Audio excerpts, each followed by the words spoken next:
Alright, good evening everyone. So I was kind of like wondering what to do right now or what to do for tonight, I mean.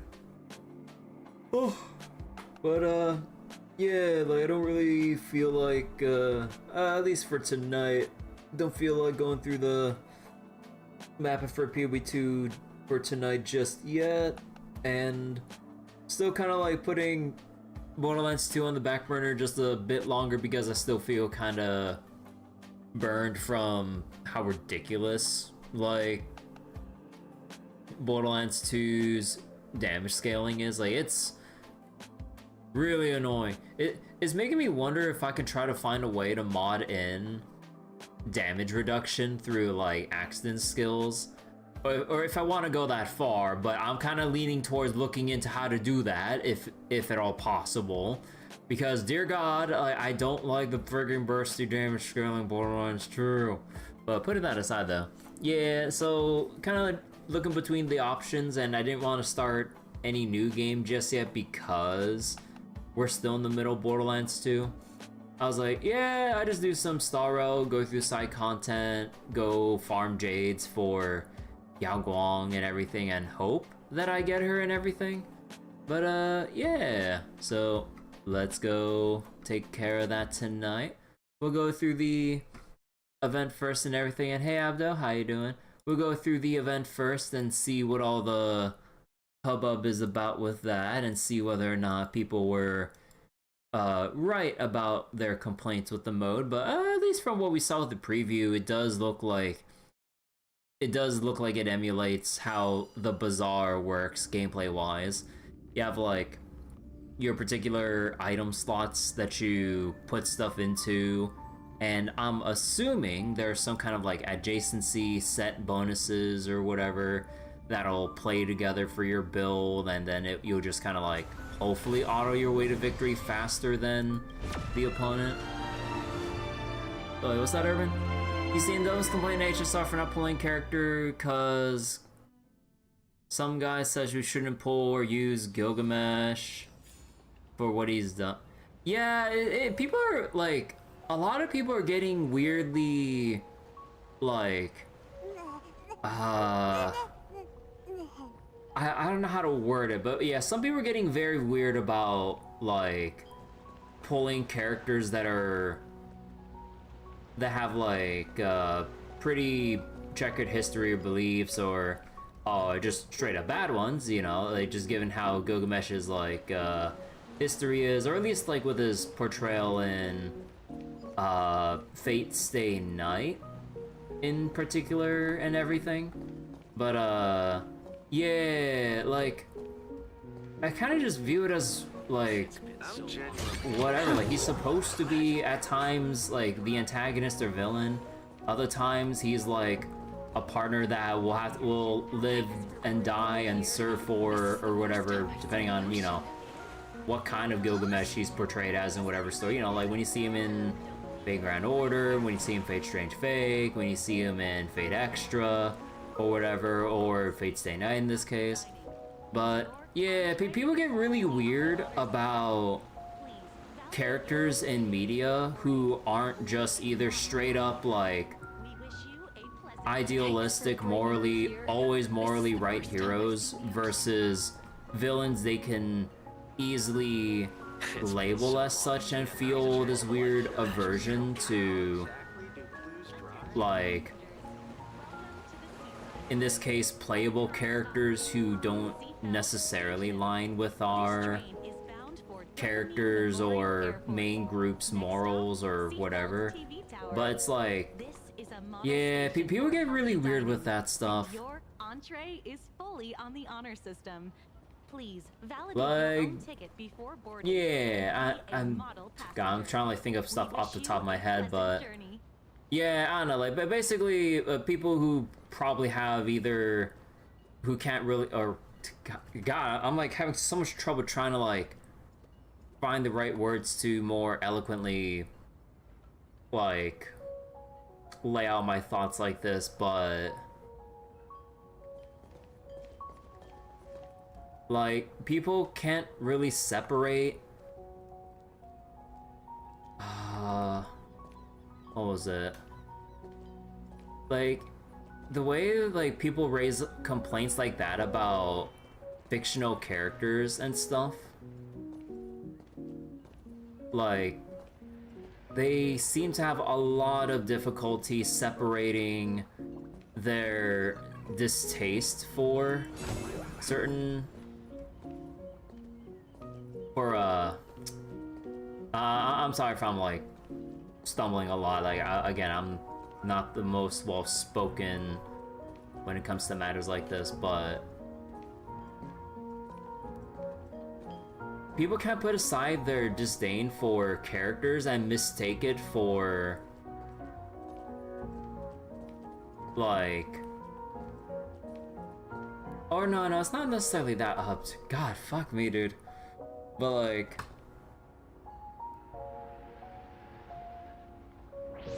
like, people can't really put aside, like, whether or not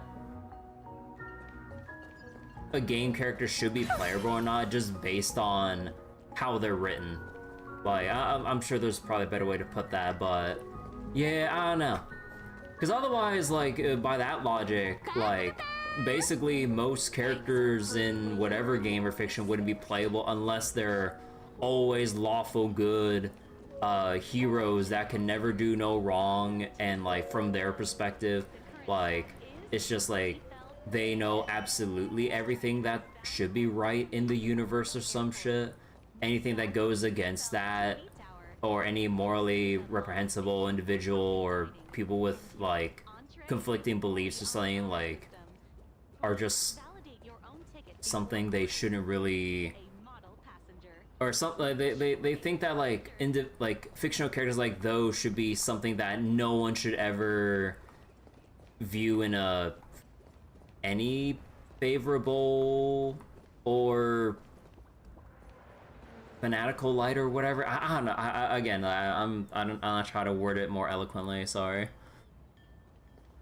So because most people in FGO aren't villains. Wait, ain't villains who can be redeemed.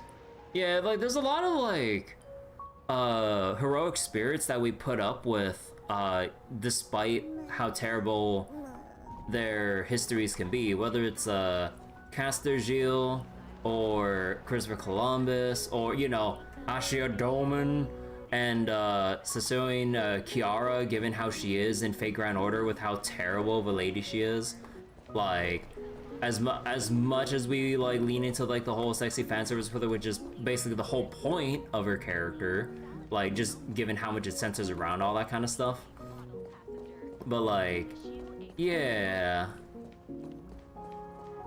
So wait, you want to go because you like first actual villain who hasn't been redeemed?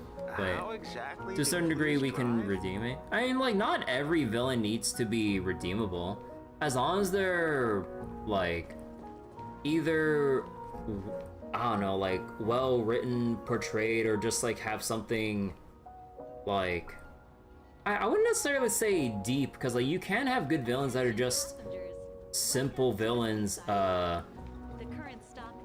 for the lack of a better word. So like, basically not every villain needs to be redeemable. It just depends on how they're written and executed in the story, metaphorically or quite literally, depending. So it's like, because not every historical figure is like a saint or evil person with a tragic backstory.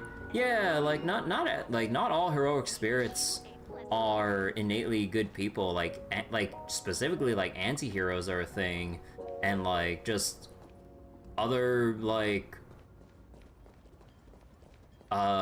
just other kinds of like villainous individuals, or at least like I don't know how to word this, sorry, but so you get what I mean.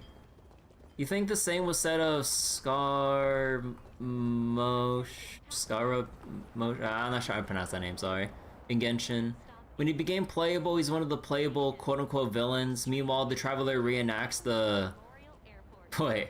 Meanwhile, the Traveler reenacts the Sand People massacre from Star Wars under player control. Exactly. Wait, holy shit. I mean, I don't know anything about what goes on in Genshin, but, huh.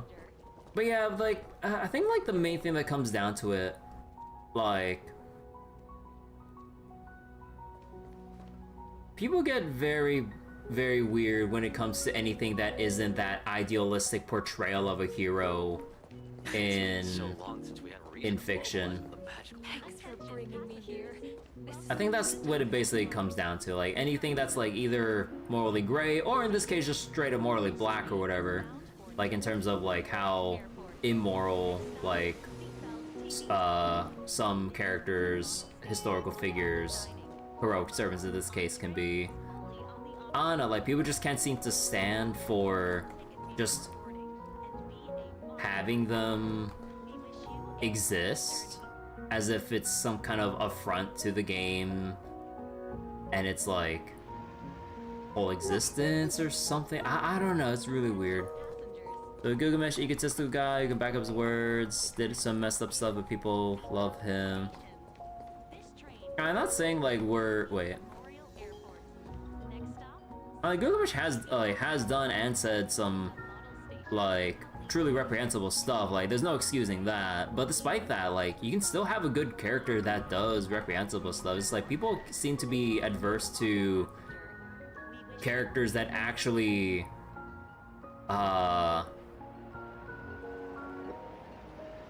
to writing of characters performing or who have done like reprehensible actions or hold very controversial beliefs or just like something of the sort. I don't know.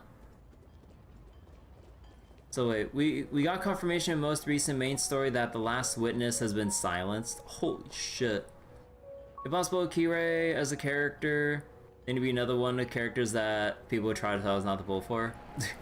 Yeah, I mean, yeah, Kodabire, I mean, Kodabire is so cool, but also, yeah, like, I can tell how, those same kinds of people would react, yeah, but honestly, I think most importantly, we just need to ignore what people say who don't really understand, like, nuance or writing in fiction, and just, people who don't really understand the Fate series anyways.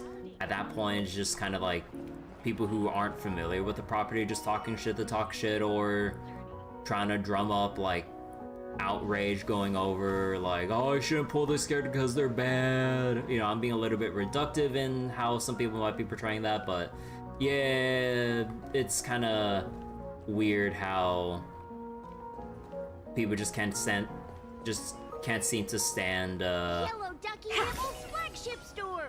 The childhood treat. like most forms of or again, like, God, I feel so like scatterbrained when it comes to wording this. You love Kirei's cool as hell, but you love Rasputin or Prisma Ilia Kirei. I'm not familiar with Prisma Ilia stuff as much as I've heard about it. Aside from the memes of the lewd shit from Prisma Ilia, but yeah. Rin flicks her hair, that's how you feel. But yeah, but like, I think like at this point, or anyway, sorry, not at this point, but like comments like that with people just like complaining about fictional characters they don't understand the depth of or their place within like like their respective series or whatever. Just ignore them and don't really feel bothered by like haters or in this case nonsensical people that go like, oh, don't pull for this character because they're like bad individuals. I'm just like, so what, like, do they really want like all fictional characters to just be like squeaky clean, innocent, idealistic with like, I don't know where I'm going with this.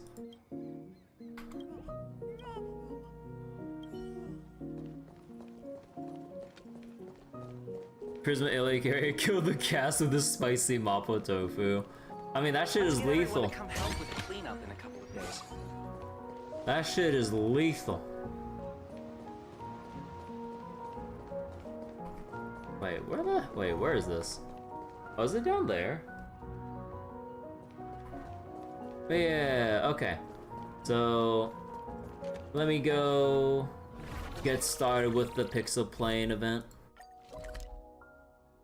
But yeah, it's like, speaking of like some of the Fate stuff though, I did see some comments about people spreading some kind of misinformation about If not, then I'll be leaving. about Rin and the fact that she has the. I'll have to look up in the wiki just to make sure I have my facts straight. But some people were spreading some misinformation about Rin and the jeweled sword of, I forget how it's pronounced, Zelrich or whatever. But basically, let's just refer to it as the jeweled sword that she had from. If I remember correctly, she showed it off in Heaven's Feel specifically. But yeah, people were raising some weird comments about like some tinfoil hat shit about Rin and everything. But I think like at the end of the day, despite Rin having the jeweled sword, which was debuted in Heaven's Feel, despite her not showing it off for Unlimited Blade Works, or I'm pretty sure she didn't show it off in Unlimited Blade Works. Like, at the end of the day, this is a collab. We want to see the cool shit with our characters. The lore justification comes second. Like, at the end of the day, like, when we see collabs, we want to see, you know, the cool way they're portrayed in the game that they're collabing with. Hopefully, some good interactions with the story that they're involved with. Hopefully this time. But yeah, like whether or not they can justify it, I mean, like that'd be nice. But the cool factor comes first, especially given how we're gonna be using them in gameplay. But yeah, people are coming up with some like weird ass shit. I'm like, wait, I was like, cause like. When I was trying to read some of the comments, and again, like, I know despite saying we should stop reading comments, I'm reading comments too. Like, people were spreading some just straight up misinfo or misinterpretation about how the jeweled sword works that Rin has. And I'm just like, I was like, wait, what does it do again? So then I checked the Fate Wiki. The jeweled sword of Zelrich, like, it literally just draws magical energy from other parallel dimensions to then use. That's essentially it. Like, nothing more, nothing less, and then it's just basically like how Rin does her attacks with the sword, like in Heaven's Feel and stuff. And then I believe like during Heaven's Feel, there's just a thing of like, you know, like how is she pulling off drawing all this energy, and then there's like the narration going on about like because the sword can utilize magical energy from infinite parallel dimensions, it can always be fired off essentially. So yeah, it's basically people who don't necessarily understand Fate lore, or maybe people that read but didn't pay attention, are just spouting misinformation like historical fictionologists. But yeah, hey Draco, how you doing? Thank you for the raid and everything, and hello whoever else is joining in as well. But yeah, what were you doing earlier, Draco? Hope you're doing well and everything. Let me give you a little shout out here. I don't really have a shout out for from my Nightbot, sadly, but yeah. Oh wait, does that not work? Wait, how does that work? I thought I just had to do a exclamation mark shout out. Wait, hold on. Is that not how it works? Man, I haven't done this shit for so long. But yeah, you're doing the story for 4.3? Oh, nice. So wait, despite Rin's animations, the sword was like a gift. Yeah, we'll have to see if they talk more about the sword in like her detailed lore notes if she does get some about that. But yeah. So it uses second magic? Yeah, something related to second magic, with the sword specifically, yeah. But yeah, okay, let's go talk to Nihilux. Oh, Kirby, for Aha's sake, you're finally here! It's a long story. Take a look at this letter first. By opening this invitation, you have selected to join this killing game. 99 contestants will massacre each other at Perdita Station. The sole survivor won the chance to change their destiny. Because your reading speed is so fast, by the time you realize what you just saw, it's already too late. This letter is taunting. Is it too late to back out? Which timeline's Perdita Station is this? Oh wait, which timeline's Perdita Station is this letter even talking about? So wait, you wonder if Colin will show up again? I mean, he'll probably show up because it's still related to fate and everything. But yeah, we'll have to see like how things play out. So wait, magic system, most confusing thing, the power scale, then pinning servant versus servant against a normal one. The lost station. But yeah, like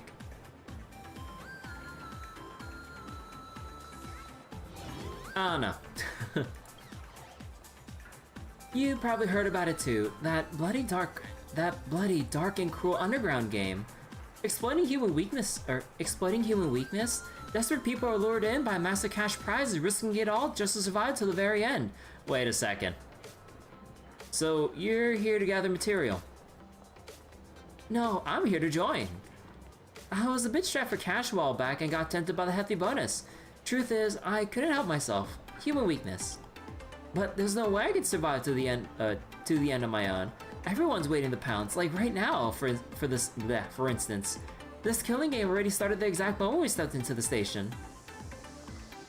No need to keep hiding, broken-legged wolf. I can already smell the icy stench of expired bananas in the refrigerator. I knew nothing could get past that nose of yours.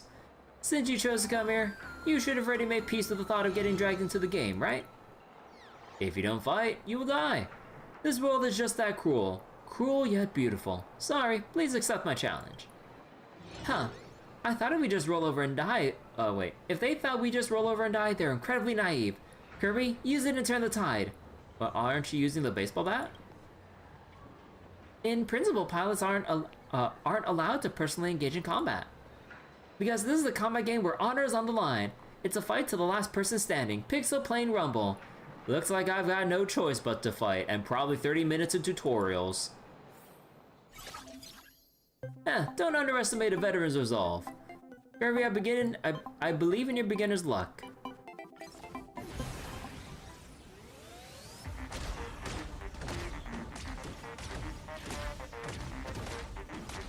Yeah, this shit really is heckin' bizarre. I lost, completely lost. I hate to admit it, but I still lost. Did I even do anything? It's wish power. The pure passion you poured into the match made Pixel Plane answer your call. Anyway, you wiped the floor with me on your first time. Your Pixel Plane piloting skills might just surpass mine. Boom. Well, if it isn't the guy who shot down my fudging Pixel Plane in the last game and totally humiliated Sparks to go on stream, you're looking totally vulnerable right now. I already predicted your move, so I issued a challenge to Kirby precisely to lure you out. You little sneak, you schemed to ambush me, but I, Sparksy, already predicted your prediction. Then I already predicted that you predicted my prediction. Oh, shut up. Children, stop arguing. Wonderful, wonderful. Overt attacks and covert schemes, mutual deception, both the ugliness and nobility of human nature are laid bare in this game. I hosted the Pixel Plane Rumble just to see a spectacle like this. And who are you? I'm the creator of the Pixel Plane and the producer of Pixel Plane Rumble. I was the one who drew Planet Arcadia's first Pixel Plane and watched it soar into the skies. I was also the one who watched it fade from a video game that took the cosmos by storm into total obscurity. Tempered by the market, my idealism is now more perfectly honed than ever. I finally get it. What players want is absolute victory. That's why I spent years deep in development teaming up with Perdita Station to create this game, Pixel Plane Rumble. Only one winner can survive to the end and claim all the prize money. And only one winner gets a special prize, their very own Pixel Plane. My very own Pixel Plane? The organizer will record the winner's school and release the Pixel Plane skin. If it weren't for this lone wolf grandpa messing things up, I would have gotten my second limited edition skin by now. Pixel Plane is packed with pros. Even without me around, you'd still lose to someone else. Shut up, you old washout. Quiet, you loser. And that's the gist of it. By the way, the winner will also get a cut of the profits from the sales of the skin. Get a cut forever? Kirby, imagine this. A pixel plane from the Fluffy collaboration rockin' baseball raccoon colors hovering over Dual Mention City. Don't you think that's super awesome?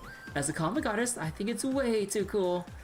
But to win, you'll need more than just top-notch remote control skills. You'll need nerves of steel. So, where are we supposed to find a candidate with both brains and brawn? You're just out of the profits, aren't you? Huh, a penny saved is a penny earned. Every little bit adds up. At this rate, earning back the copyright fee for the Fluffies just around the corner. Then prove it to me. Survive to the end in your own way, and prove to me whether you have what it takes to pilot the pixel plane. In the upcoming qualifiers, you'll be facing some real pros as your opponents. Every single one of them is gunning for a spot in the competition, so whatever you do, don't let your guard down. Pixel plane, bring it on.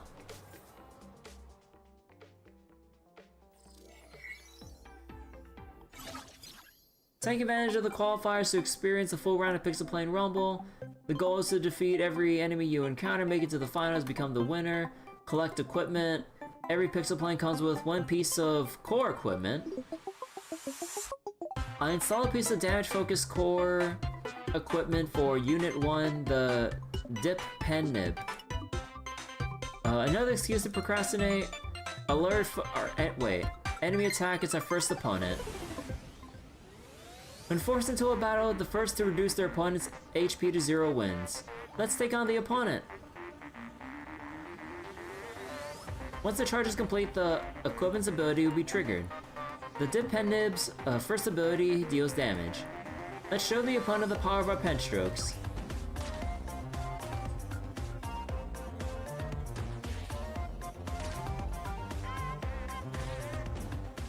Woo. Riveting gameplay. Don't you love auto battlers?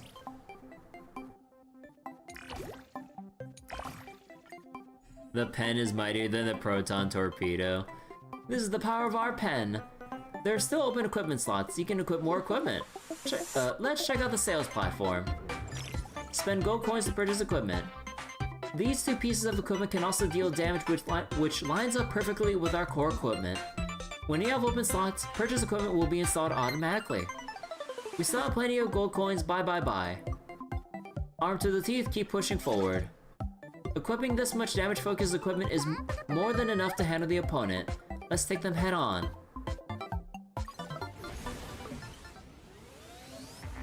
See, this piece of equipment is almost fully charged. Wait, what's that, Abdo? Back in 1.x, then the Law Food, moment when Kafka captured MC was talking to her, she did mention of the 3 ways to kill a Neon, but only 2 way back nearly 3 years ago. Holy shit, one hell of a callback then. When its effect is triggered, it speeds up the Dip Pen Nib's charge. Damage deals high damage all around, that's what we call damage focused equipment.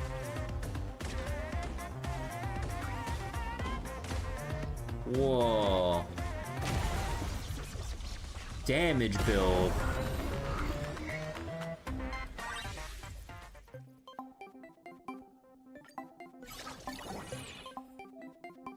Lucky, sometimes a defeated enemy will even drop treasure. Don't mind if we take it. After the safety zone shrinks, the planes of surviving contestants will be enhanced.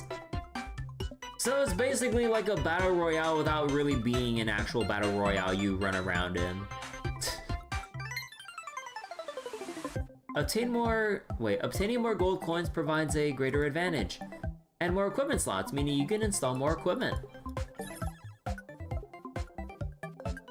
Let's check the inventory, see what we just scored. Not bad, but it's also a piece of damage focused equipment. Let's install it.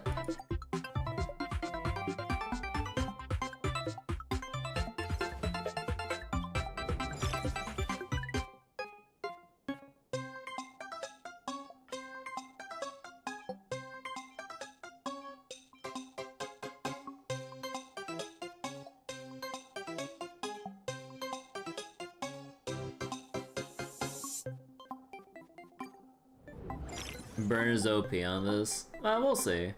In the meantime, try raising the core equipment level of Unit 1.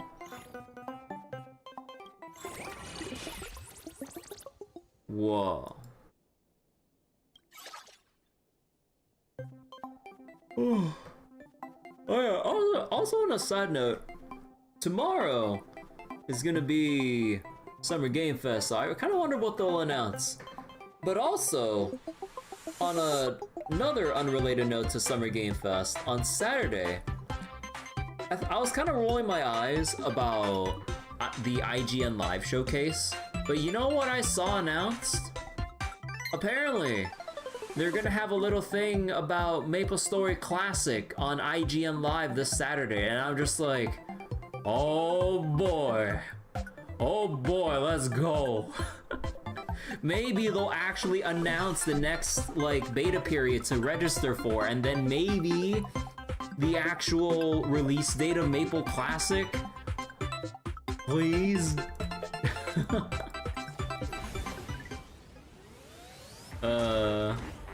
So wait, tomorrow's Zenless 3.x livestream. Not as visceral as Burn and FTL though, oh god.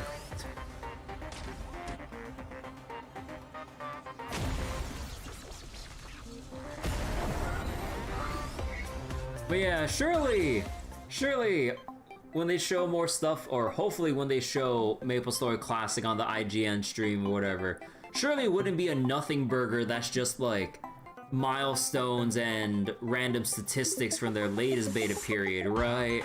They'll actually tell us the next date of the final closed online test to then the final release date for the full launch of Maple Classic, surely.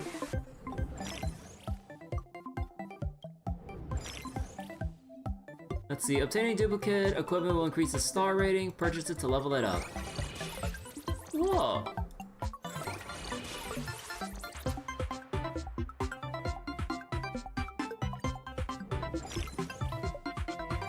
Crash site.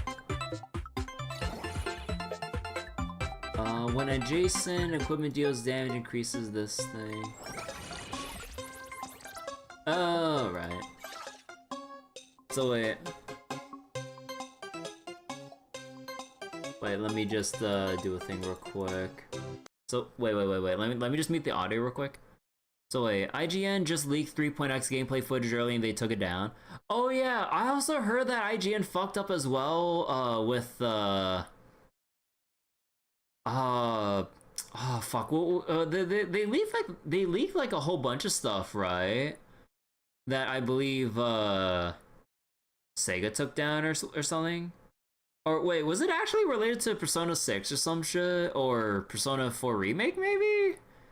Cause like I remember hearing something on the headlines about like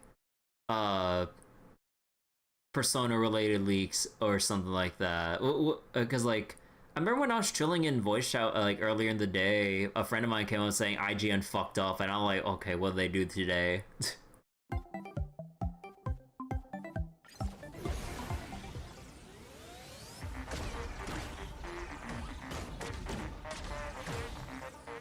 What the fuck? This is a shield build! Holy shit!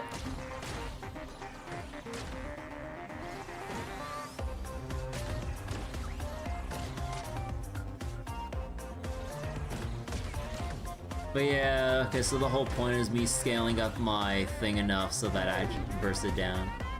If we waste too much time in combat, we won't be able to keep up with the shrinking safe zone. Electromagnetic disturbances causes both sides to continuously lose HP. Oh, okay, so it's a stall timer. I lost! No way! Yeah, I scripted last time. So wait, it was some leaks and talks about Persona 6 concept art and leaks and stuff like that? Oh. Let's see, what a strong opponent, let's make for a strategic retreat now. Don't worry, you'll only be eliminated when your backup HP is depleted. The enemy is only going to get tougher, we need to boost our combat power as quickly as possible. You can obtain steady rewards at the supply platform. Besides, you can't exactly buy anything from the sales platform without any gold coins on you. Let's select the supply platform first, a steady rate of return brings such contentment. A power clip.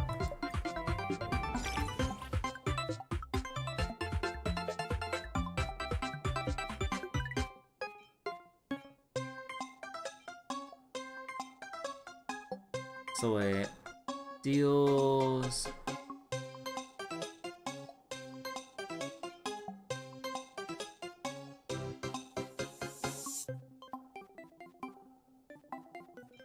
Okay.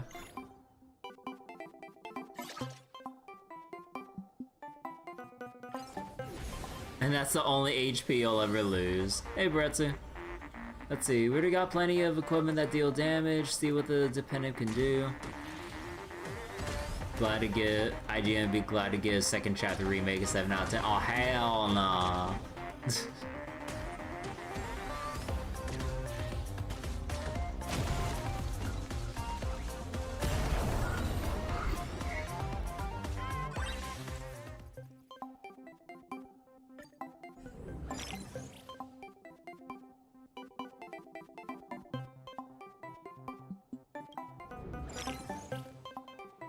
Oh, they got burned. I don't want to grab the burn and like save it for. Actually, no. Does it even save for down the road later? Okay, so oh yeah, okay. So you only have like one choice to, right?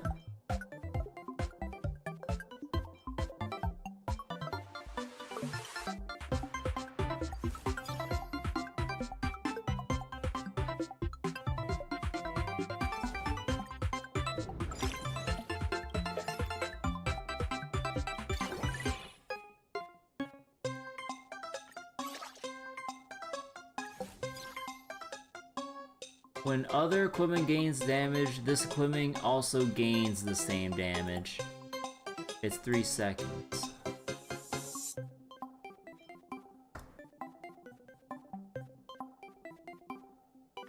Alright.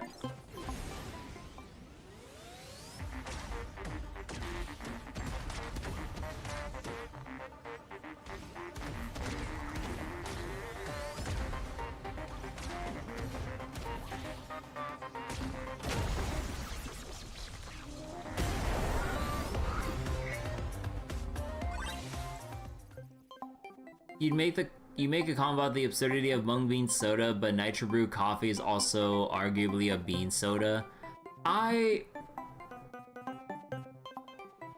Huh.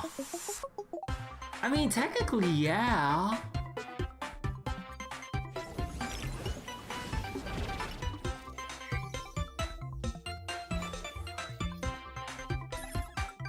The final stage. Let's get some money.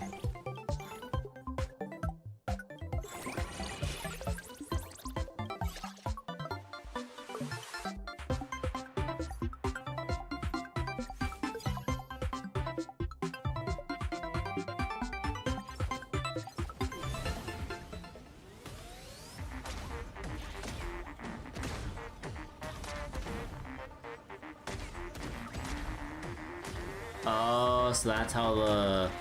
Okay, so the burn ticks down. Oh, okay. So you need to stack a bajillion burns then.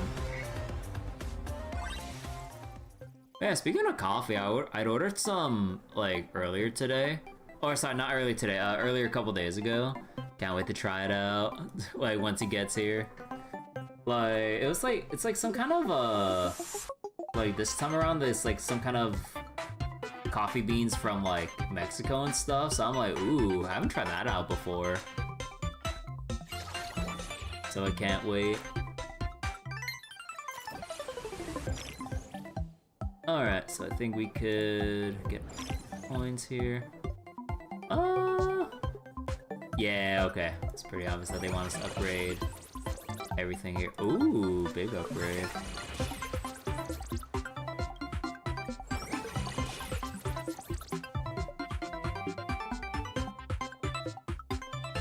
Yeah, no, I need to replace this shit.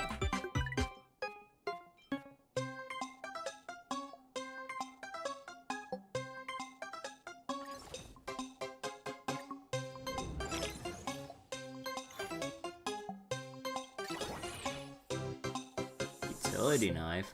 When the core deals damage, core equipment gains speed.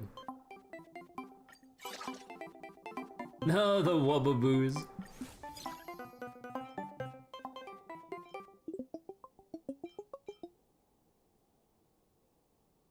So these are 3 seconds each. 10 damage. Alright. No, we had to shoot the wubbaboos. Nah, come on. No, not the wubbaboos.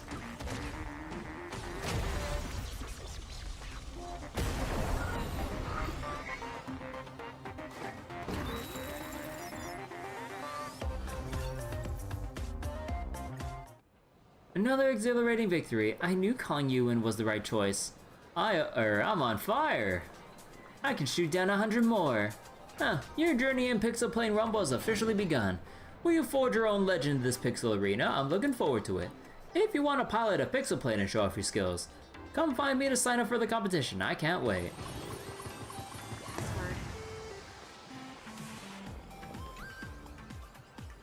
To hold on to the last glimmer of humanity or to resort to any means necessary for your victory, survival, destruction, soar, or fall. Pixel Plane Rumble is officially kicking off.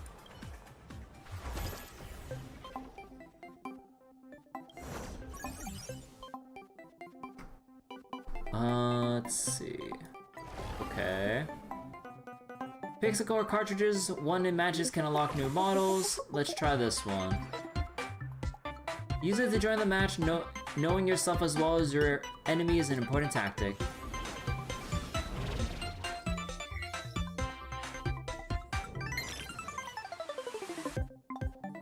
Okay, so it's a shield build.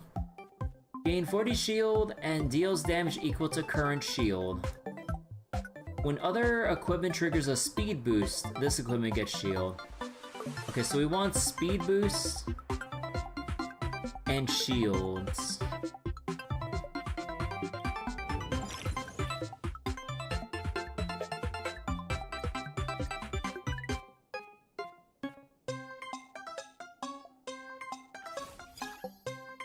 So wait, randomly grant speed boost to 1 equipment for a second. When an adjacent equipment piece provides shield. Okay, so just simple as that.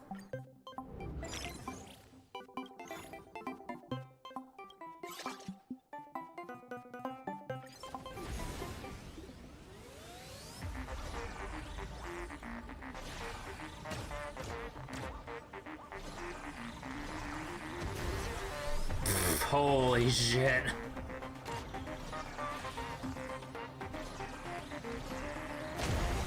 Just drop the nuke.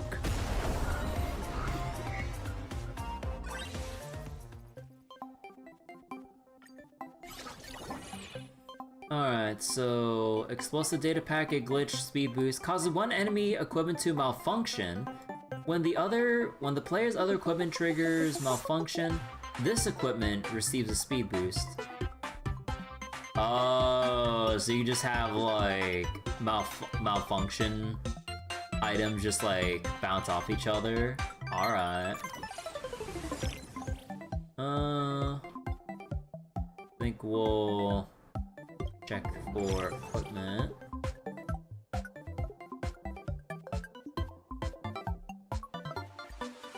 I think we'll just take this in advance for now. Maintenance zone. Get max HP or equipment? Let's get equipment. That is not what I want. I don't have room though, so we'll have to just go as is. Wait, deals damage, gets shield, uses burn. Causes malfunction.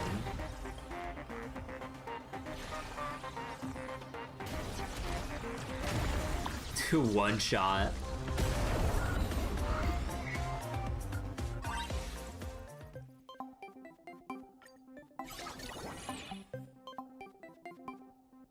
Wanna think about it, twist away. Wait. What's up, Pramaza or Grant? I don't see that at all. What?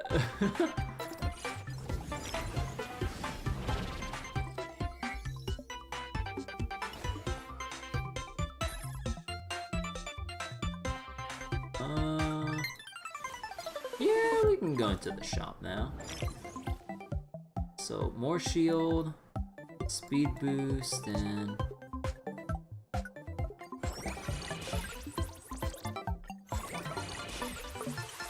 for 1.5 seconds.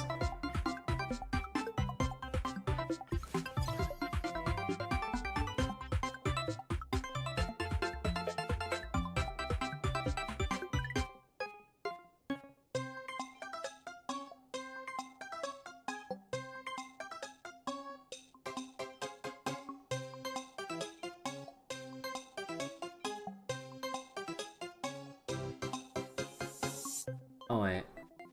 Oh no, so then, wait. This gains a boost.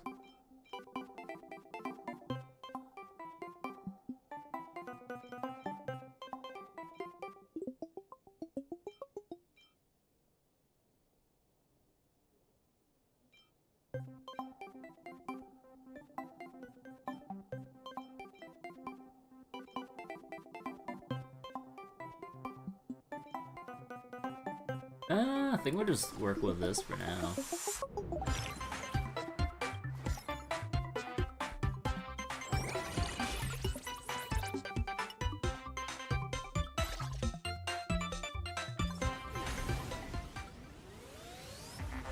So wait.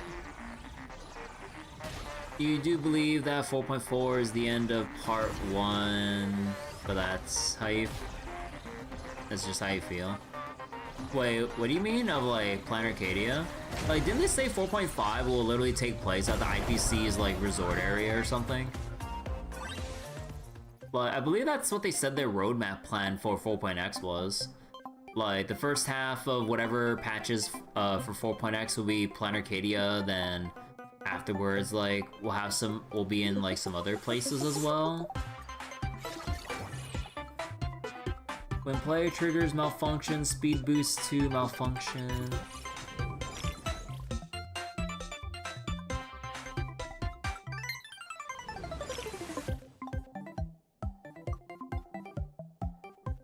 Oh. Oh. Okay, hold on, I need to like sell this one.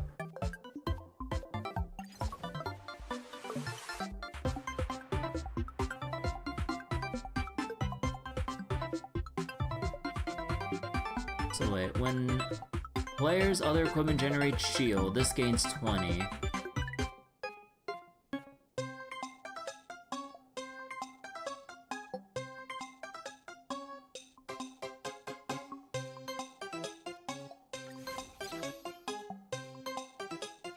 Yeah, I think I'll just sell the...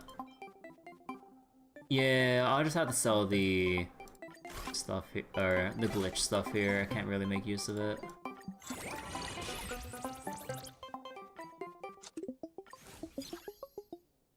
Okay, wait, so let me see how this all comes together. So then, get a speed boost.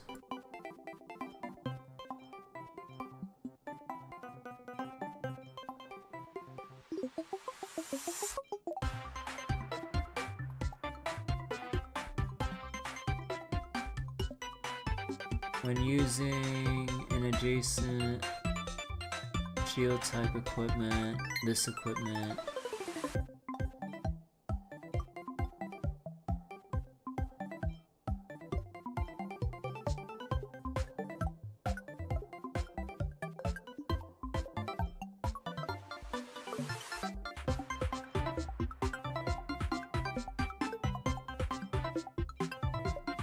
I think like so?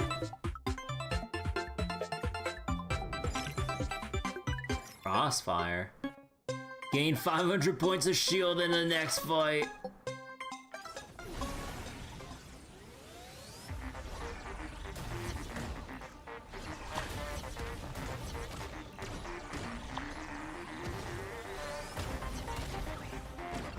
Yeah, glitch builds seem real annoying with the disruption to our charge times. The classic build of not letting other players play the game. Let's see, it causes 2 equipment to malfunction.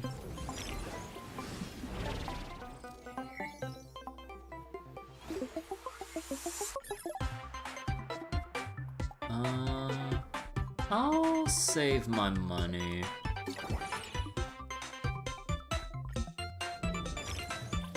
Enhancement platform. Select the equipment to upgrade. Oh.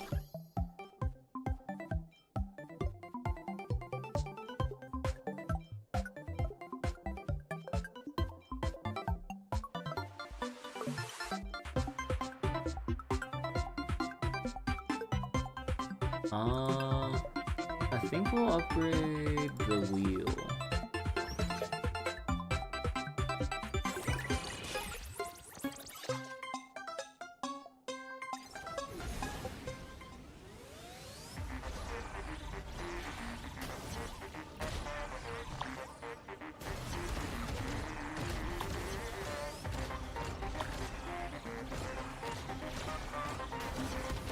Can't burn me down, or can't slow me down.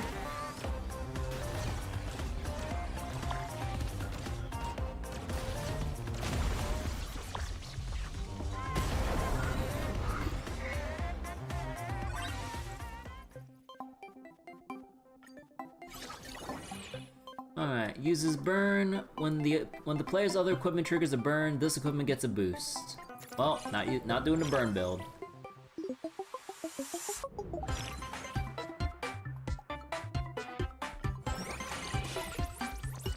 Let's see, speed boost,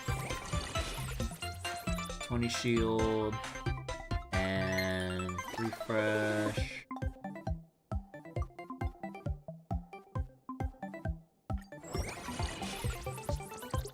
Yeah, that'll do. And we'll sell this one. Sell the glitch. This one's a bit too... It doesn't really do anything well in particular, and it's a 9-second charge time, so that's way too long.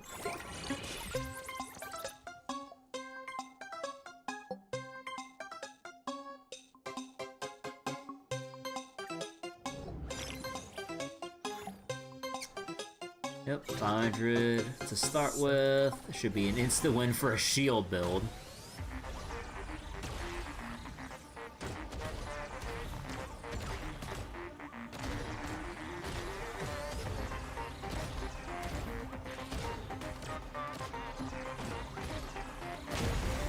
Yep.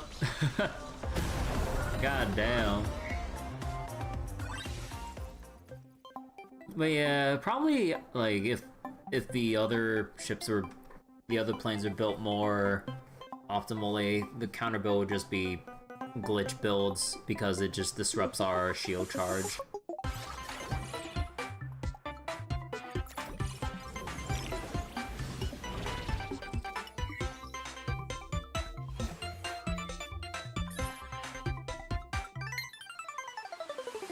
Alright, let's see. All shield equipment gain 20 shield.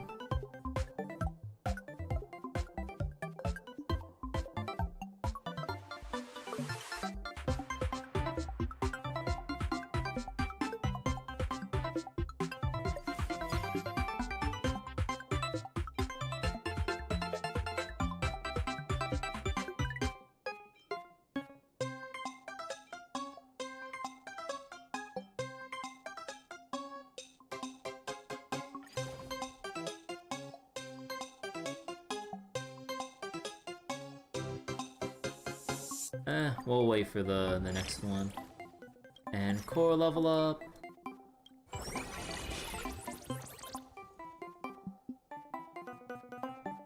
Gains 15.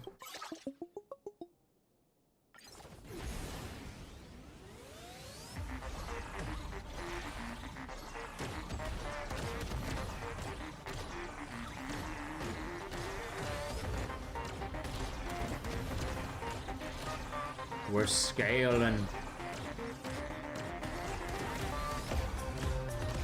Oh, that chunky 2K, 3K hit even.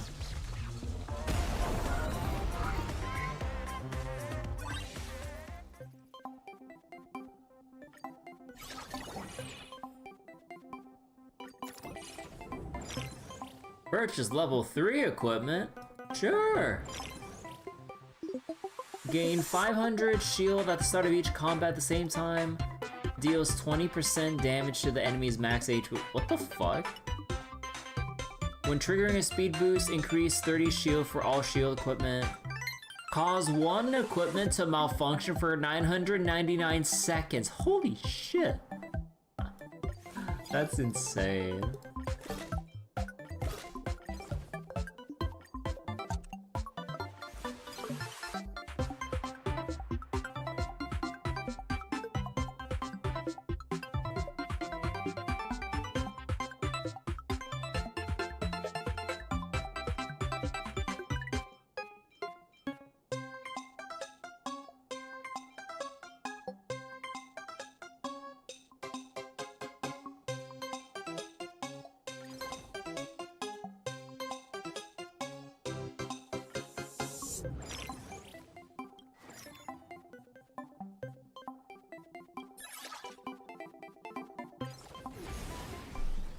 Alright, how's it gonna go?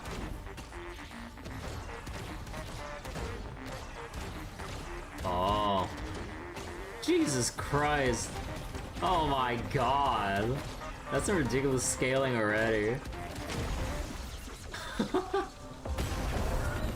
But yeah, this is... I mean, I know it's only like the first stage, or like the first real stage that we're clearing out. But this is ridiculously mind-numbingly easy.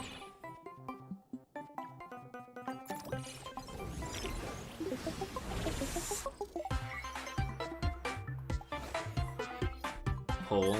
I still need to like play through more of this mode to get my Jades.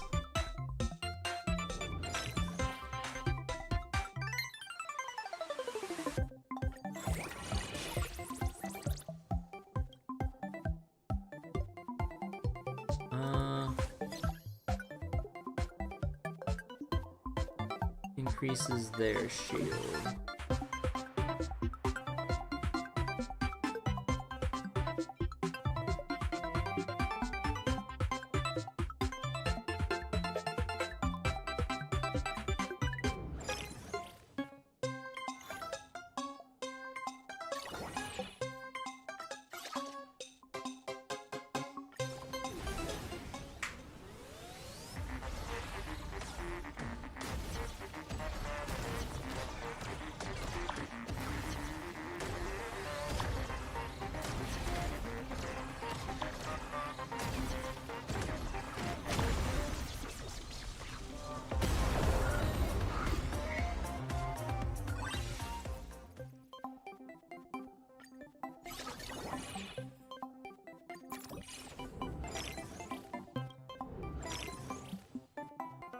When other equipment triggers burn, malfunction, shield, speed, increases damage for other damage equipment.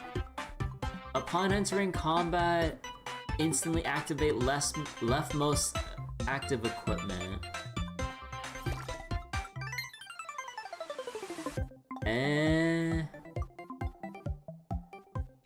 I'd rather just have this for scaling. Oresa level border.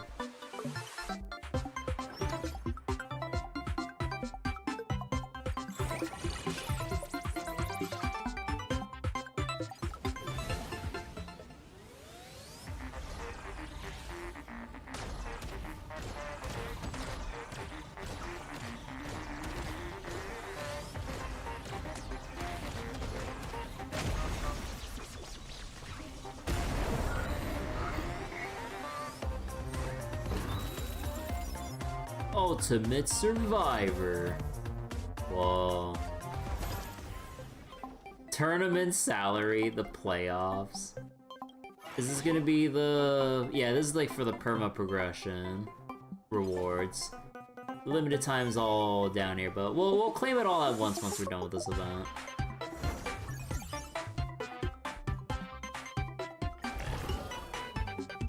Okay, so we have damage, shield, and malfunction build.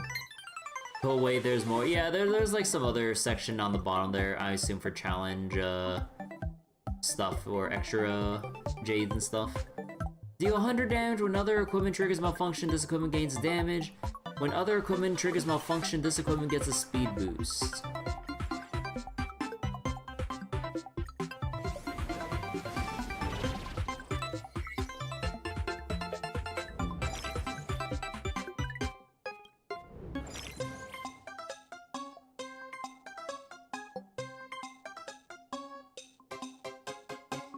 Causes malfunction. When an adjacent piece of equipment triggers a burn, generates a shield, gets a speed boost. Ah, no.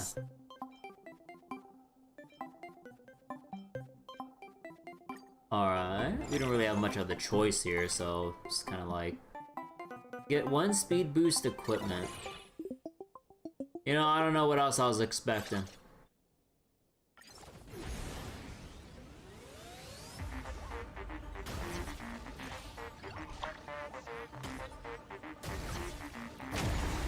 No, doom.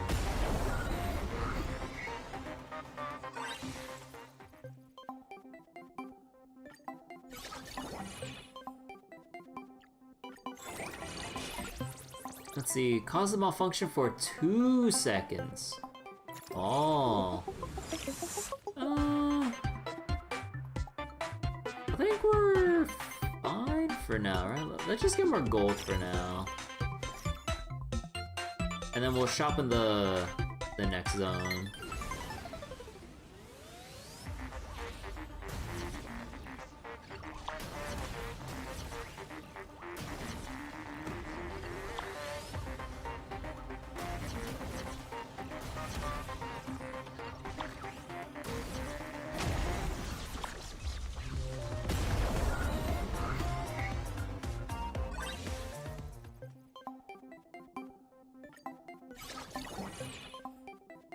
Get shield, cause equipment to malfunction.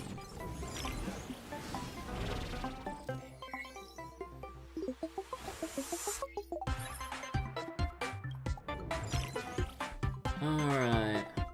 When triggering a malfunction, speed boost to other malfunction.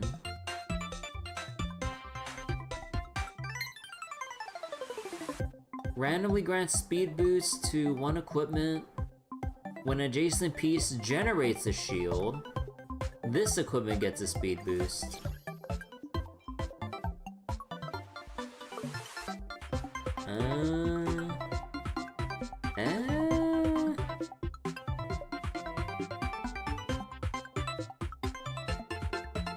When an enemy uses an equipment, you get a speed boost.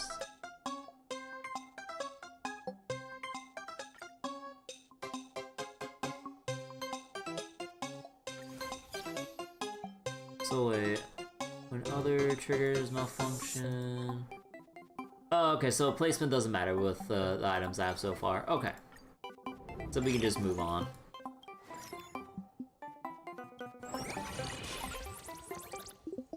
Oh, it deals 200 damage at base now.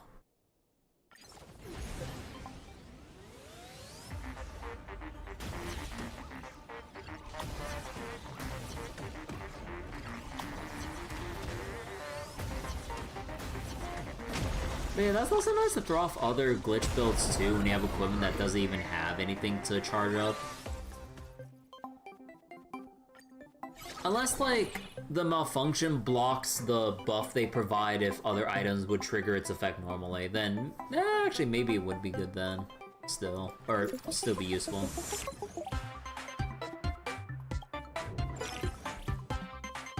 Cause 2 equipment to malfunction.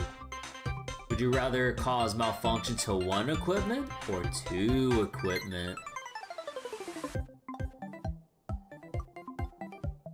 Or generates a shield.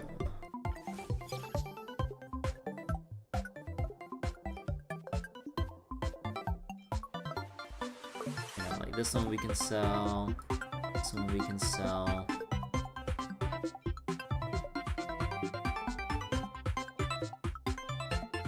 Yeah, so this one's literally... So it just hits you that Robin is free alongside Ho-Ho. Yeah, Robin and Ho-Ho were added to the shop.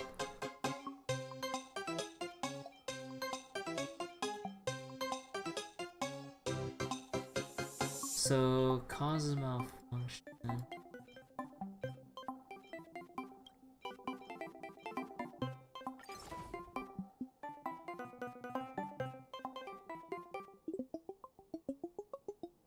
When an adjacent gains speed. Nah, but I don't even think the causes malfunction for one enemy equipment. When generating a shield, gets a speed boost.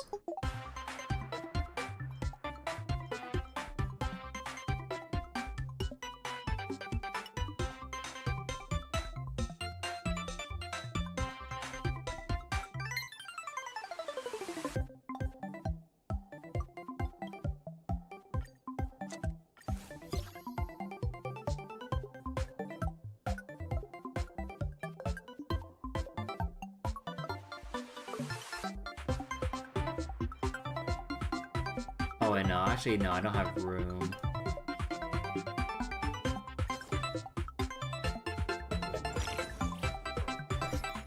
God, is it just me or is like the in-game? Wait, hold on. Why is this mode's music so much louder? It's like really like hurting my ears right now.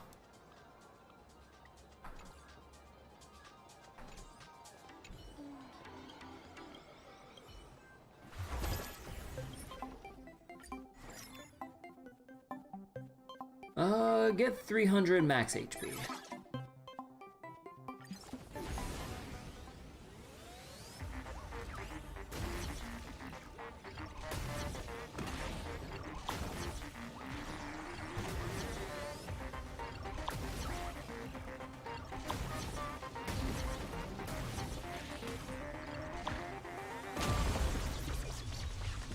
Is my mic peaking? Oh my god.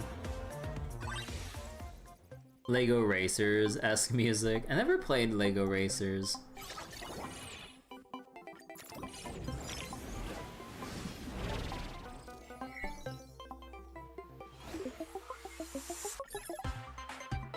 Alright, let's go check the equipment. Get glitch again. Malfunction for 2 seconds.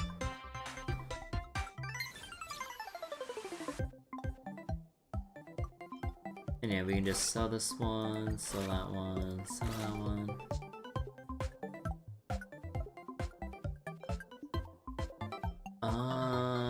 Yeah, I don't know about these ones. Like maybe I just need other things to synergize.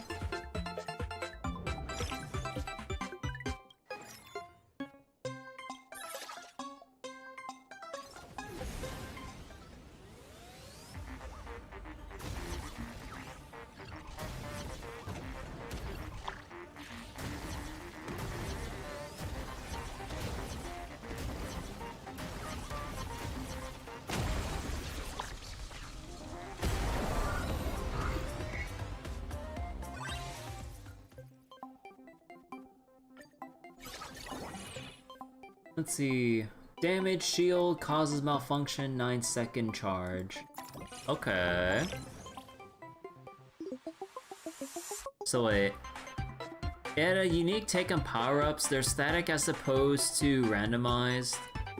And you can hold on to them to level them up. Oh, really?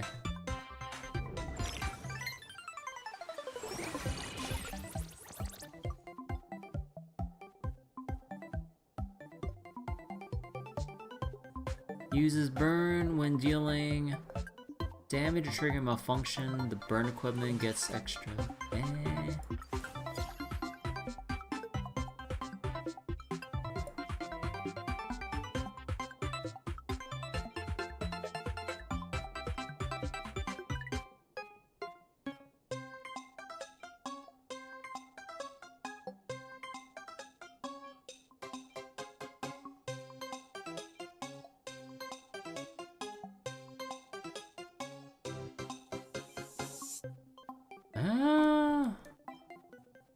This is a long charge time though.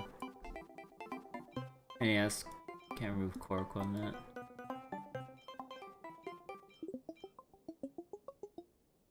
I don't know, am I not seeing it?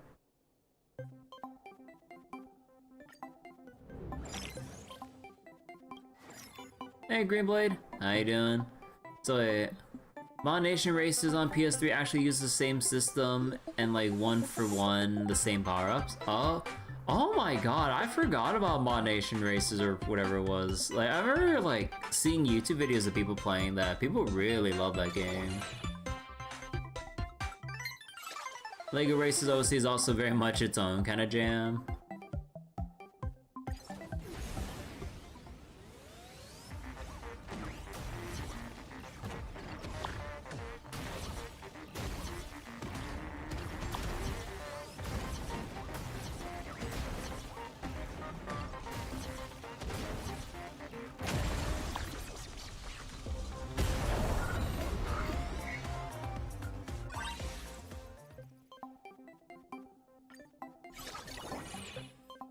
Damage and burn.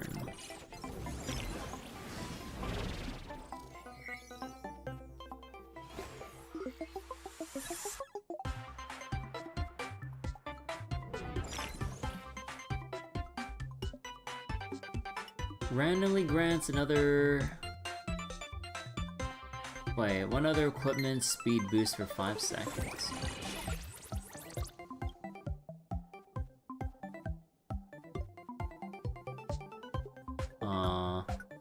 Not sure if I really want that.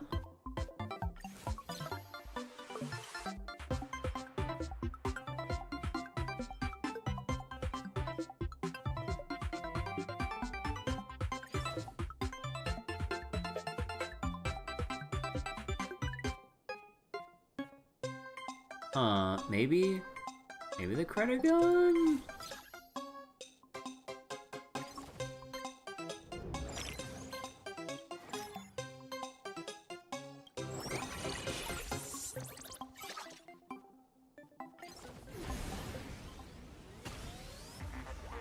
So you opening YouTube be like why the new blade is like a must-pull video? I mean, like, I know that blade does a lot, yeah. And honestly, I probably should get him, especially considering my... especially considering my, like, lineup and everything, or my current roster, but I think I just want to keep going for Guang, honestly.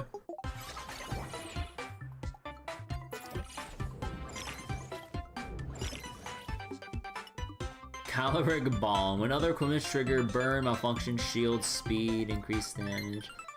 Leftmost equipment is activated once.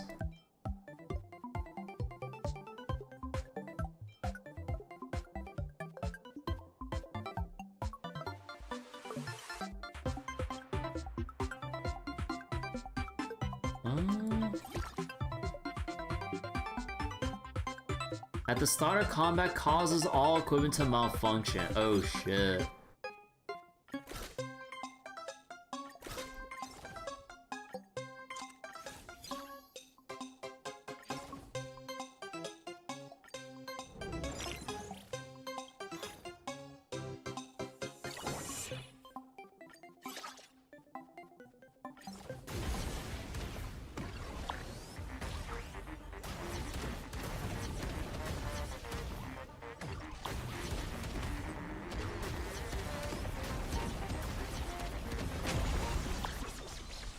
Big noob.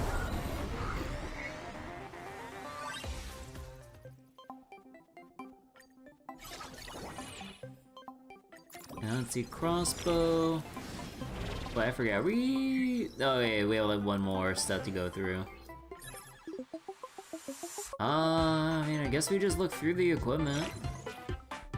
See if we can update anything to max level. Let's see. Boost for 2 seconds now.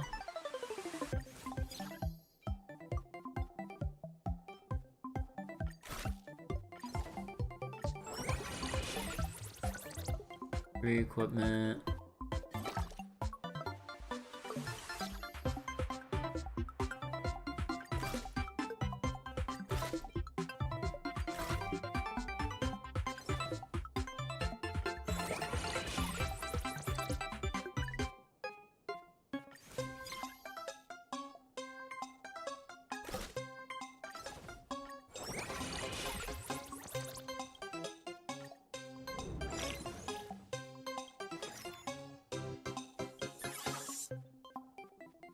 Oh my god, the Dean. That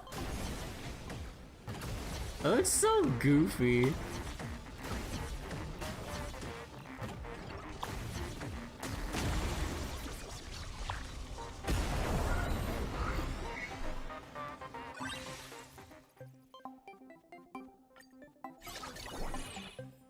Glass marbles.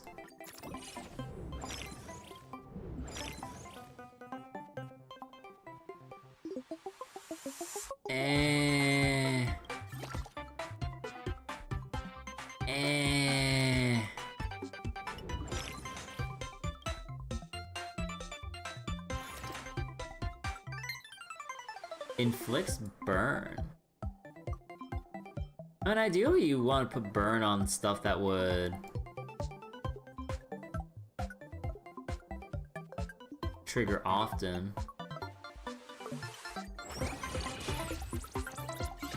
You know, like if we had modification stuff earlier, then maybe I would have looked at the other hybrid items of glitch burn or whatever.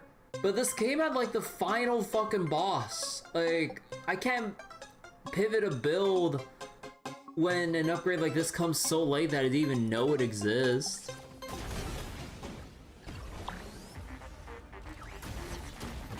Sparksy boss, yeah, Sparksy boss. But yeah, as long as you just go with anything that just synergizes with your core equipment, I don't really see how you would really lose. Again, this is just like still relatively early stages, but I don't know. Like auto battler stuff like Bazaar isn't really my thing. So then like seeing this event right now and how lax the difficulty is and everything, or how lax they were with the difficulty, doesn't really help here. It's like I'm just going through the motions for this entire event so far. Oh, finally we got the burn build. Don't think, just buy whatever has a thumbs up mark. Missing 500 points is evil. Yeah, like this really is like a brain off mode in like not a good way. So wait, this equipment, all burn equipment to the right, gain burn. When using equipment to the left of this equipment, gain speed boost.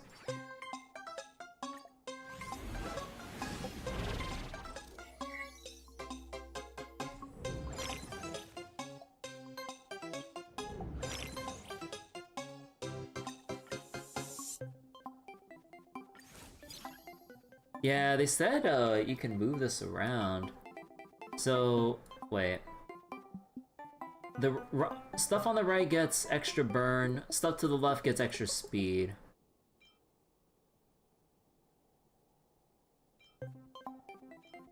When an adjacent piece of equipment triggers burn, this equipment gets speed boost.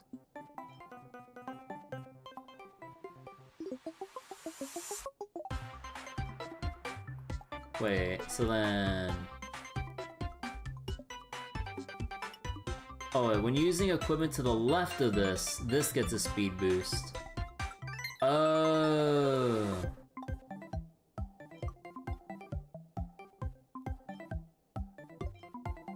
Oh, because I mean, you just use like this then, huh?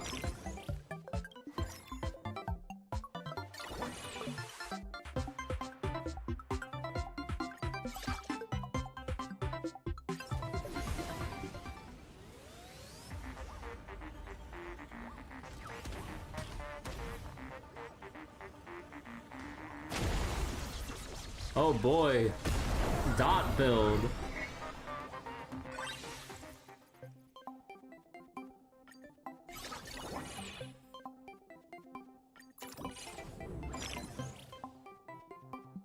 I mean, we're fine for now, so I guess we could just build up money real quick. You know, I feel like going for the equipment options is just bait. Like, you're better off just getting max HP. Unless you're shield build.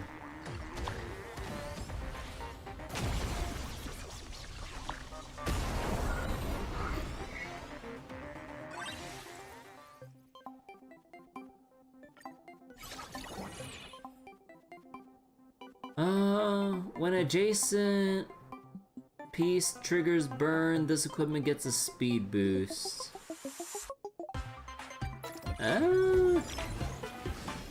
Fish Lady is proud of the space battle dot ship. No.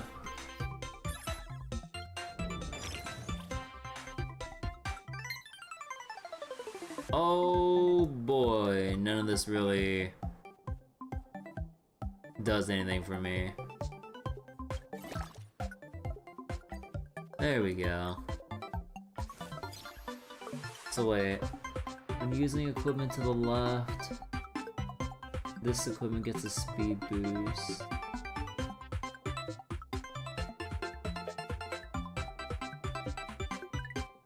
When others trigger a burn, this gets speed boost.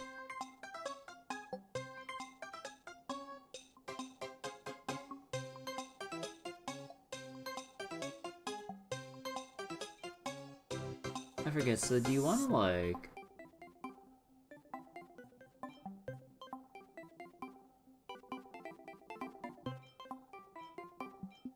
go like this? Oh, whoops. Burn equipment. Yeah, okay, I think that's how you do it.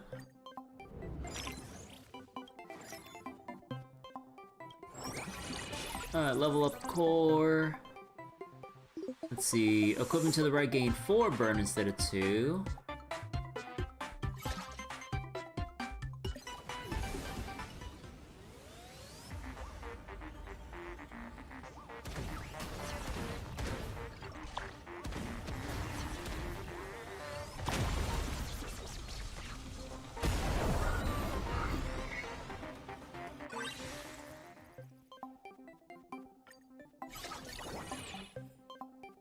Nutritional IV drip. 10 shield, malfunction, uses burn.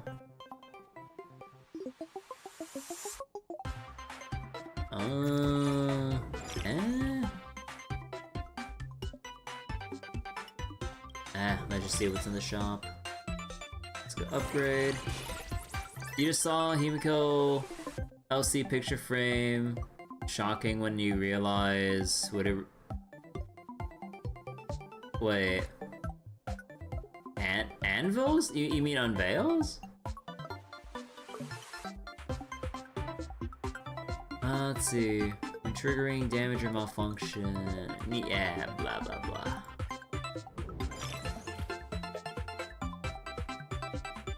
So then... 10 burn.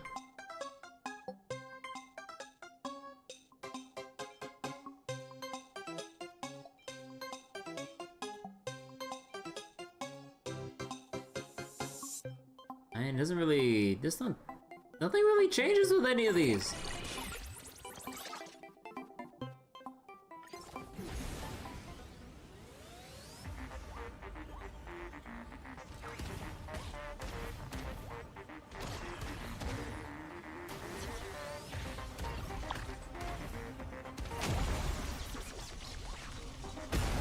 Anvil's more of a Minecraft thing. I mean, anvils are just a forging thing in general.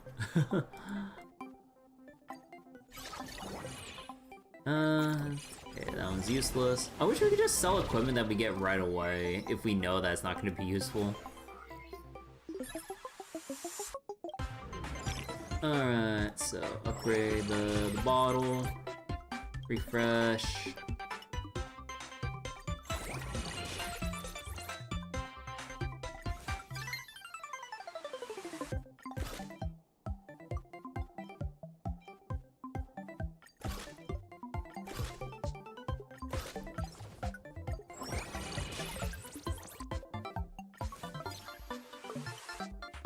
So wait, when an adjacent triggers a burn, this gets a boost. Nah, it doesn't really do much.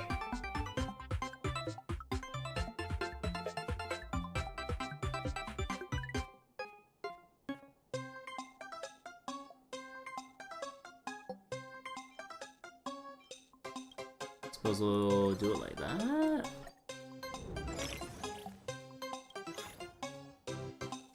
So wait, you know the Sparksy boss I fought last stage? There's an achievement to defeat her with the burn chip. Oh, okay.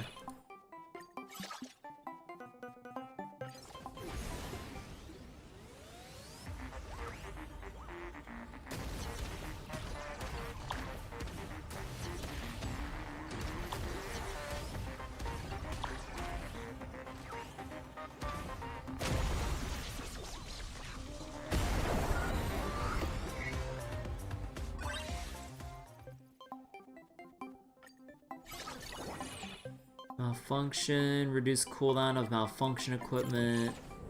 Would be nice if I was doing a malfunction build. Let's get money, we have money to spend. Okay, there we go. Burn equipment. Instacam. Can I even put that in?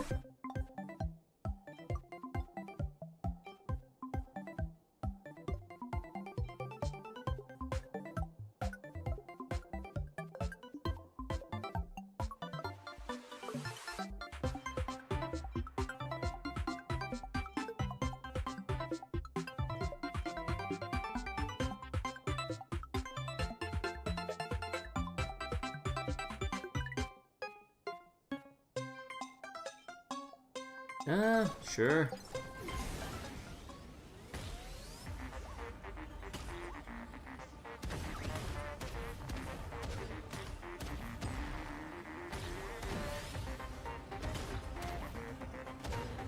Oh, he's taking.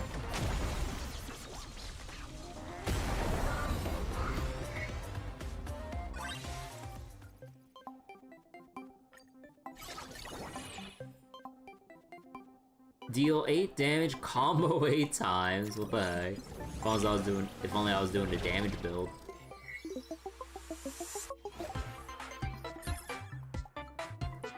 Alright, should be appropriate time to look for something. At the start of each battle, use the adjacent burn type equipment.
Oh man, I love dot build.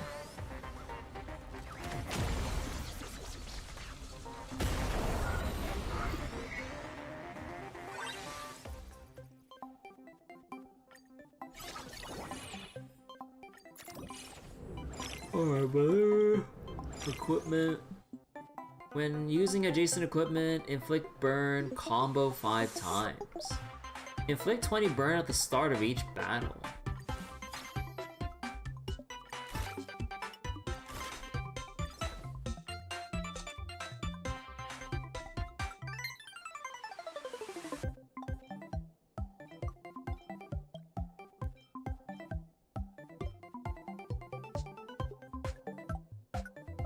What would I even replace that with if I wanted to?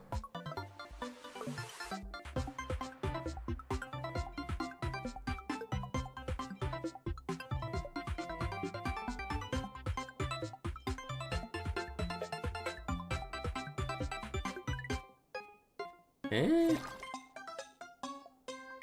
Grant speed boost to all burn equipment for 2 seconds.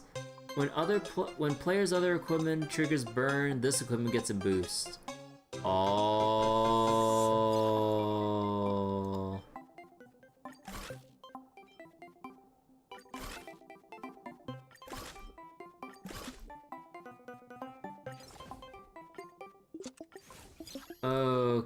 Okay, hold on.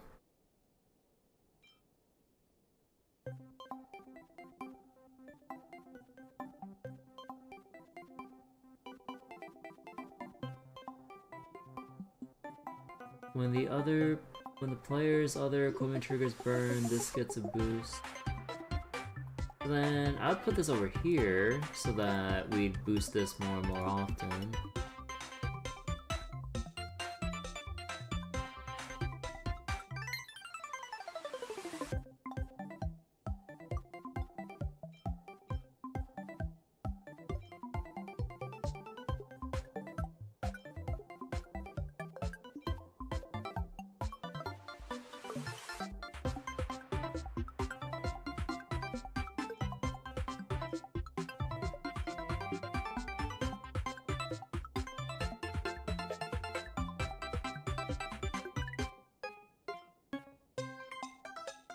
Okay, I think it'll work like this. Alright, modification damage. Oh, now it modifies. Deals damage equal to 1000% of burn. Oh. Deals 80 damage.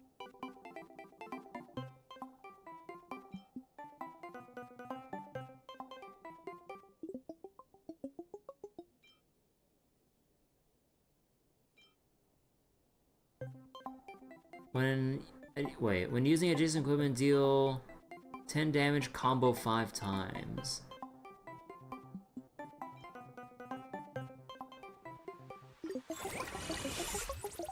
Okay. Hopefully I made the right choice.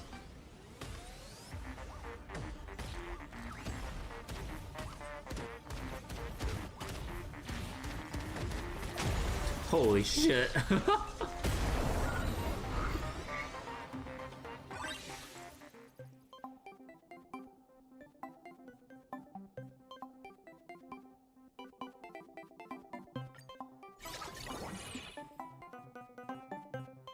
Let's see. Deal 60 damage, other equipment. Eh.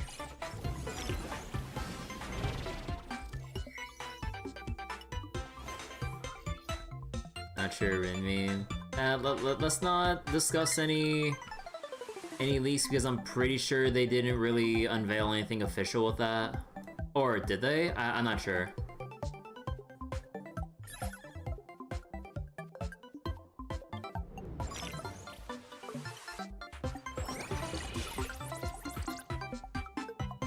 Alright, got the burn. There's no point in upgrading anymore. Gaming Sage magic button. Upgrade all equipment to 3-star. I already upgraded that!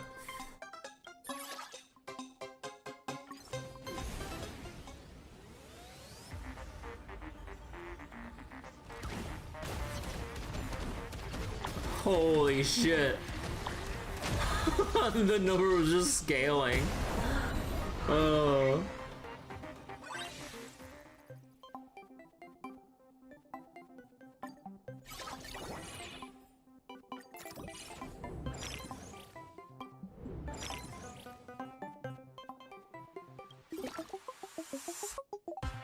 Yeah, I kind of figured.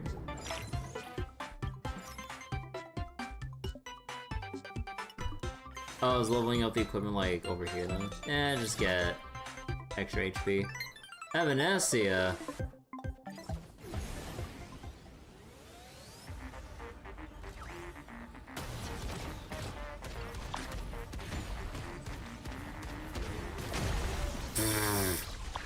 Holy shit. Yeah, burn build is silly.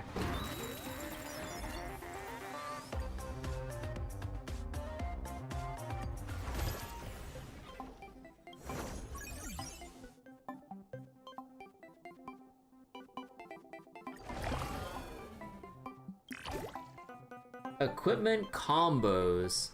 Deal 20 damage when other equipment triggers burn, malfunction, shield, speed. This gains 5 damage.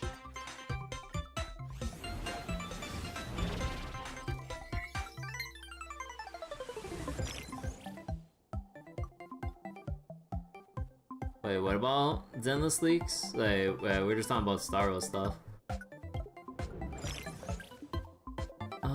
Let's see. Yeah, let's go for that.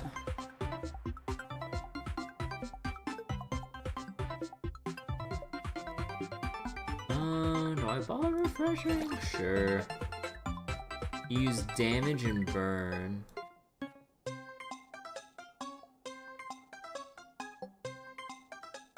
Damage or trigger malfunction.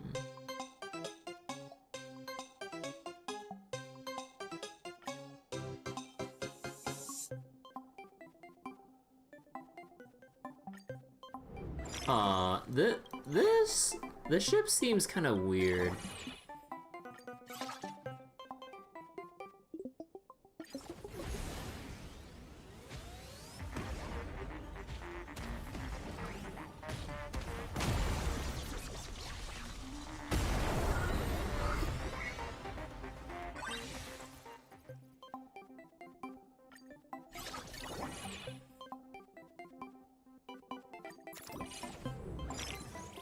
Pink Fox boss. I don't have any money, so we'll just have to do that. Get shield for next battle. Speed boost equipment. I'll take the speed boost equipment. There we go.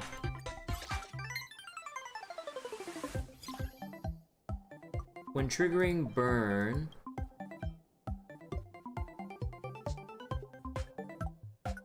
so we'll sell that one. This one's like the hybrid stuff, but it doesn't really look that good. Doesn't provide any additional effects, so I need other things to either scale that up or speed them up. Although technically the core equipment is the one that scales. Anytime any of the other things do something, my core equipment gets damaged. So we want all the equipment to scale the core, rather than the other way around with the burn ship.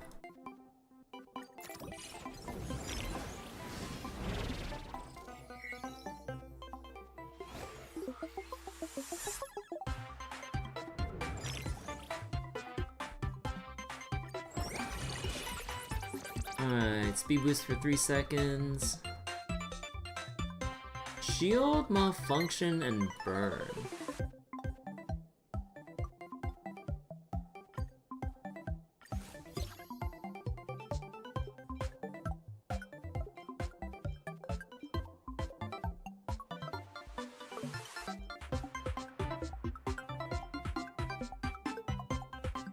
When adjacent triggers burn. Sure.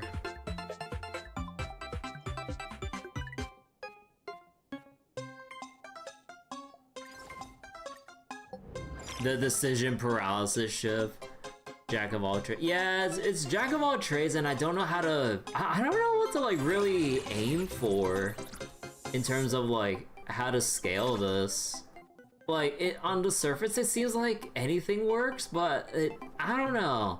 Trying to get the most out of this kind of like a combo set, equipment combo setup, it seems weird.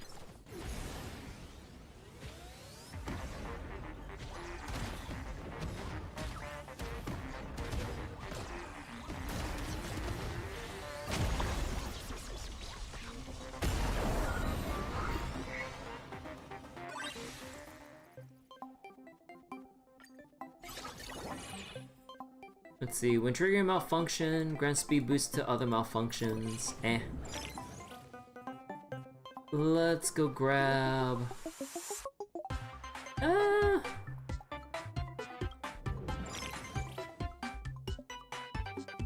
I guess we could just upgrade that.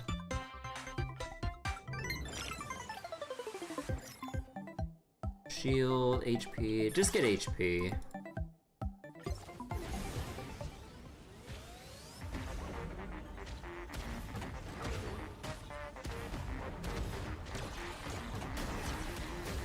Yeah. Or, I mean, I don't know, like, the ones with other effects do boost up once they do proc, but some of the charge times are so low, I need speed boost to speed up the slower shit.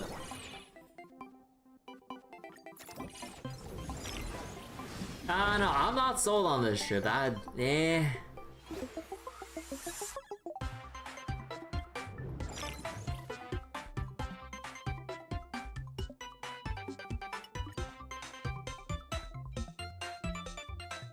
When adjacent causes burn or shield, get speed boost.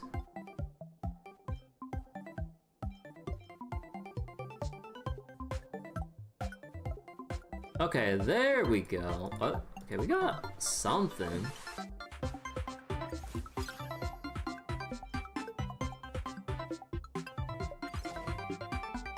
Did I sell stuff and refresh?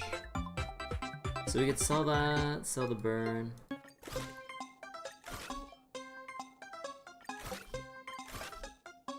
So right now I have 6.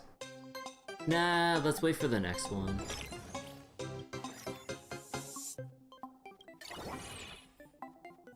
Eh.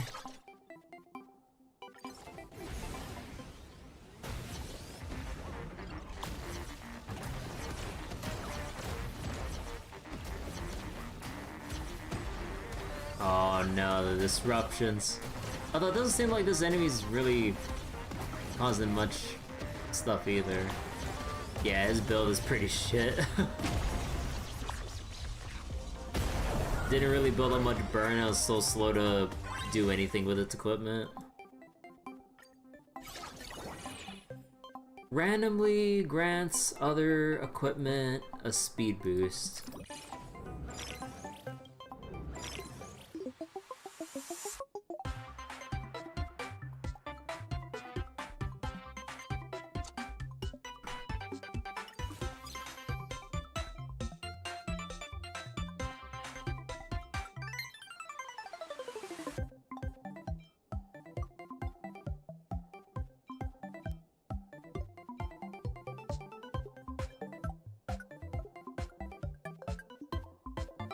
So wait.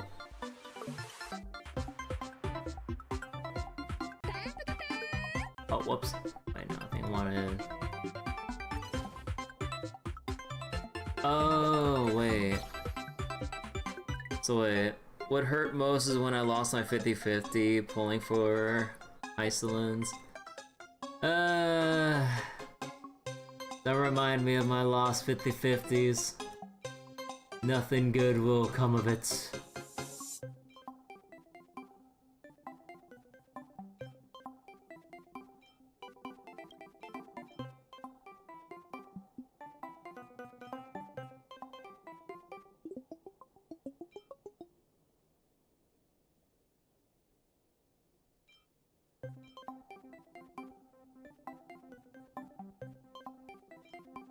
Maybe I'll just leave it like this, I guess? I don't know, maybe I'll just upgrade this for the heck of it. I'm not sure what the point of that was, but... Enhancement...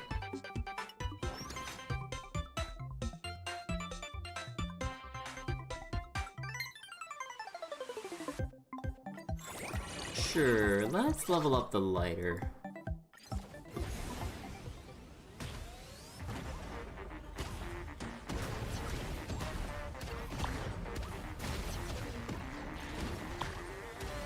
Oh, come on, rapid fire, come on!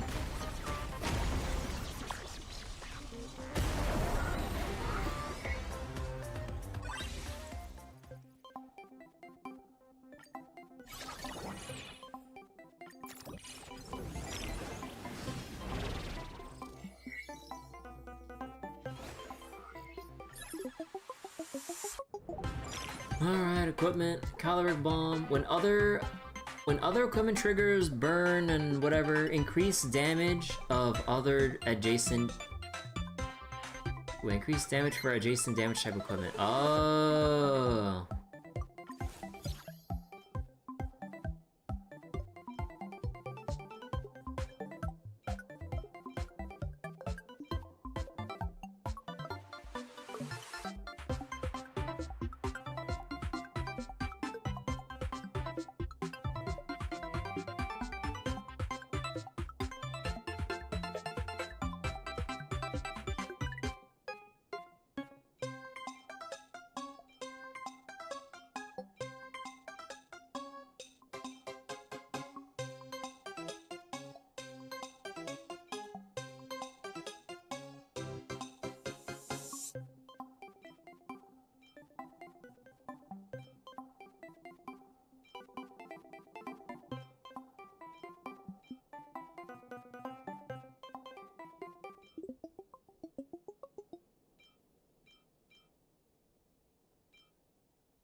And others trigger burn.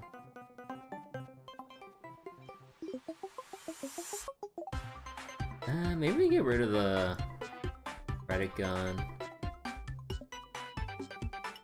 None of these increase shield, right? Yeah, no.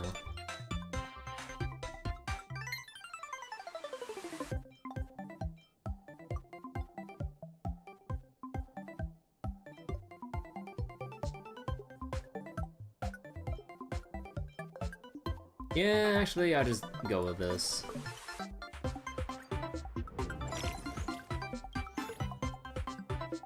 God, it feels like it takes so long to click through these, like, buttons and everything. That's, like, is annoying me a little bit more about going through this mode. Because, like, it feels like you have to wait for the UI to settle for, like, a second first before you can click through.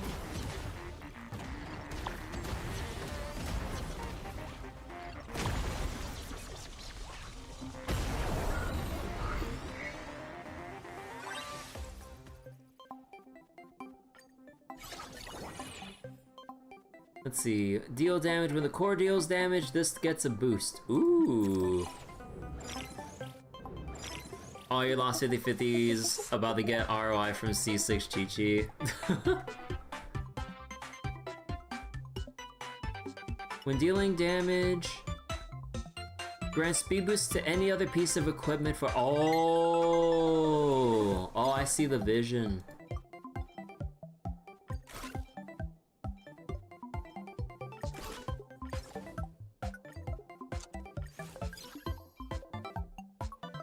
Yeah.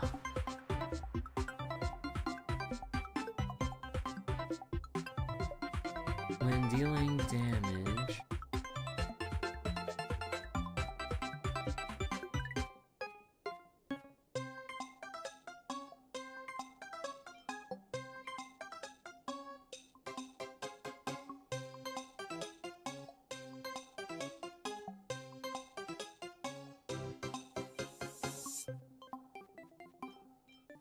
Oh wait, but none of these cause burn. Oh shit.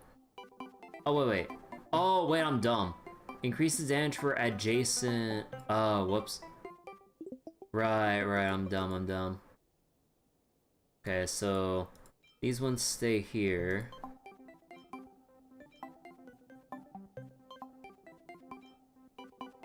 Oh wait, I forgot I can move the—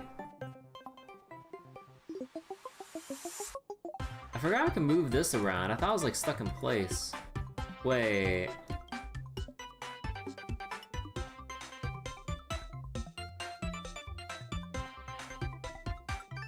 Oh my god, I'm so dumb. Shiny transitions to slow transitions. When you realize that Pele attack skill can bypass traffic light enemies, or Pele skill attack you mean? Oh yeah, because it applies the dispel first before applying the damage, not like Pele can apply damage, sadly. Increase adjacent.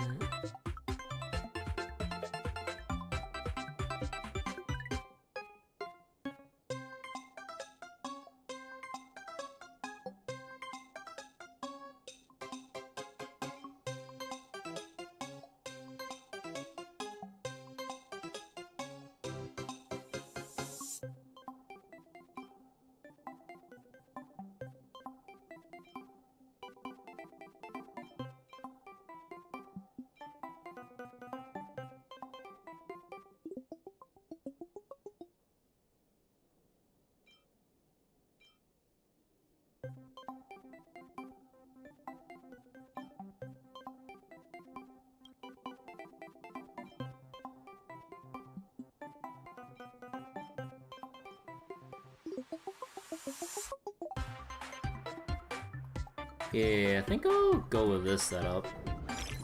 Credit gun from an alternate dimension. Alright, capsule machine. Aw. How much do I have? 1.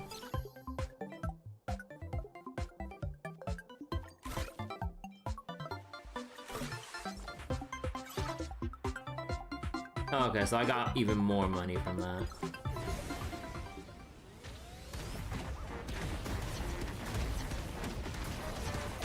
Holy shit.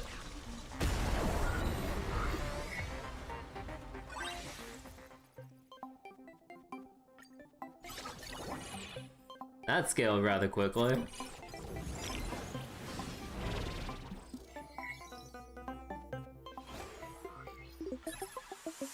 Let's see. Spend coins.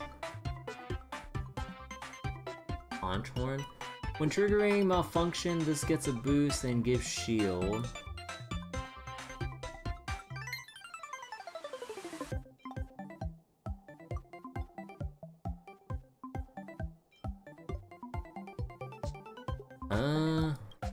Randomly generates.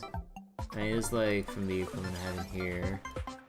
I'm not sure. I'm not sure what else I'd move, so I just kind of move on then.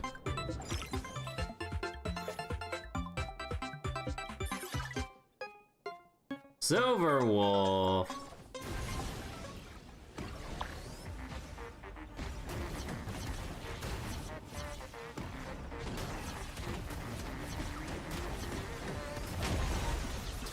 Doesn't count, we go again.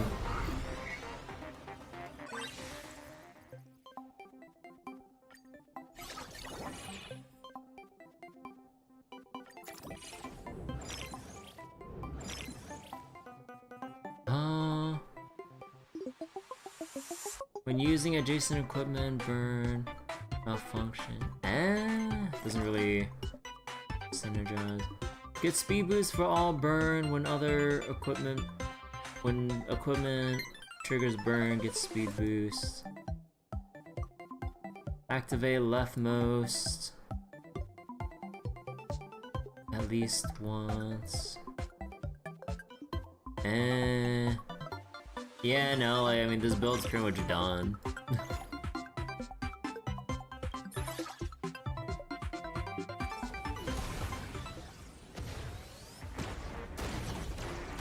That 2000 shield ain't gonna do shit.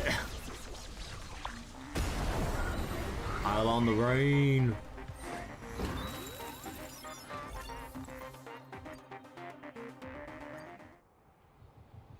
Boba Weekly brings you a special report. The intense clashes are dying down, and this season's Ultimate Showdown is drawing to a close. In this cruel pixel playing tournament, who will be the last one standing? Let's hear from the contestants and the audience. Sparska will always be the champion in my heart, even though she's already been shot down. Whoa, it's Pixel Plane! It flew so far! When we grow up, let's enter the Pixel Plane tournament together, okay? My Crimson Bolt got shot down by a Pixel Plane. Its speed was so fast I couldn't even catch its ID. It's you, Baseball Raccoon. In trendy terms, you totally shot through my heart. Looks like the winner has already been decided. The one soaring proudly until the very last moment is Kirby. Congratulations, Kirby. Before I draw you a Pixel Plane, I'd like to ask one question. Wasn't that a fun event? Oh yeah, that was so riveting. Like, yeah, there wasn't, like, oh my god. I get what they're going for, basically having fun ripping off the Bazaar, but the way they set the game up with its, well, lack of difficulty, it's such a snooze fest because, like, the only way to really mess up is if you just don't read and don't, like, you just don't buy the things that literally synergize with what your core equipment's theme is centered around. The playoffs would be more fun. It better be. As the organizer, I've seen too much deception and trickery. I thought that was all there. Wait. I thought that was all there to... Wait, what? Wait, as the organizer, I've seen too much deception and trickery. I thought that was all there was... Wait. I thought that there was all there... Wait. Wait, I'm not going crazy, right? I thought that was all there. Oh, okay. I thought. Wait, I thought that was all there was to Pixel. Oh, okay. I thought I was going crazy for a second. I was like, when I was trying to read off that, I was like, wait. But Kirby, you forge a path of your own. So, what is it that helps you escape danger time and time again, strike down formidable foes, become the final champion? Do whatever's fun. The most important thing about gaming is to play with a smile. Try telling that to my friends that play Deadlock. I see. Now it's time for me to keep my promise. This is Kirby's god tier pixel plane, the A passing hero. Oh my gosh, that's literally me. Kirby, rumor has it that you're the #1 pixel plane player in Planet Arcadia. God, pixel plane player, Planet Arcadia. God damn. That's a bit much. Kirby says she has already far surpassed the level of the top pixel plane player. Hey! After the commotion, the award ceremony comes to a close. So wait, of all the kinds of work sim games, you have yet to see one where you play as a riveter? Yeah, maybe one of these days someone will try to like, make something like that. Like, someone's got to eventually, right? The plane is missing the hat though. True. Heh, this season's matches have come to a close. Go check out your very own plane and savor this moment of victory. Your eyes sweep across the former champions pixel planes one by one. It feels as if these bygone kings have all bowed their noble heads to you. During scenes from the tournament flash before your eyes once again, track magic, blah blah blah blah blah. Wait, that last round didn't count. Did that pixel plane just talk? This is your doing, isn't it, Silver Wolf? Huh. A signal hacked in just now. I had a little fun playing with it and got distracted from the controls. That totally doesn't count. Come at me. Bring it on. That's exactly what I had in mind. I reviewed the replay and I've already come up with 100 brand new builds to counter your playstyle. This time we settle the score. Wonderful, wonderful. I hosted the Pixel Plane Rumble just to see blood pumping action like this. Kirby, the players are about to kick off. You're welcome to join in any time. I bet a passing hero is also raring to go. After all, a pixel plane's fate is to soar through the skies. Oh boy. So fun.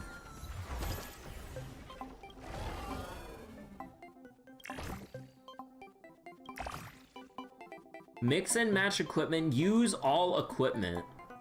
What the fuck is this? Okay, wait, can I just look at the thing without?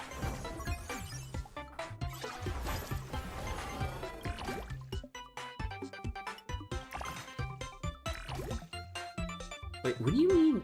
Oh! Oh! So when this ticks, it uses everything you've got on your bar.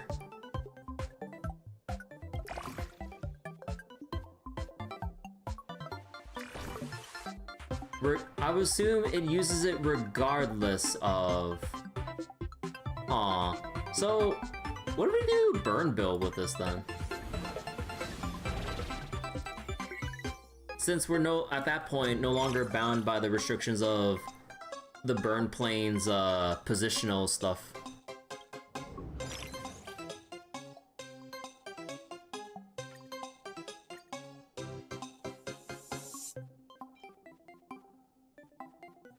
This build is gonna be so ass, isn't it? Oh, hey, burn!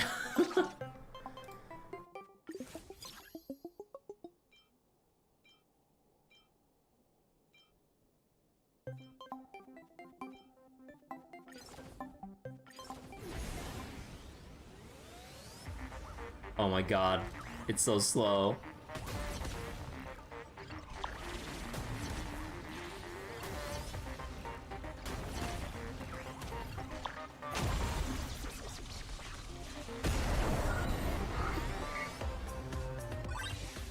Yeah, definitely gonna need a speed boost thing to speed up the central, or the core equipment. That's gonna be the key. Finding a speed boost for the core equipment. I think we're good for now. Let's just keep building up money for the Zone 2 shop.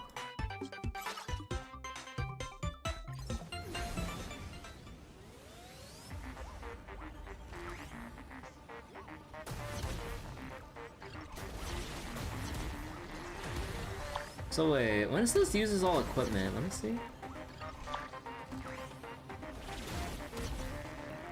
Oh, okay. So it doesn't put the other stuff on cooldown, so it uses it but doesn't eat up their current charge. Well, I mean, that makes sense, but yeah, I just wanted to make sure. Oh. Well, got a free level up for an equipment. No, that's the one I took out though, right? Alright, now we can buy something.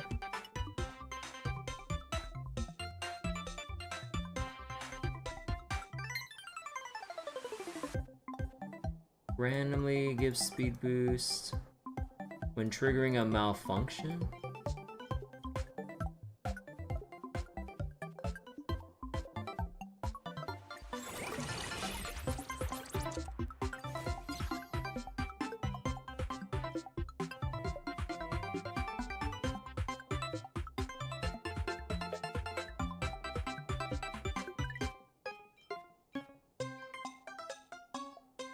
When adjacent grant shield. Oh wait, no, none of these grant shield.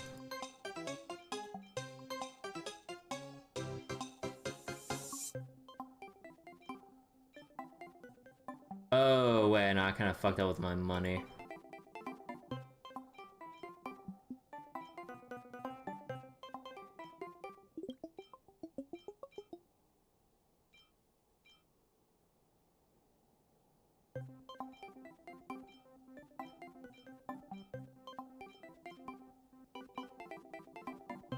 Okay, wait. I'm being dumb right now, so put this down.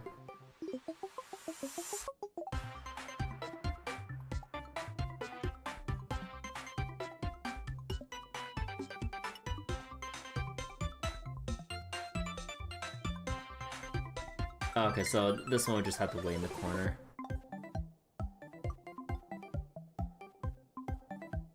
Although, hold on.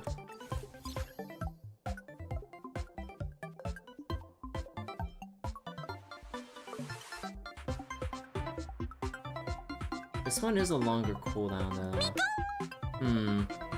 Thank you for the Miko and Abdo.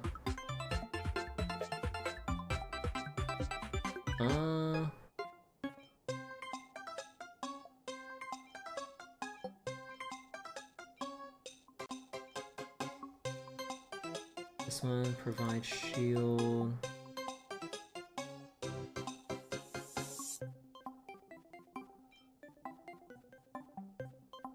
Maybe I'll just go with this for now.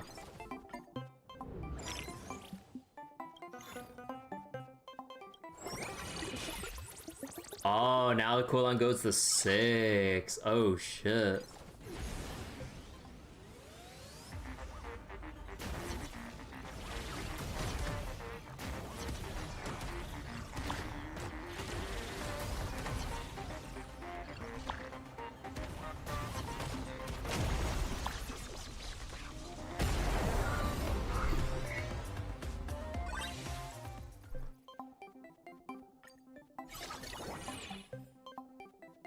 When using player's equipment, randomly gain speed boost. Randomly grant speed boost to one piece of equipment. Let's say we go econ for one moment. Let's get speed boost equipment. Gain shield, doubled, adjacent. Aww.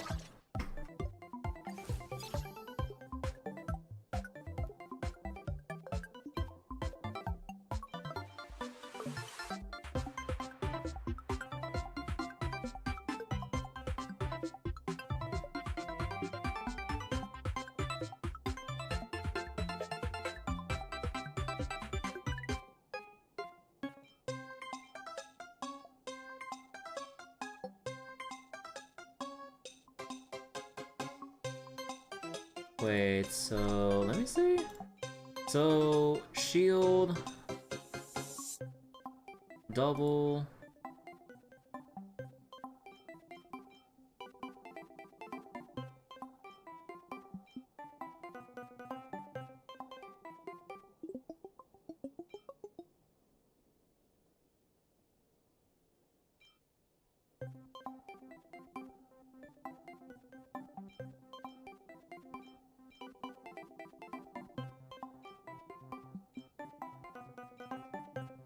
Oh, but no, the issue is like doesn't really do much damage.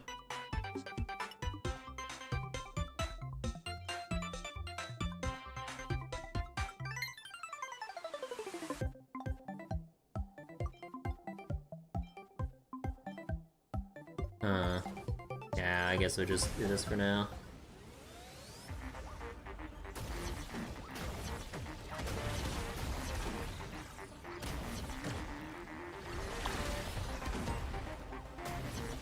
Games want you to double glasses to infinity with the ship's core. Yeah, but the problem is like, what damage would I do with like infinity shield? Oh, I guess like, I guess they'd be like stall comp, huh? Because like, eventually when you go on long enough, it will trigger the it will trigger the countdown timer to like tick everyone down. I forgot about that.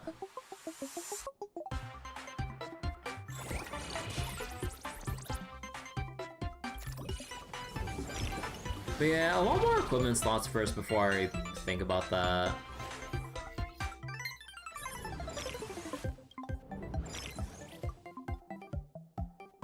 Let's see. When adjacent deals damage or malfunction, this one gets a boost.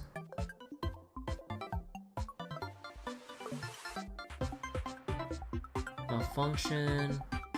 Burn shield gets a boost. Okay, wait, maybe lighter?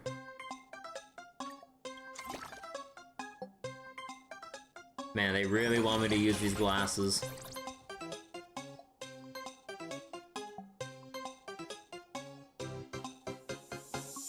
Good luck in my pulls. Thanks, your option. Still going through the event stuff right now to scrounge up some Jades, and then I'll probably do some exploration after if I still don't get Guang. But yeah, I'm not within the pity ramp up though, so, or the soft pity range or whatever. So we're hoping for a lot here. Okay, so how exactly do I do this? So then we have the glasses here. Then we have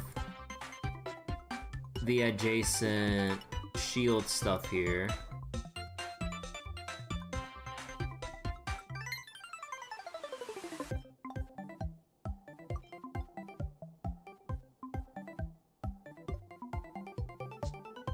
This gets a speed boost.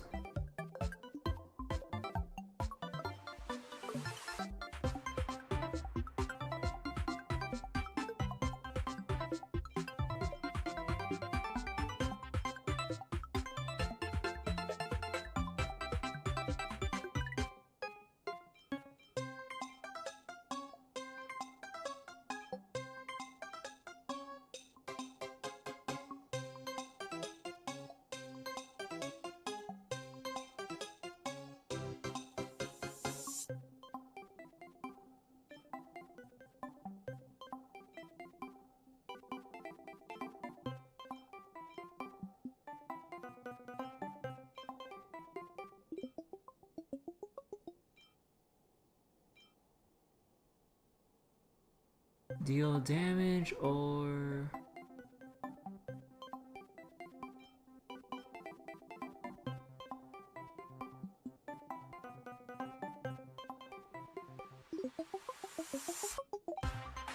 Okay.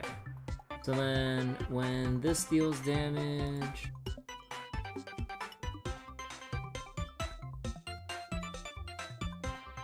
Nah, I'm too small brain for this shit. The glasses are OP beyond anything. Yeah, I can imagine, like, you'll keep doubling until, like, you stall them out.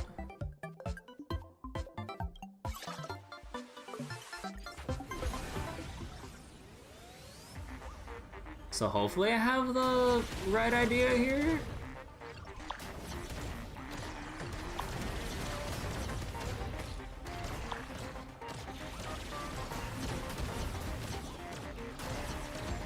Yeah, like, holy shit. That's absurd. But the problem is, like, my kill potential is, like, non-existent. Like, I don't have anything that converts the shield into actual meaningful damage. Until, well, actually, wait.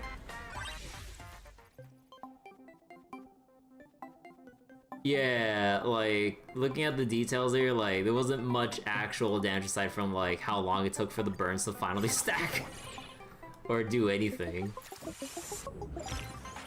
Just get coins for now, so it's basically like an auto-win at the moment.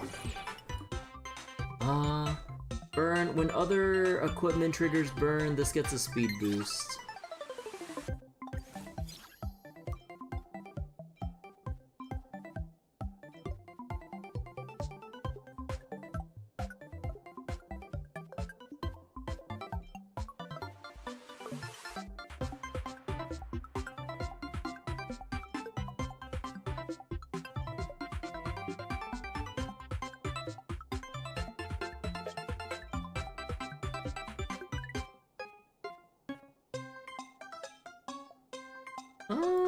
Actually, let's switch this. When adjacent deals damage... Actually, no, then. I guess we'll just kind of do like this? I'm not sure.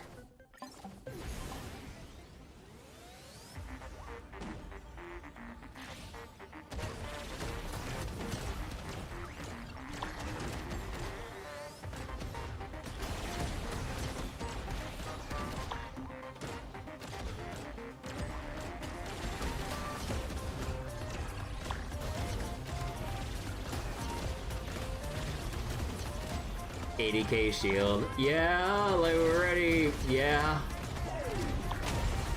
So it's basically as long as like the other opponent doesn't have like spammy initial disruptions. Yeah, like you just slowly tick them down with what you got.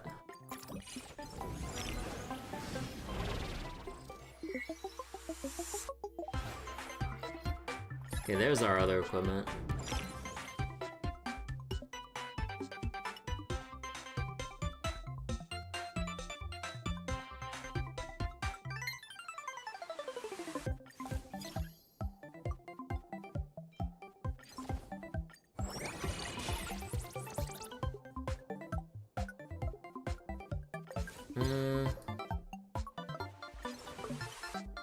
I don't think I'll bother with that. Okay, wait. When others trigger a burn...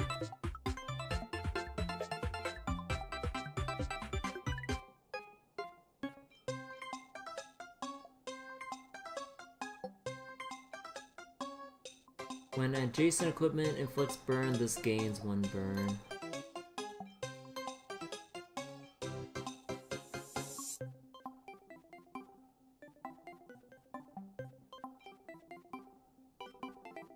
Oh, wait, whoops. Oh, wait. Adjacent gets a shield. Oh, right.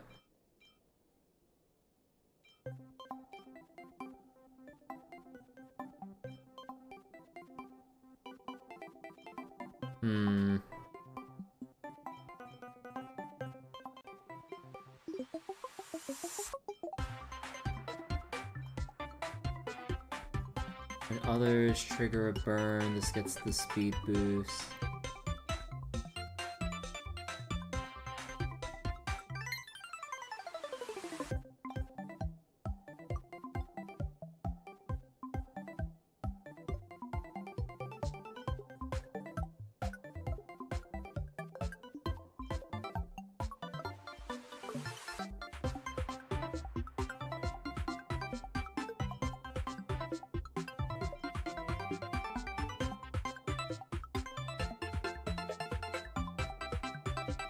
I just do the... Nah.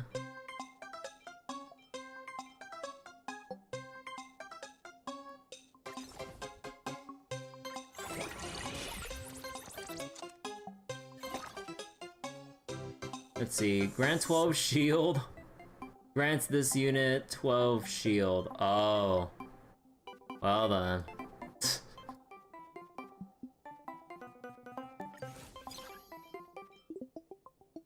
I mean, shit, what do I guess I'll go with this one.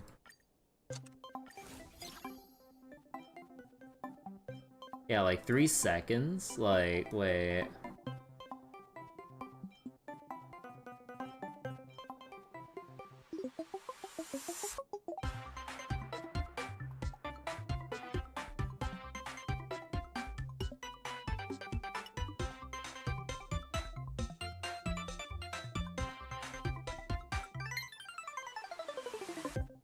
Wait, this one's 10 seconds, 3.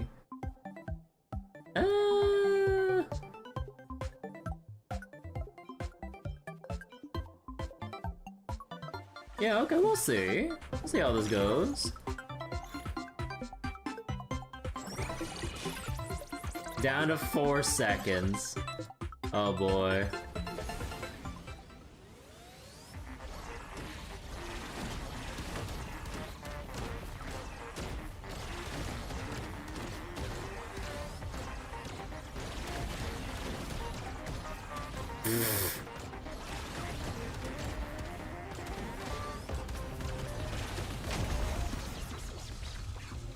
God, that's so silly.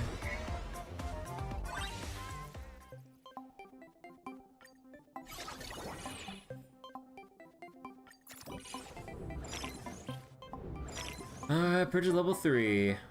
Randomly cause...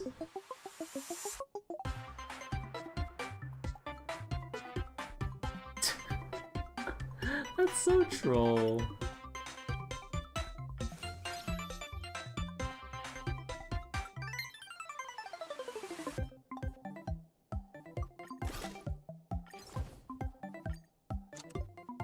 Kinda wanna try this out for shits and giggles, but what would I replace?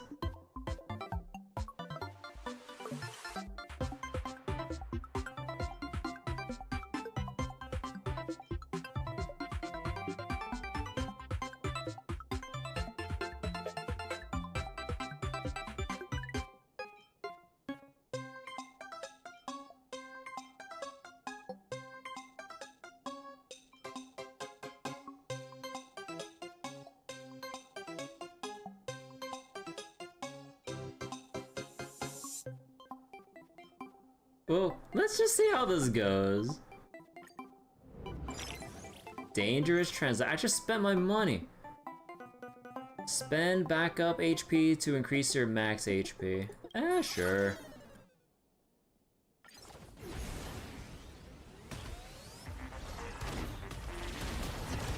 So eventually we'll just perma-lock them out of like doing anything, huh?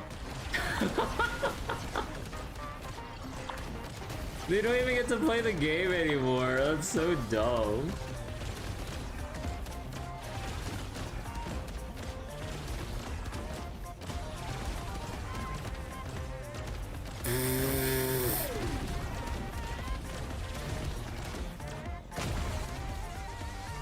That's so dumb. Million HP shield. Man, it really just is like just glasses and then just do whatever the fuck you want. When an enemy uses an equip... What? Oh! When an enemy uses an equipment when I disable with their whole equipment set. Oh, gee.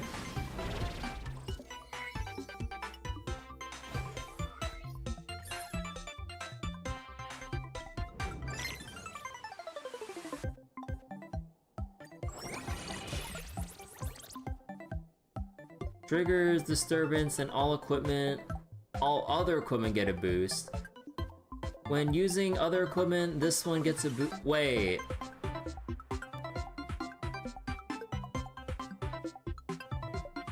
Wouldn't this, like, stack like crazy with this? Wait.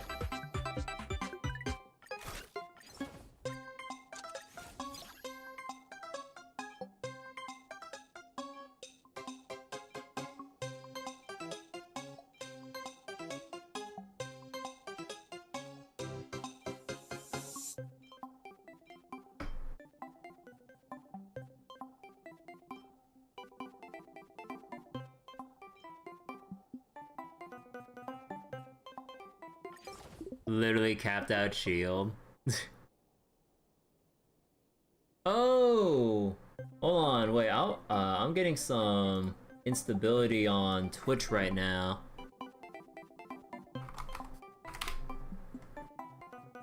Oh, wait, no, I've been having some Twitch instability for the past hour. What the fuck? On and off.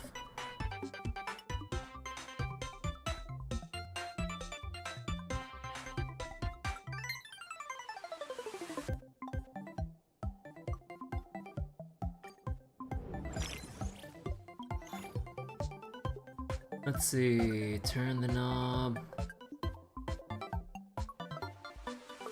Eh.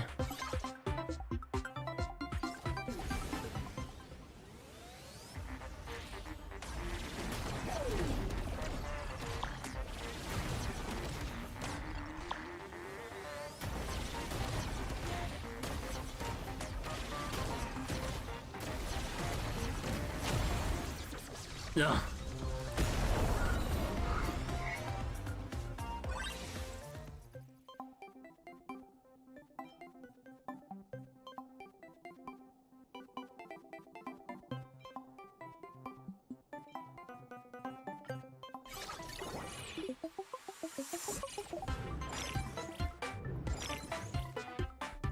Leftmost, shield. Speed boost to all burn.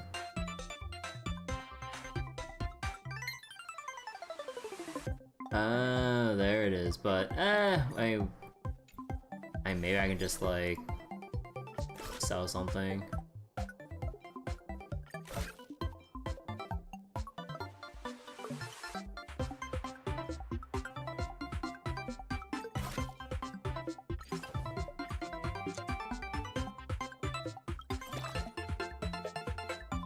When triggering a boost, increase 30 shield for all shields. Aw. And I don't have enough for this. So oh, what's on your end? Yeah, like for some reason my Twitch is like having some weird instability right now and I don't really know how to really fix that. Yeah, Twitch is just kind of acting up right now. YouTube seems fine though, but yeah, Twitch ingest server seems to be acting up so far.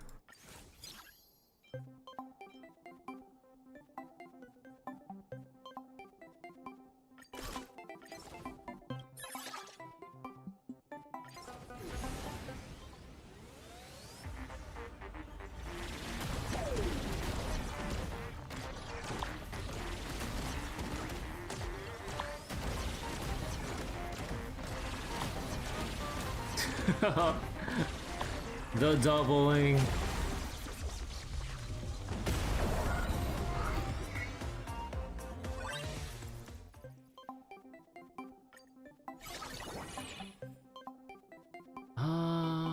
Shield. When adjacent equipment generates shield, increase their shield by 5. I mean,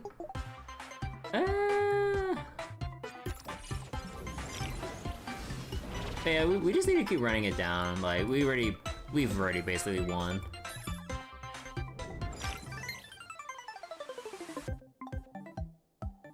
Uh, 12 burn. When adjacent burns, this gets a boost.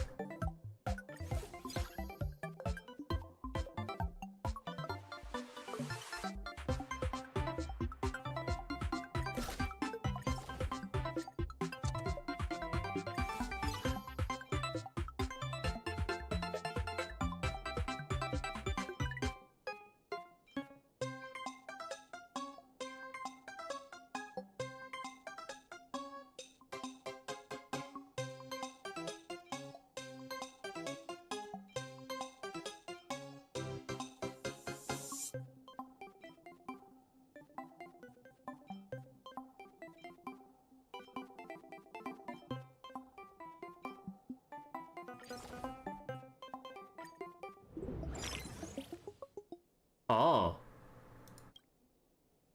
Shield.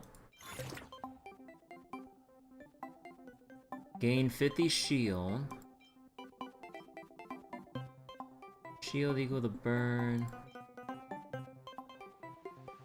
Generous shield equal the damage.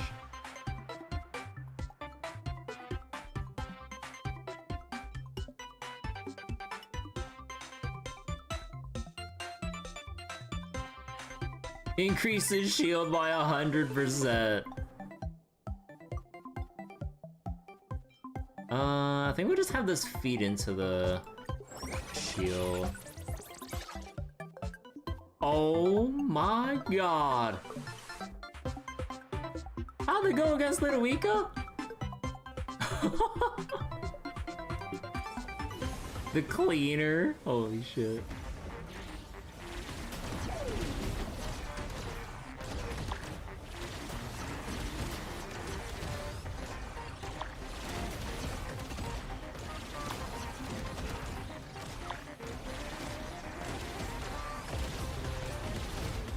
We already capped out shields.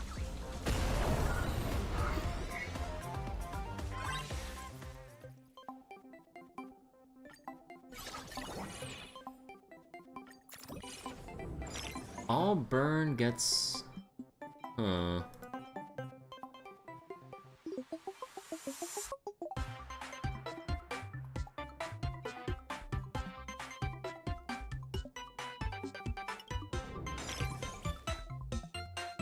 Bring a speed boost, damage, and...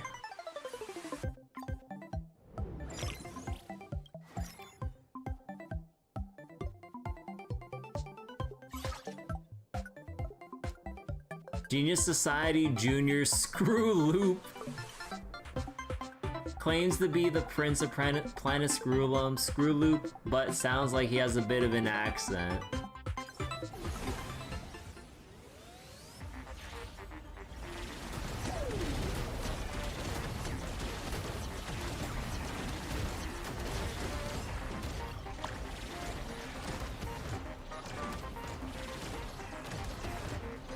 Yeah, if I can get a modification that adds burn to one of these equipment.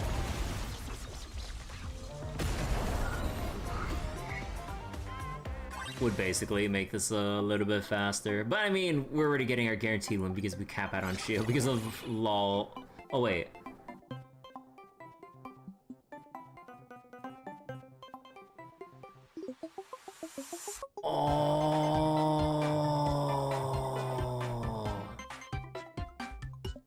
Well, I mean, if we didn't win hard enough...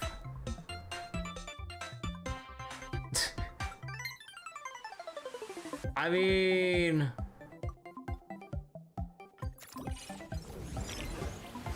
Deals damage equal to current shield, huh?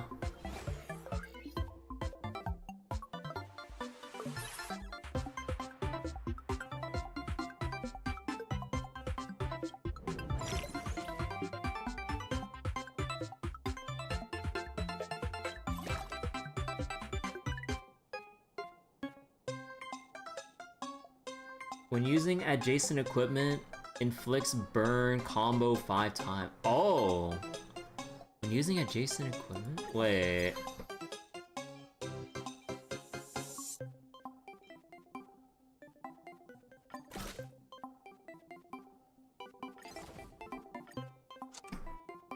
Okay, wait, how do I...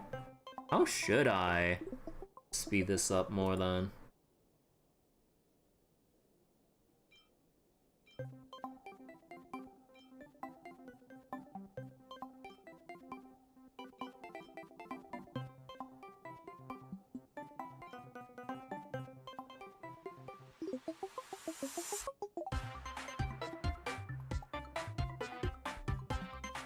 Yeah, no, this is not really doing much by itself.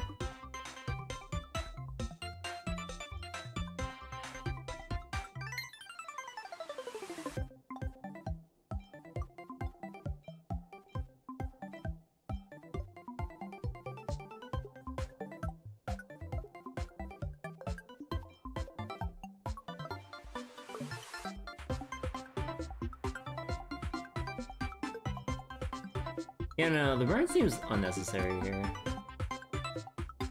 25 seconds until I win.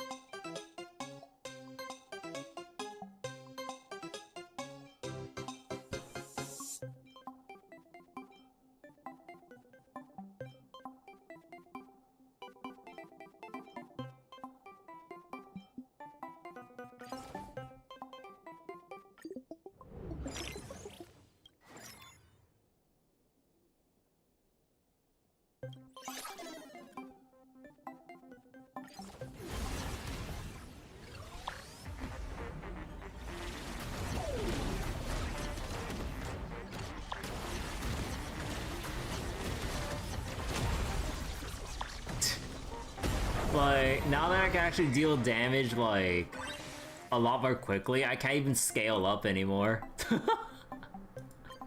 Suffering from success.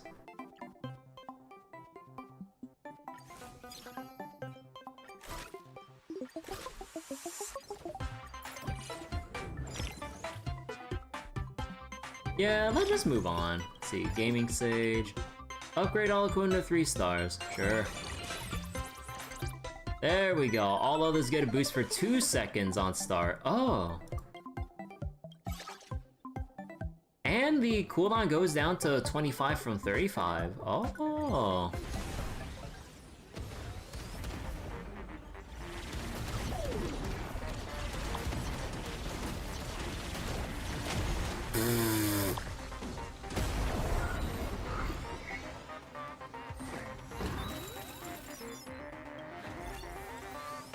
We did it!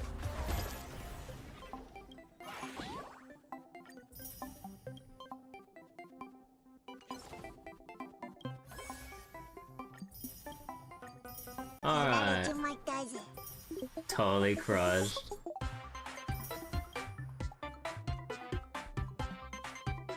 That's probably how the gaming stage is feeling right now. But yeah, wait, is that really it? There's no other scene for doing that?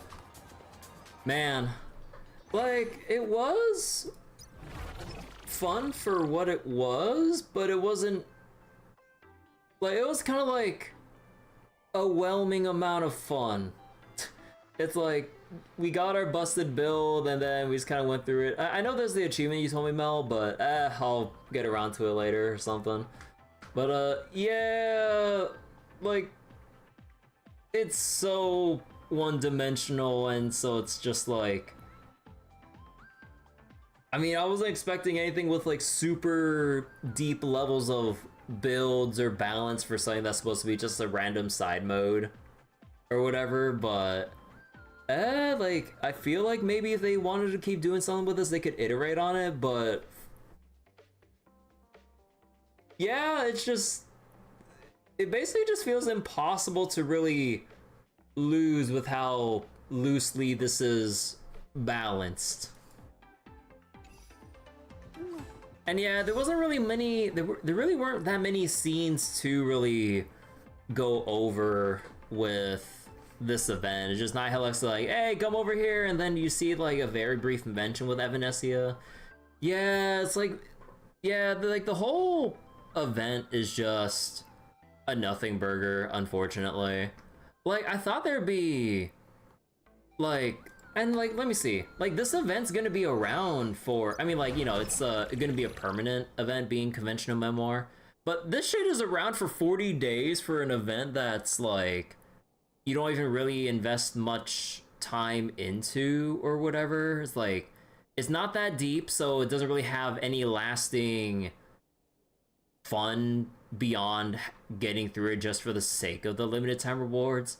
And yeah, the story is just non-existent. Like, there are other events that have like other what was it, there were other events that had some story to it, like, you know, like the whole saga of, like, let's say Arum Alley, or wait, where else can I view the,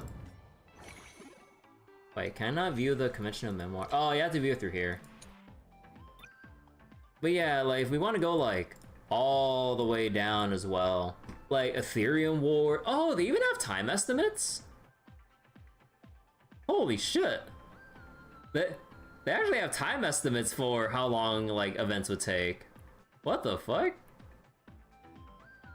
Huh. So a part two fat? No, I'm just kidding. Part 2 Fate collab.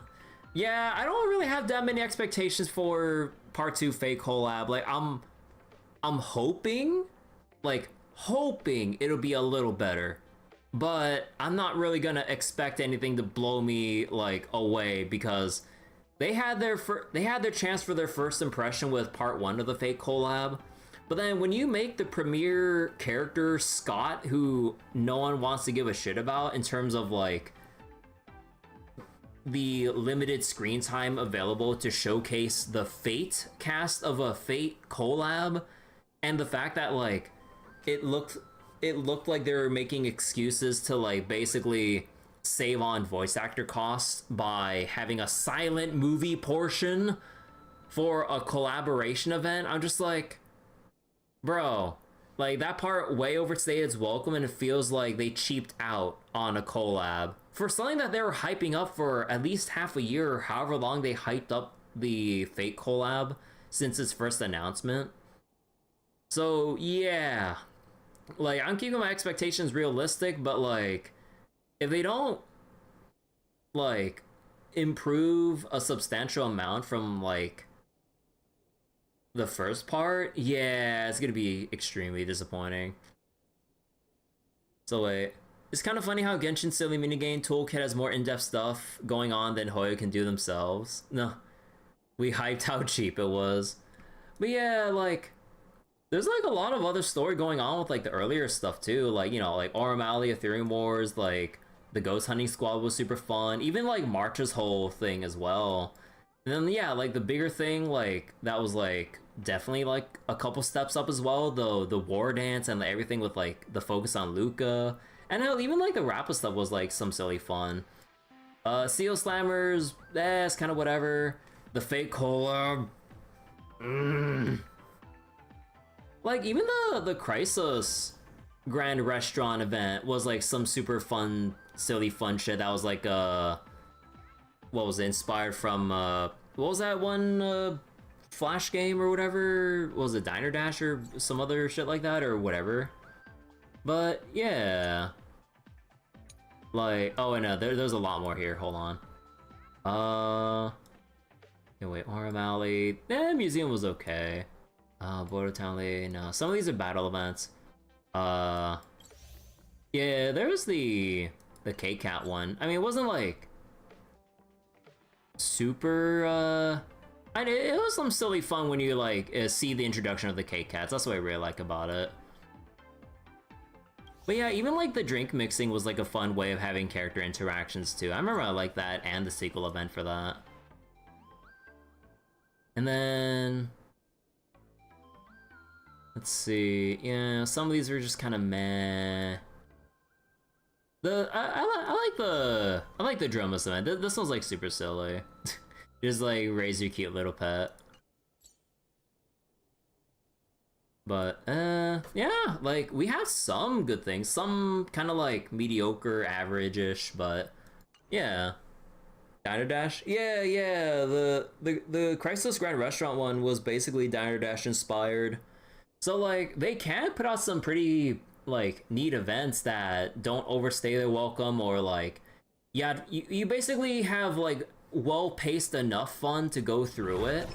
Here, it's kind of like on the mind-numbingly easy side, where like it didn't even have like any real story to speak of. Like, yeah, like the balance was just way too easy in favor of the player.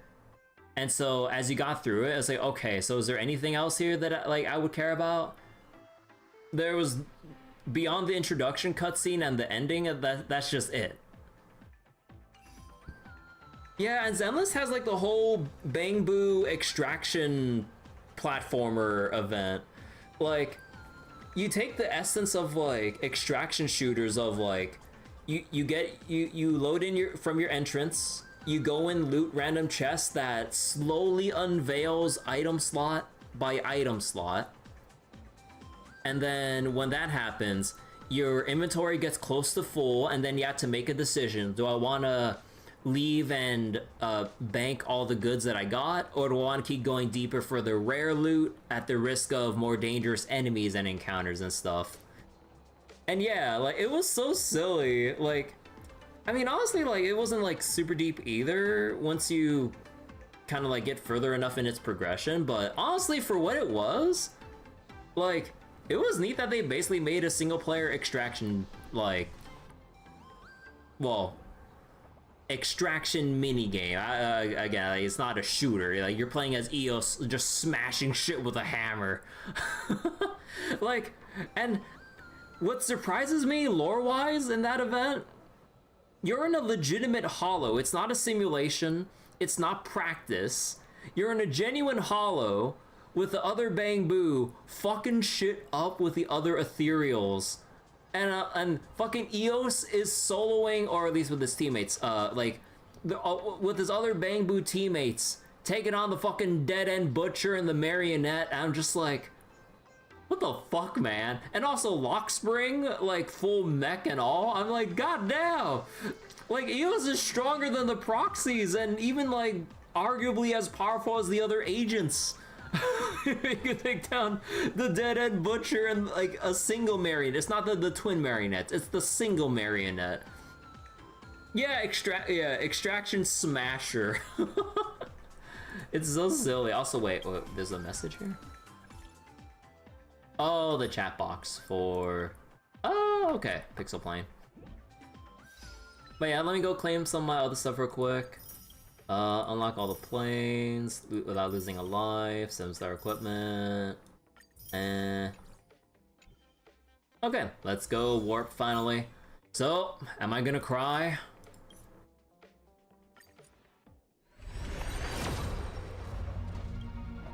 Please! I didn't even get a fucking dupe character. It gave me an LC, which gives me even less. Oh my god. Alright, I'm gonna have to dip into my Honoric shards, which I believe I have enough. Nice. Anyways. Fuck. So that's 2 temples. Okay, wait, how far in am I right now? So 5, 10, 15, 20, 25, 30, 35, 40, 42. So I'm at 62 right now.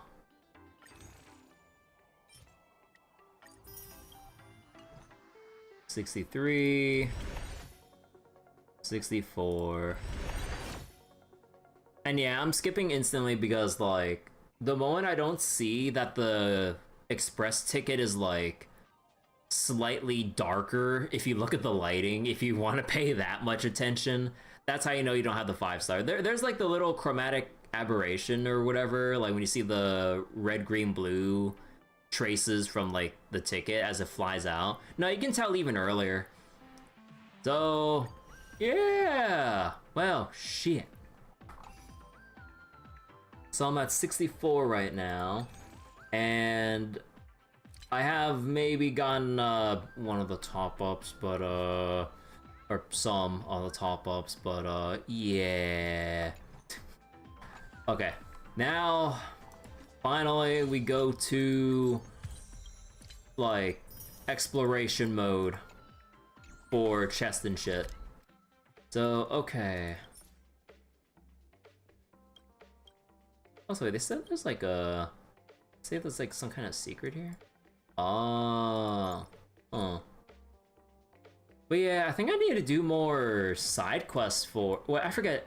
If I want to get more of those songs to activate in like the platforming areas, do I need to do it via side quest? Or if I explore enough, I'll find it? It's via side quest you find those music notes, right? So yeah, I think I'll probably just keep exploring for more... What was it? For more chest stuff here. Okay, wait, so where do I find the Furbos? So it's more of both. But yeah, hold on. Let's see.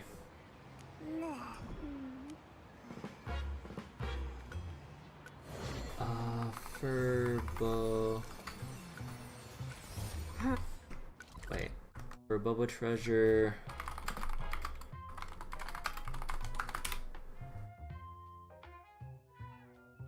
Furboba treasure in what city is this again? Dovebrook.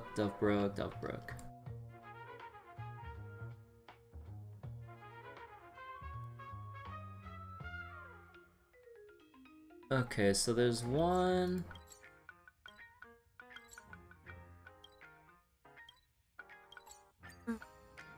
around the south end here. Did I do that yet? Blazing hot, fiery strong, insanely spicy.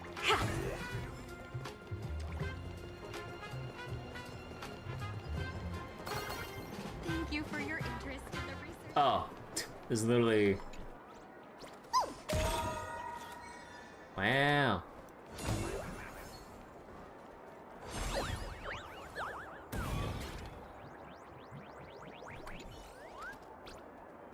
Wait. You caught me again. Boss, wait. Boss, isn't my idea of turning into a Roblox super creator? Say something nice.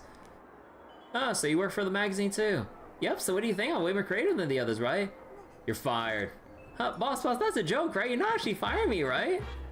Fired decisively on the spot. Boss, you're the worst. Let's just wait and see.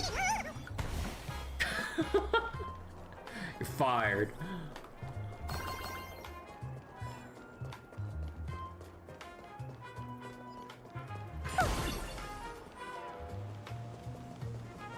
Alright, and there should be one down here if I didn't get it already.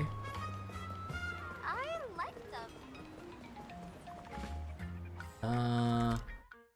Wait, where's that one?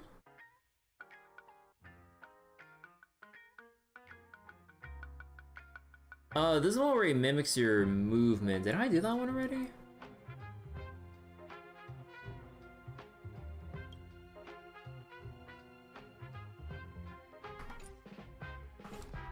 I don't think so. Let me see.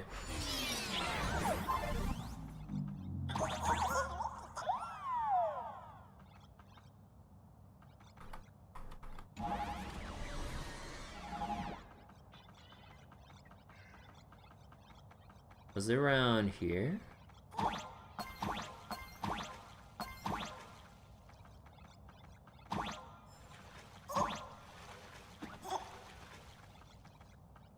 Oh yeah, we already pressed all this before.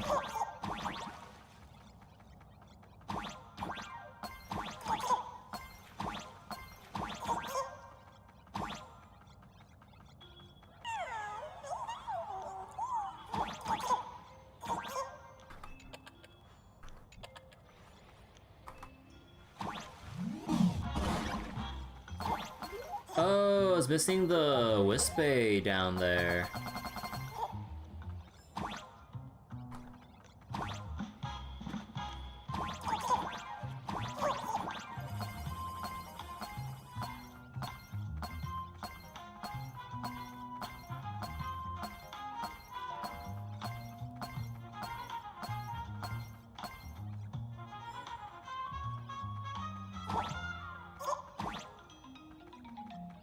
Wait, how do you even get that?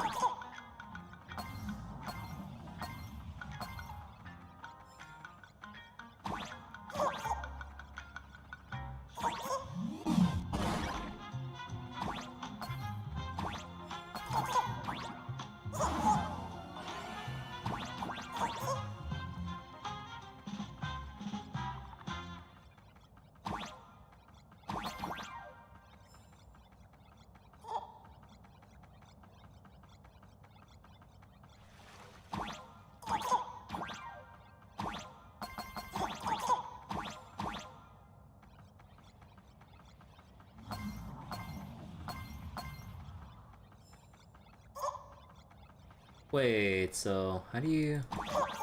I can't get below that.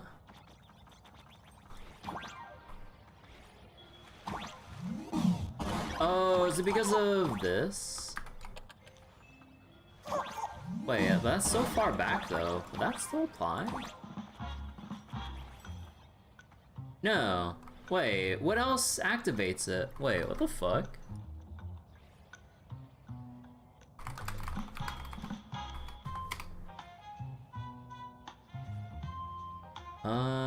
Dovebrook, Wispy.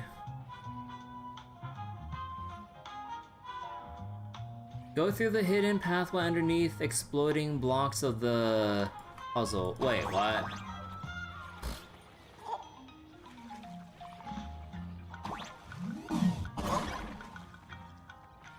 Oh my god. I'm on this side of the water, but you're on the other. Which of us is above the water, which is below? That's right, I forgot you humans can't breathe underwater.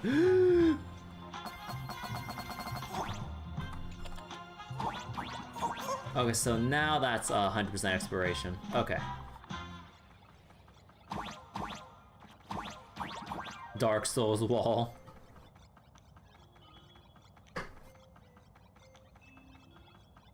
An illusory wall, just like Dark Souls.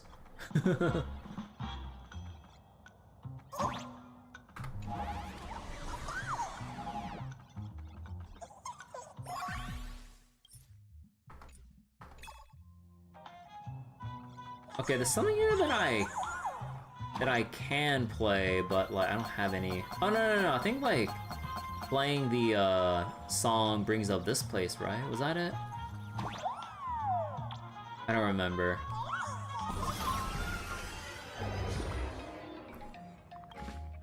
Whoops. Let's see. Congratulations, you collected all the Nameless Wisp Bay collected by Star Rabbit Project in Dubber District. Automated message. Okay. So then now the other Furbo was, we're missing one more, right? Yeah, it was up here. Wait, okay, well, how did I miss one up here?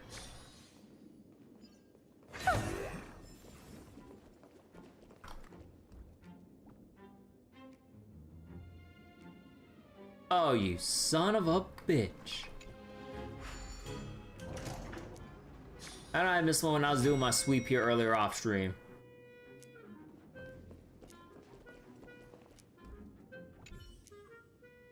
I'm just a quiet little flower, peacefully having fun here. Pull it out. So even if you're my boss, dragging me out like this is unforgivable. You don't have to quit for Bubble Weekly today. I'm not backing down. Oh shit. He's fighting back. Look, a V I always deliver. Mountains roar, dragons rise! I don't have time for games. Heavy metal thunder!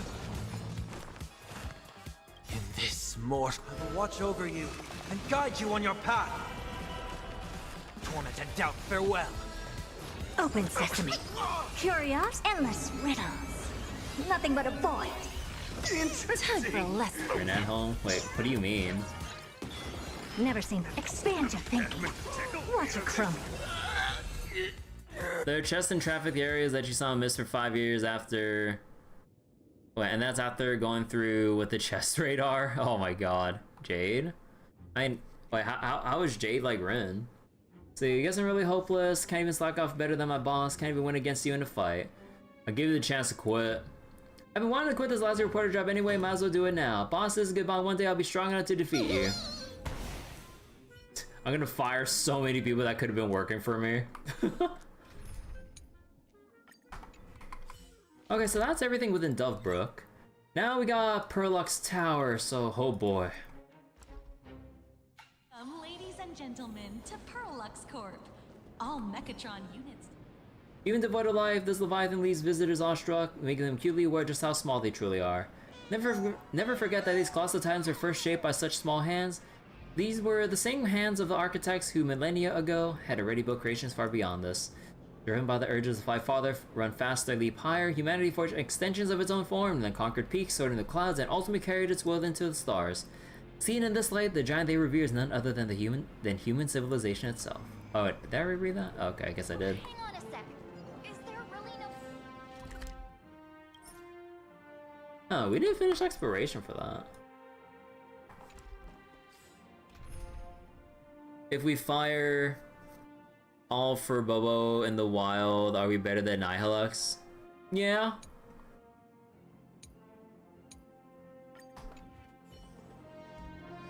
Look, I may be firing them, but at least I'm not withholding the pay. Take a look. This is pure genius in action. Welcome, ladies and gentlemen. Oh, it's like all in there now. Wait, how do you get there?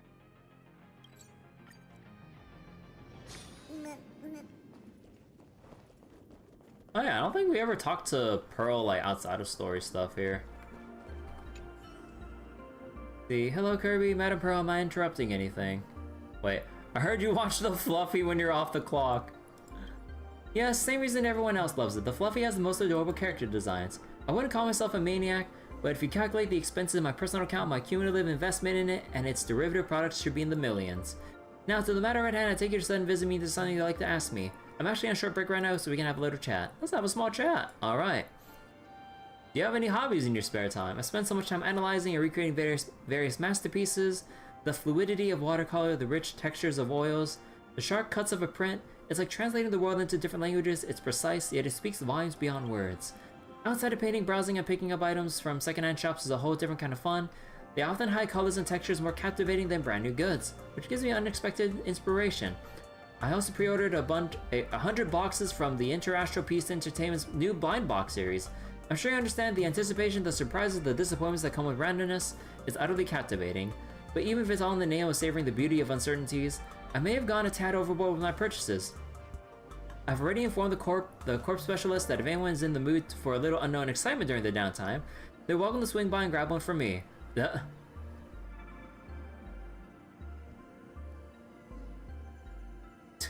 I've also got quite the collection of traditional items myself. Can I be your sketch model? Of course, I'm confident my analysis of the human body will be more precise than you expect. Come find me when you're ready. What is art, in your opinion? A straightforward question. This is practically something that requires a comprehensive survey of human civilization to even begin answering. If I were to put it in abstract terms, here's how I understand it. An error in the calculation of human nature, an anomaly that's difficult to capture in any data model, a spark that randomly captures a rupture in the chain of rational logic. In my world, it either doesn't exist at all or it's everywhere. Or perhaps you share the curiosity common among organic life. Can intellitrons understand art, or more importantly, create art? What's your answer? My observation and extrapolation is that when organic life begins collectively contemplating questions like can intellitrons, the very process of that discussion unfolding becomes an answer in itself. That is doubt, communication, and understanding. What have the Stone Arts been up to? The 10 Stone Arts movements always attract unwanted attention, but given your past dealings with a few of them, I wager you're expressing concern. But we don't have a habit of reporting our schedules to each other. That said, I do occasionally catch wind of some amusing tidbits about my colleagues through unexpected channels. Anything about Topaz? Once when I helped take care of Numby, it took quite a liking to me.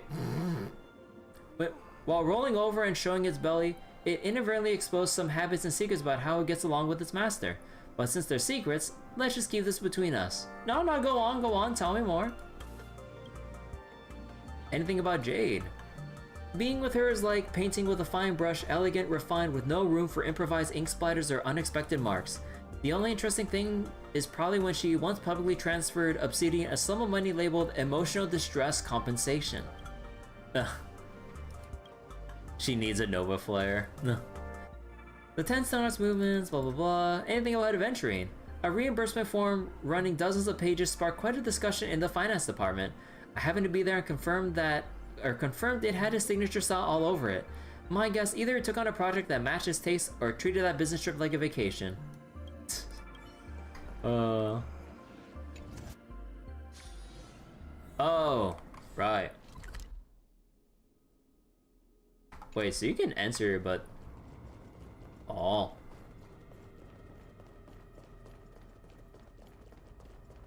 Is there anything else to look through here?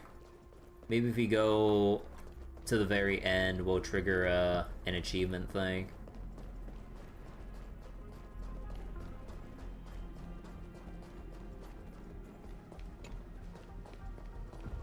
Come here, be one with me, return to primordial state of all things in the universe. Perhaps you stumbled upon a fractured corner of world and canvas, the shattered ruins, distorted space, certain presence quietly lifting a corner of their veil.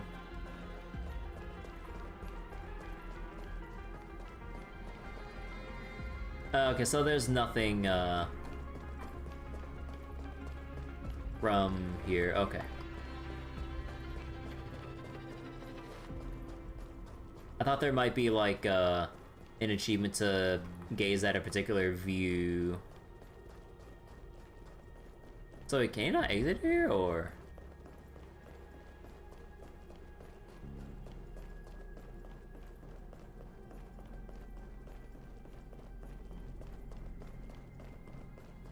Okay, over here.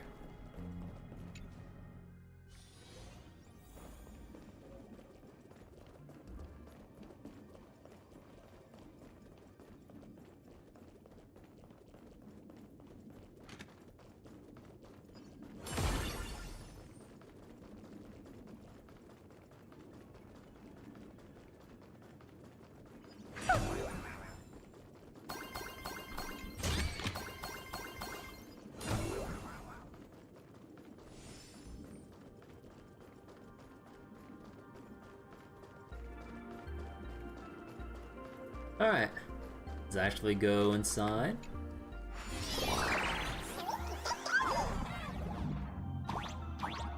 Oh my god, wait, this is so trippy. We're looking at a top-down view going from left to right of where we just entered, or around there.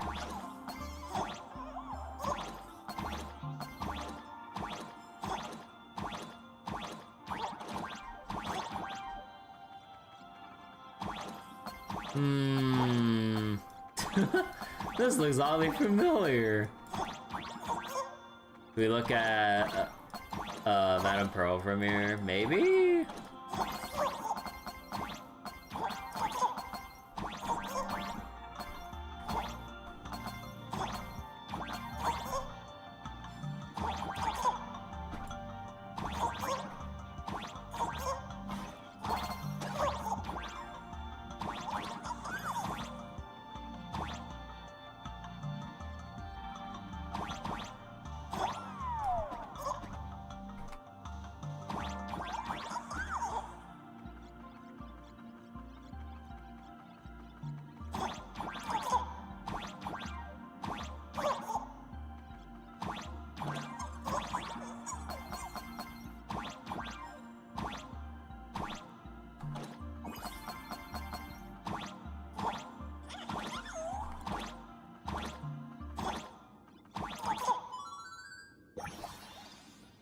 Yahoo! It took you long enough. I finished writing a tragedy and my mind's flooding with nothing but comedy.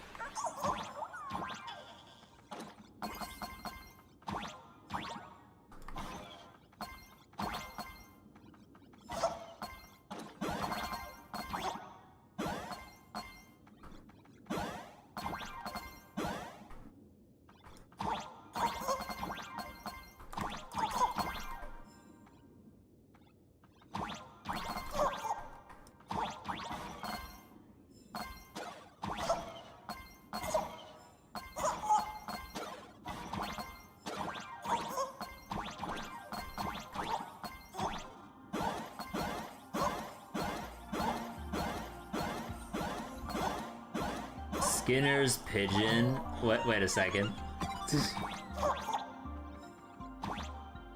Okay, so that was all to that.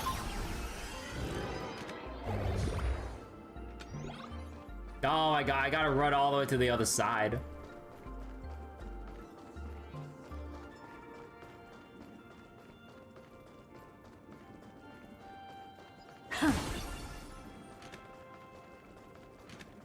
Okay, so what's so hard about this one?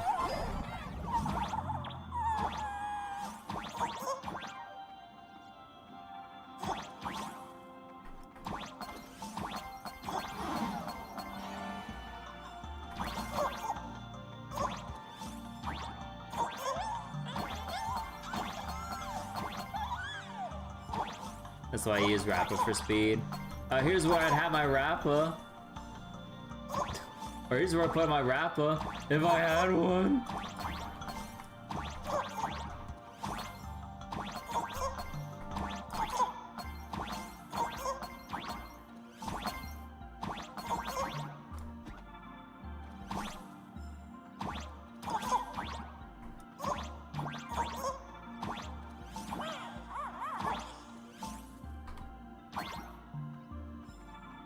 Oh.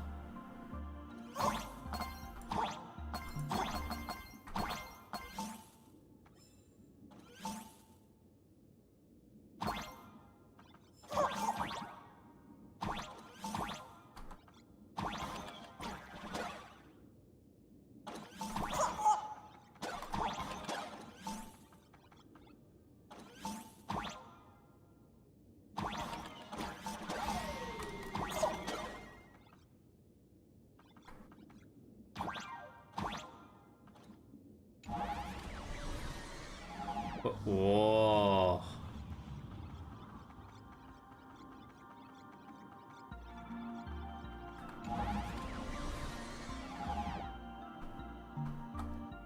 Wait, oh, I have to press up and down.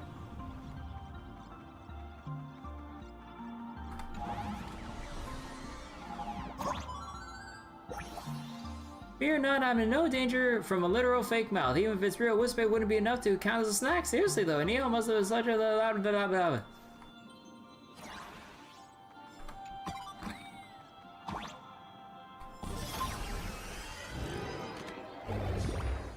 Yeah, we just like teleport right in front of her. Wait, is that really it? Wait, no. Wait. I saw that one thing.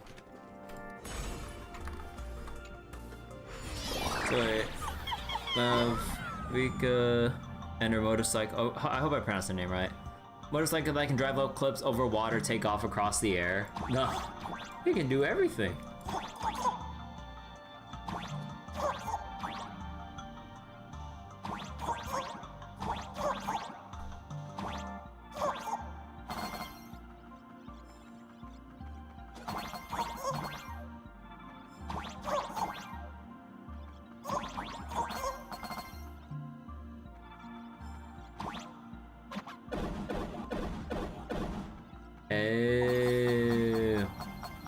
Oh god, the perspective change.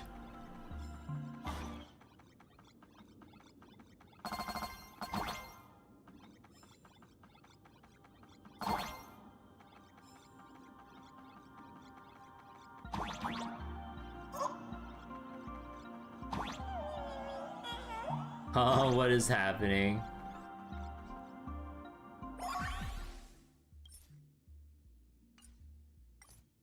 Wait.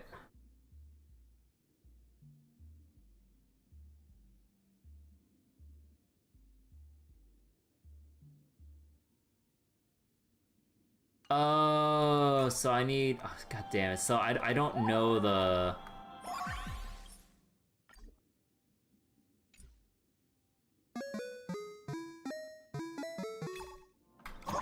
Okay.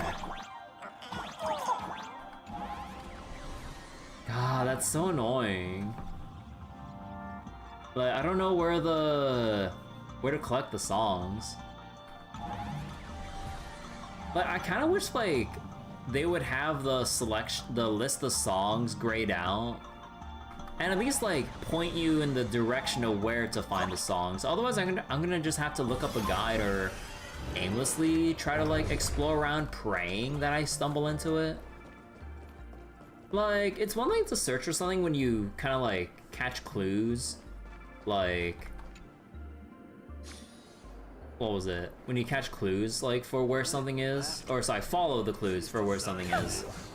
But yeah, aimlessly faffing about to maybe stumble upon that actual thing is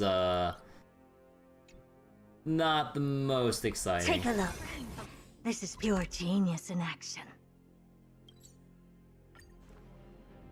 But why is the flagship store more expensive than the distributors?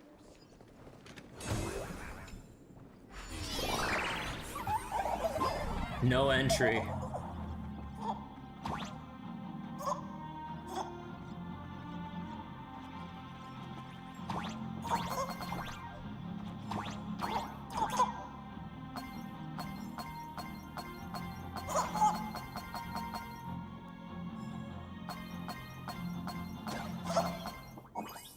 The songs are closer than I think.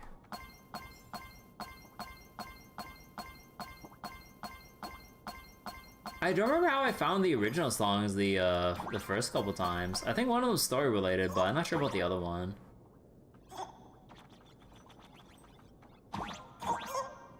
Wait a second, I've seen this magic wand before.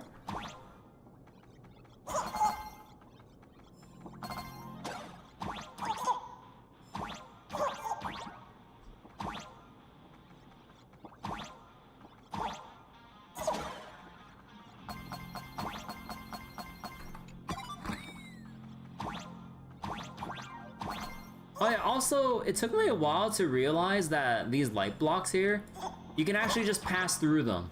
I didn't realize it until I tried to do one of the platforming stages off stream. I was like, wait, how am I supposed to pass through it? But yeah, because like, we were taught to go through the other kind of like drop down platform, but not through the light blocks until I was forced to, and then I was like, oh, I could have done that the whole time. But yeah, don't I feel silly? The gunpla set here, like, holy shit. The drills!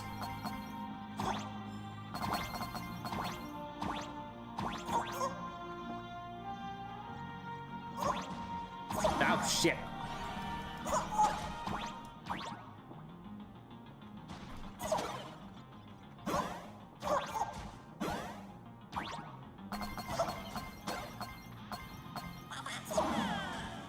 Oh, who put spikes down there right next to their desk? So wait, isn't the usual platformer signifier for blocks you can jump up and down through to make them like half height? Yeah, like the usual ones were like little thin stick branch looking kind of platforms, but the light blocks, they're like standard block height. They're not like thin blocks or whatever. So that like threw me off until like I went into a place that literally forces you to like go through the light blocks. And I'm just like, what?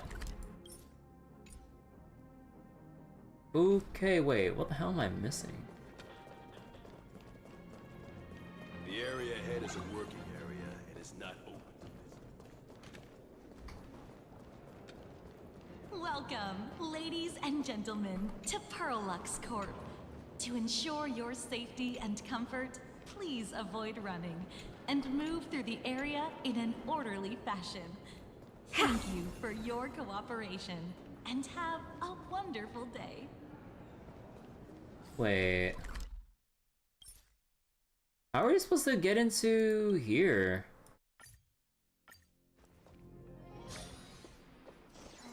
Oh, who the hell are you? See, I'm sorry, kiddo, but you've really come to the wrong place. Wait, isn't this Pearlux Tower? It is, but this is the R&D wing, not the shop. If you want a Mechatron, you can buy one at the front desk. I don't want a mass-produced model. They just get wiped out by random crossfire. If I'm going to carry on the legacy of the Daybreak Squadron, I need something way bigger. You gotta have one, right? One of those super strong experimental models that haven't been released yet? I think it's called a protagonist. Can I have a protagonist, pretty please? That's not exactly how things work. Protagonist? That's me. Whoa, I knew you were the main character just by looking at you. Was it the hat? That explains why you have a protagonist. Can I borrow it, please? Poor kid, has he seriously never been to a toy store? Hey kid, let's go chat over there. We're blocking the other visitors. Okay, fine, but you better not be lying to me. Ugh. Daybreak Squadron successor. Let's see, back for another round of Mechatron assembly. I want to build another one. Got a fresh set of parts. Oh, so you gotta like... Oh, okay, so you have to talk to this guy to do it. Oh my god.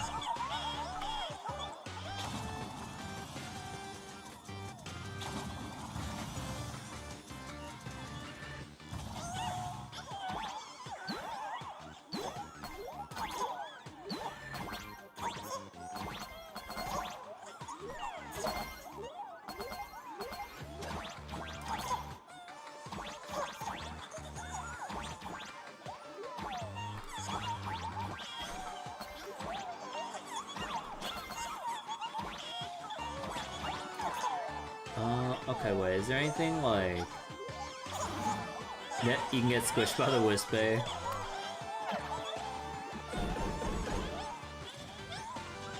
But yeah, you can see through like... You can see like with this thing here, like the thin bridge, it's not nowhere near as thick as a block.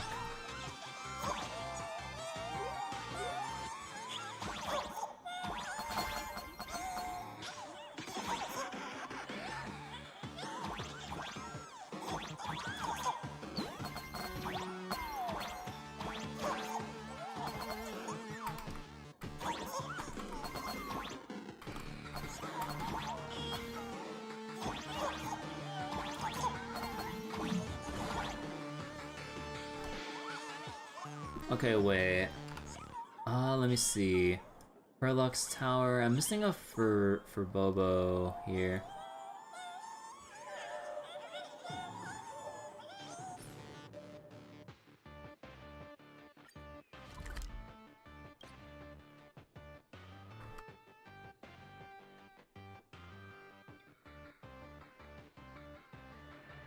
Oh no, I'm missing one somewhere else, but this one, wait. So wait, what's the thing I'm missing over here then if it's not a Furbobo? Is it a Wisp? It's probably a Wispay, I think.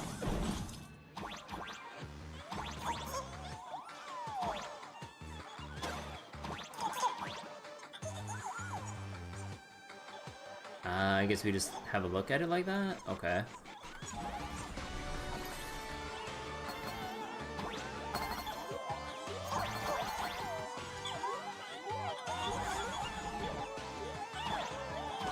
Step on me!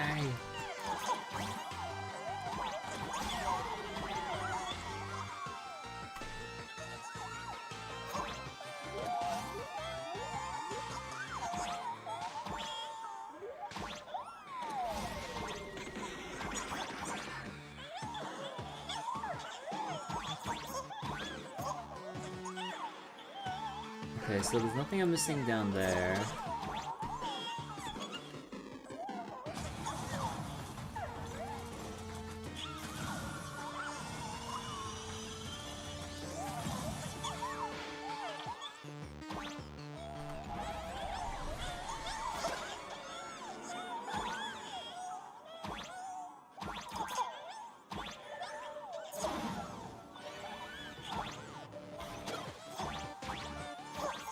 Okay, so we can't go beyond that.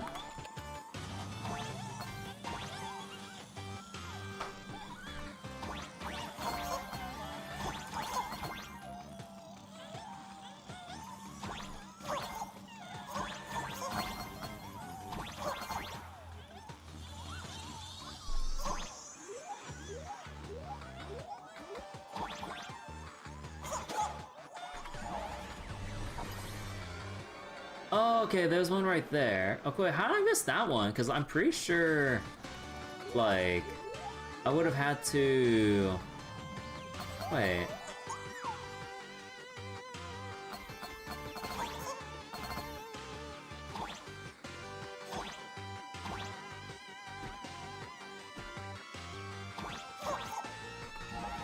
Wait, how do you get to that one?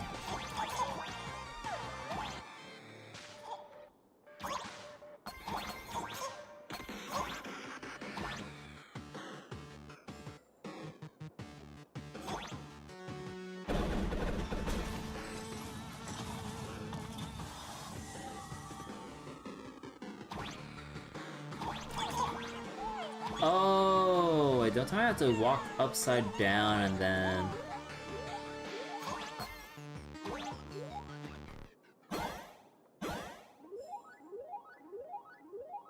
Oh. Oh my god, it was actually as simple as that. Good morning! When a Wispay is alone, it speaks loudly and rises loud, proclaiming to the world through echoes born of blah blah blah. What the fuck? Oh, 86%? I'm not... What?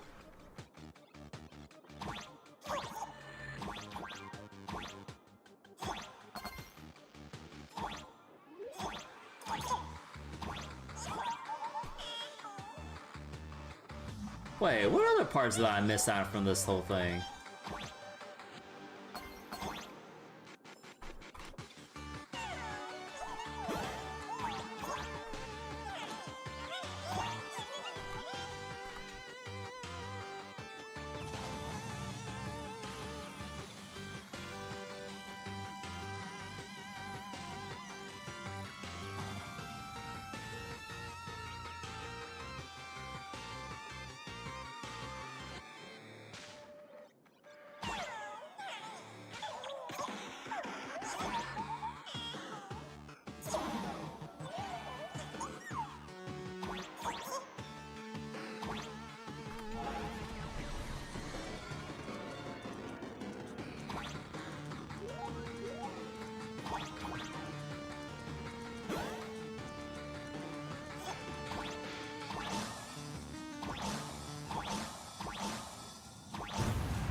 That's... Wait, so wait, where's the other 14% that I'm missing?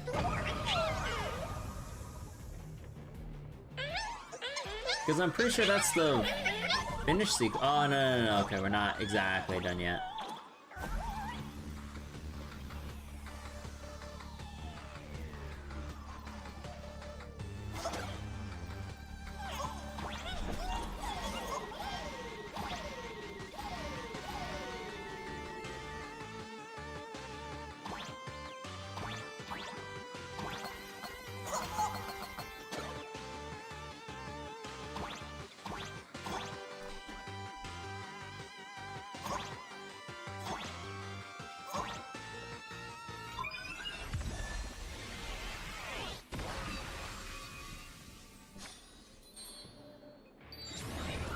Oh yeah, I forgot that there's like this whole thing again. Cool.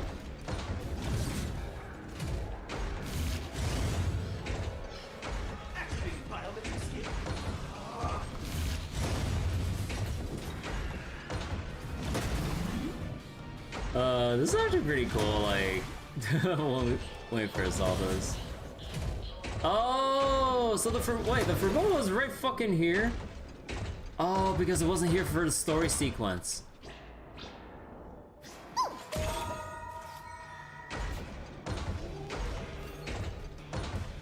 Don't tell me you're disguised as a fucking building. Oh my god.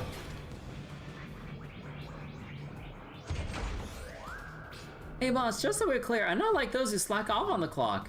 There's an old saying game characters' behavior will develop an antinomy, wait, with their previous impressions of the, in the second major update. Wait, what am I even talking about? Anyway, turning into a prop for the film shoot is our latest undercover tactic to snack the freshest intel around here. Let's be real, you just want to play dressed up, don't you? When in a forest, hide among the trees. Hide among the destructible trees. Sharp eye boss, turning into a superhero or an alien warrior, that's all way too cliche these days. What's really trending now is the art of journalism. Immovable as a mountain. Just kidding. Anyway, I got through official channels by applying as a prop actor, not gonna whip up my camera in someone else's work site. Besides, I didn't exploit any loopholes or anything. But hey, once it reaches my ears, there's no such thing as a secret that stays hidden. That's the mark of a professional gossip journalist. And I'm sure you know exactly what I mean, boss. Won't take up any more of your time. Catch you later, boss.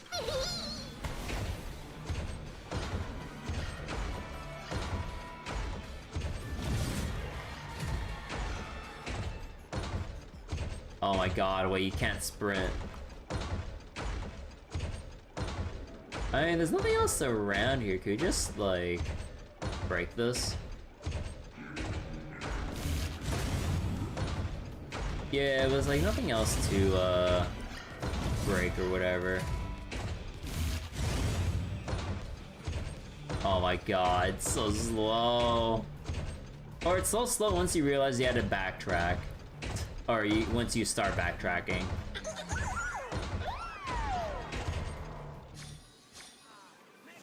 Okay, so that's Prelux Tower done. But what the hell is this? Like, wait, what am I missing from here?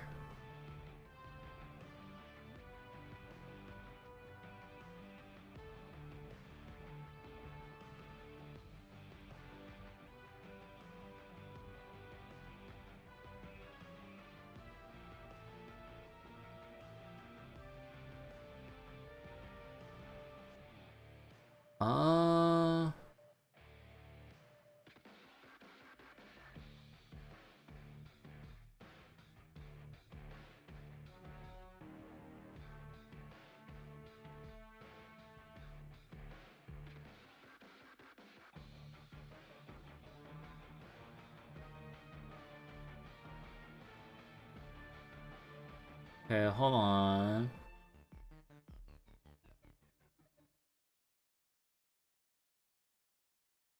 I already did all that. Wait.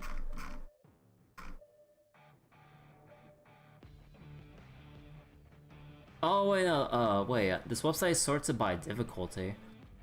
So this is difficulty 3.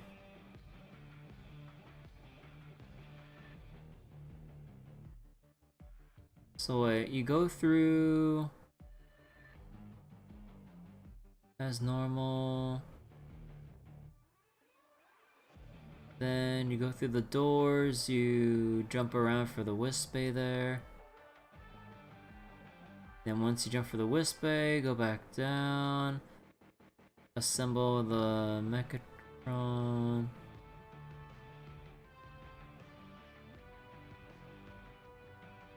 What?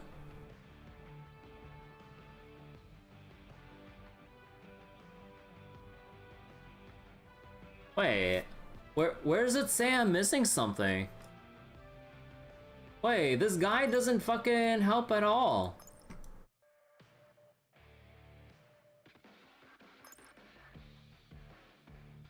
But what? What other exploration is there? Excuse me? And what about, wait, what about this one?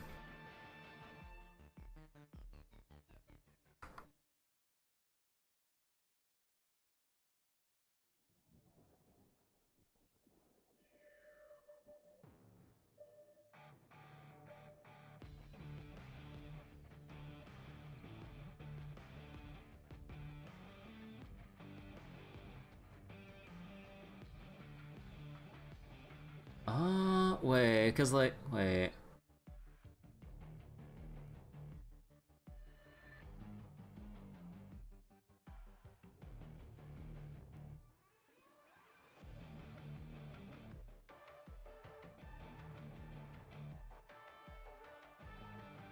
What? Wait, this shit is so confusing. Wait, this guy doesn't even help at all.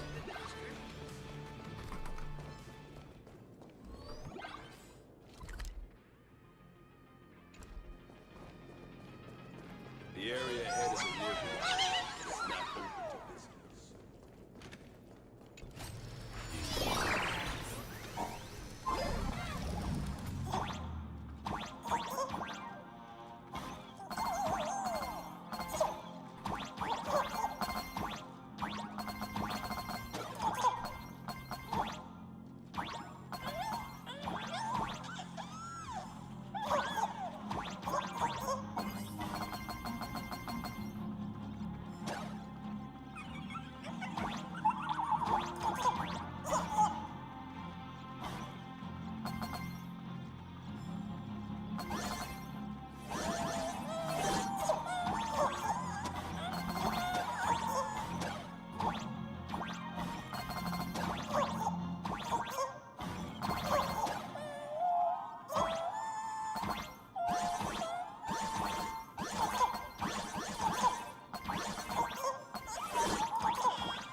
Like, there's the chest up there, but how do you get that?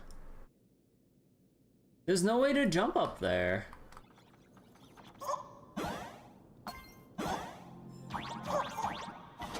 And we don't really have the sticky arrow to jump to.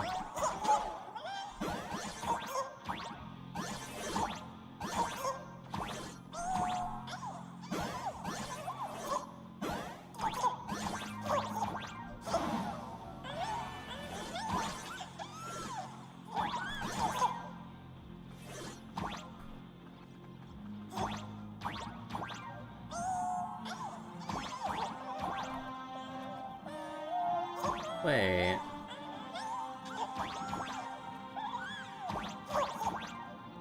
Although that's weird. They say I collected all the chests in Prolux Tower, but then what about the chest that's literally right here that's unreachable? Because you don't have enough jump points, and I'm not missing any, like, tricky jumps that would actually boost me up here, right? How do you get that?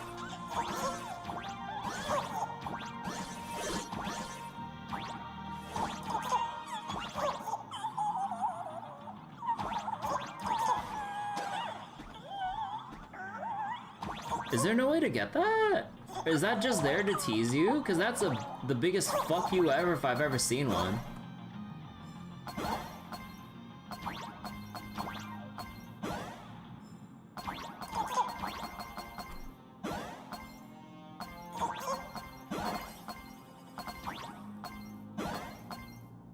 I can shoot the green orb as I jump up. Wait, am I missing how to... Oh, whoops. Am I missing how to... Wait. Let me see after I collected the coins. Wait, where do I time the...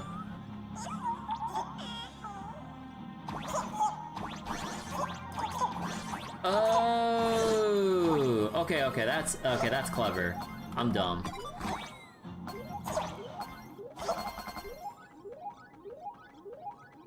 Okay, wait, so then... Where does that... Okay, wait, so then how do I get the other treasure or whatever I'm missing from building the... Wait. From building the mecha? Took you a while to notice. Yeah, that part kind of completely went over my head.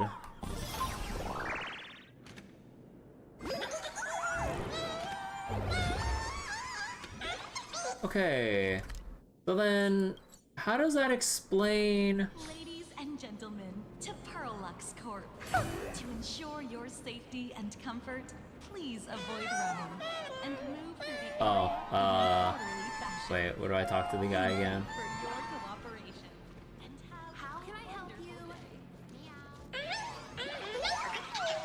We pull together like this.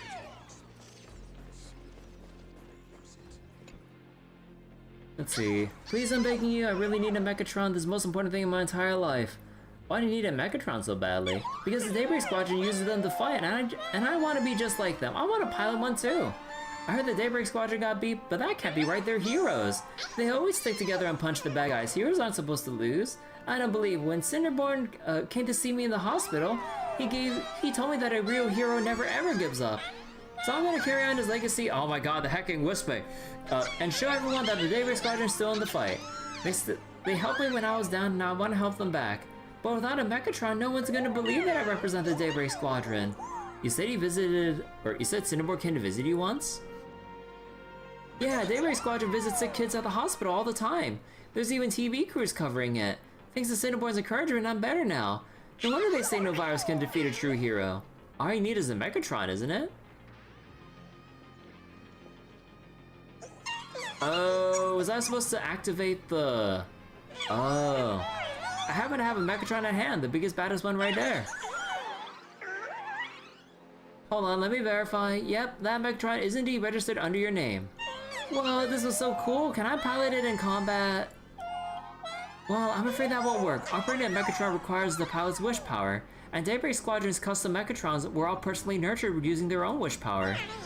You don't have enough wish power, besides, you're just a kid. Even getting it started would be hard for you, let alone actual combat. Don't underestimate a kid's resolve. Exactly, at least let me have a shot. What if I actually pull it off?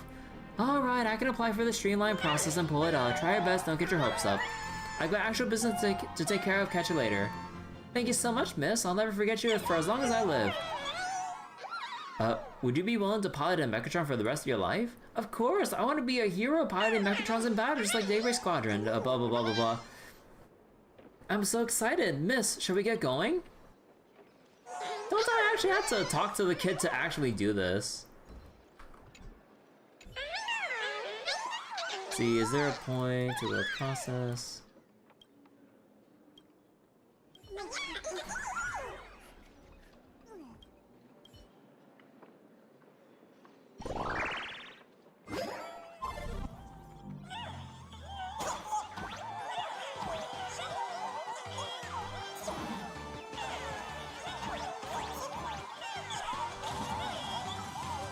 So is there any point in doing this again?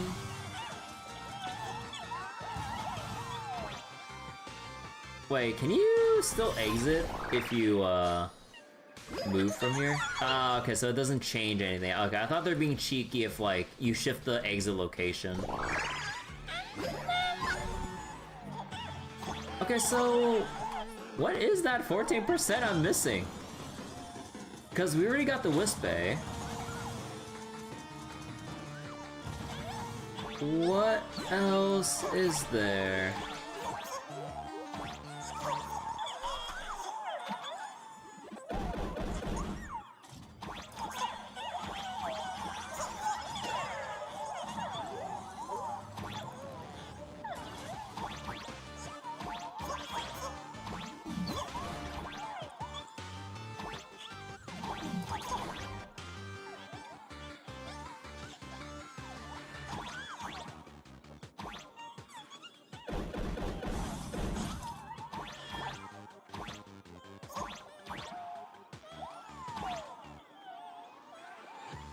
Wait, what? Go left? Wait, how do you get to that side? Oh, don't tell me there's some invisible... You son of a bitch.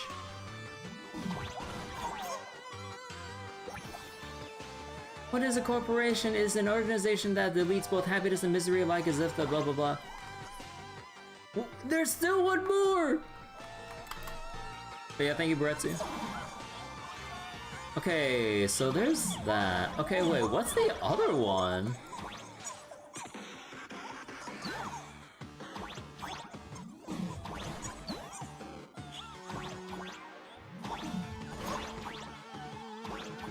Oh my god.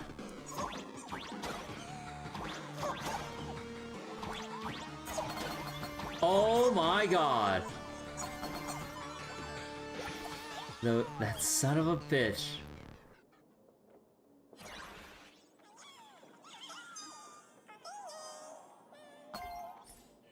Okay, there we go. God.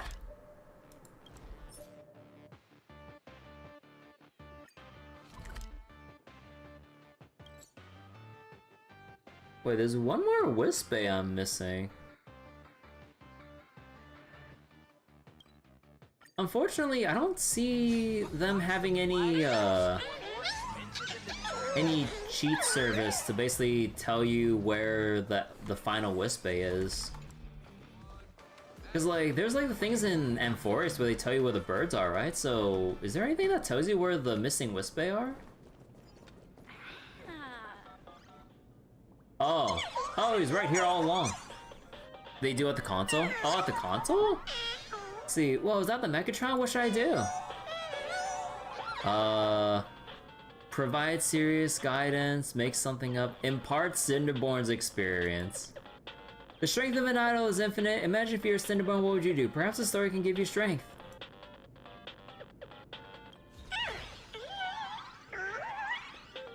Oh, looks like it's starting up. This kid can actually pilot a Mechatron? I might have just stumbled upon a little prodigy here. Stand! Swing! I did it! I really did it, miss! I piloted that Mechatron just like the Daybreak Warriors did. Maybe piloting a Mechatron isn't as hard as it looks. But there's no way I could have done it on my own without your guidance, miss.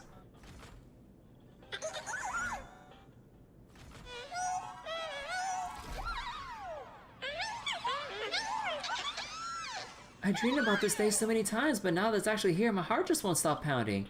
Finally, I can issue a spectacular challenge to the one who defeated the Daybreak Squadron.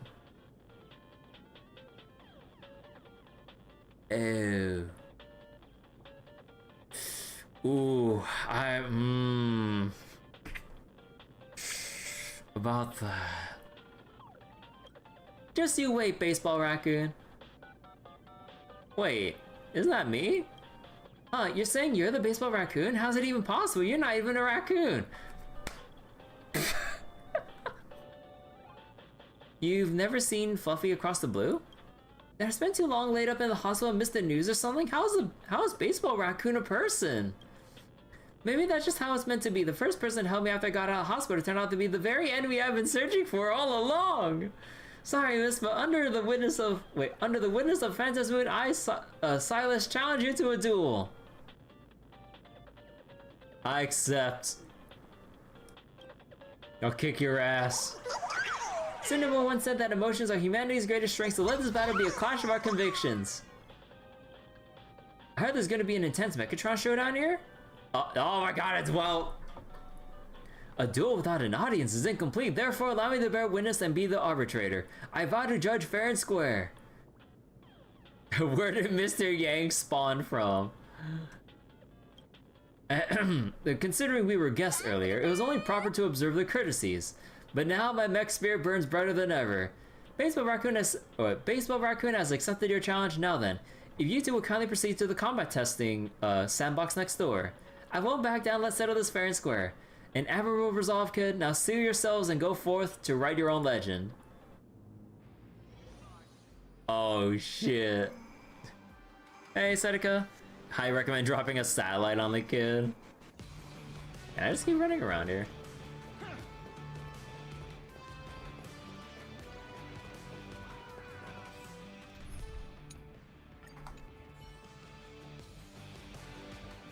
In the year 1999 of the Arcadian calendar, the King of Terror descended from the sky. She walked the path of destruction, vowing to transform Arcadia into a world overflowing with trash cans. Wait. Dual Dimension City's Guardian Daybreak Squadron tried to stop her, but with just a casual swing of her bat, she defeated every last Daybreak warrior. King of Terror, say something to the audience, will you? Wait, why am I not a Guardian? Even villains have their saviors. This war isn't about good and evil, it's a battle that was always meant to happen. Dual Dimension City's final line of defense has been breached. At this critical moment, a boy named Silas, successor to the Daybreak Squadron, decides to stand up and fight. Can I say something, Chosen One? Well then, I won't back down. This is my fight. The hero and the King of Terror have taken their positions. I hereby declare the final battle of Daybreak Squadron is about to commence. Time to bully a little kid. Okay, that kid ain't little anymore. He going to the grave. I can't do this! Don't... Fiends or devils, I'll crush them all! Stand still. No mercy. This is the reality of being a hero, kid. My Megatron is smashed to pieces, but I just got my hands on it. I lost, just like Daybreak Squadron. You did your best, and it surely wasn't enough. No, a loss is a loss. A true hero would never be defeated. I guess I'm so far from being a hero. Dead wrong. Cinderborn. Using my dot team on the kid. He's gonna learn today. Kid, you're giving heroes way too much credit. Heroes aren't gods, they fail, they lose their way, and they face setbacks just like anyone else. But the reason we call them heroes is that they always get back up, so get up, kid. Cinderborn, is that really you? Can I get a photo with you? No, I'm just a spectator. The one representing Daybreak Squadron should be that kid. Look, kid, you carry the name of Daybreak Squadron on your shoulders. Don't let down the people who believe in you. Now get up. Then whistle out that unjust destiny and hit it with everything you've got. Is this real? People are actually supporting me? Get out, don't let us Daybreak Squadron fans down. Show those spectators what we're made of. That's right, a true hero never stays down. Go get him, I've got your back. Willpower alone won't be enough to beat me. The voices echoing in my ears. All those cheers and shouts so even I can carry people's hopes and expectations just like a hero would. The power is pouring into me. Oh shit, round 2. Incredible, the people's wish power has mended Silas's damaged Mechatron. He's still standing. Let's go for another round, Baseball Raccoon. Man, this kid really doesn't know when to quit. The tension's already through the roof. Do I really need to go all out in this fight?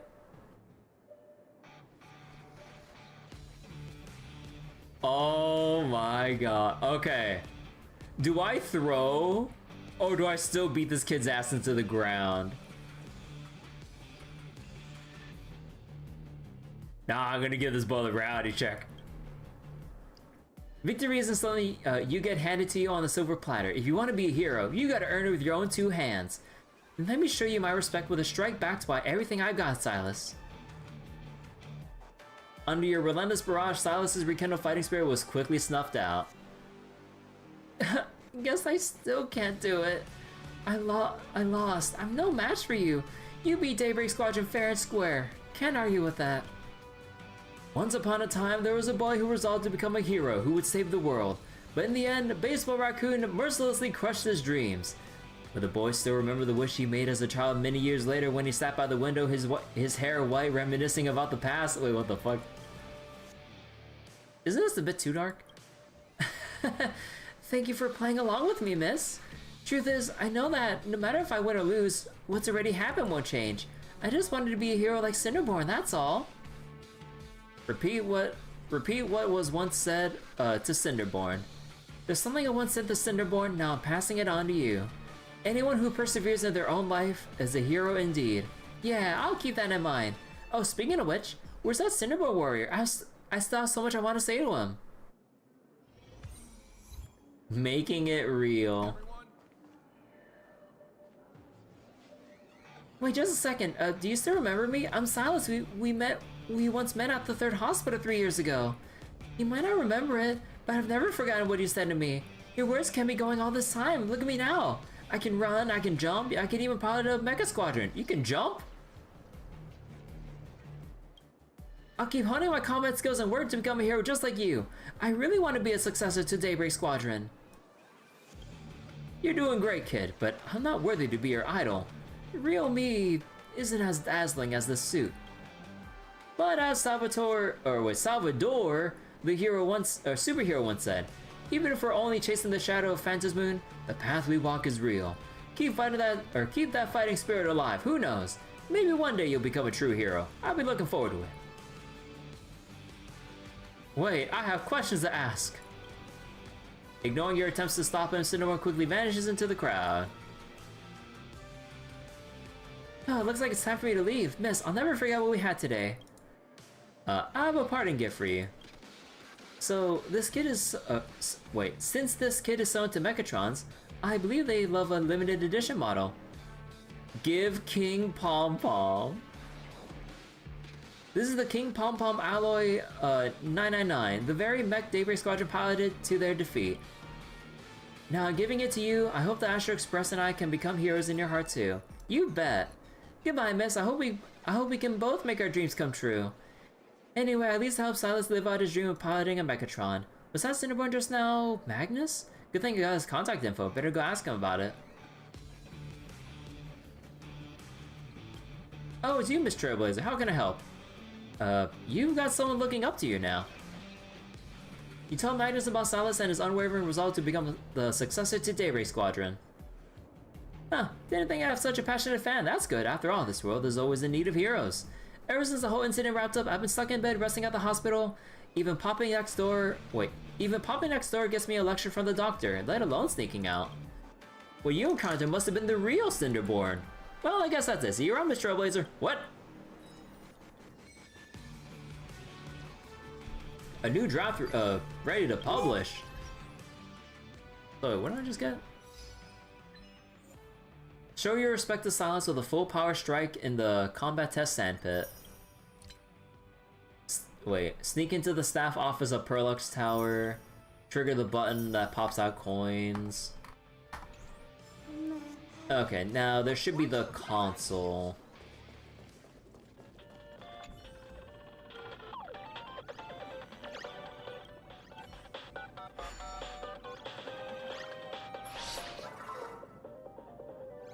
Can't believe how Ashvale devoured his squad teammates. No.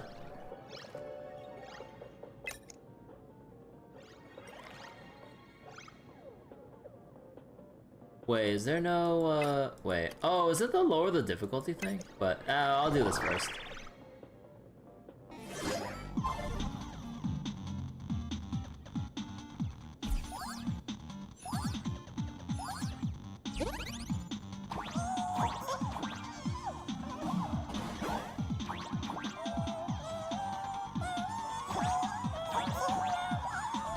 Wait. Holy shit, wait.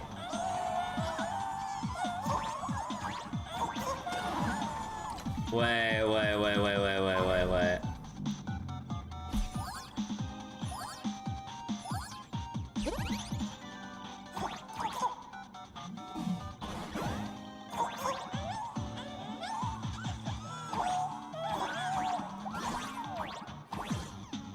Okay, well, I don't know how that worked, but you know what? Sure.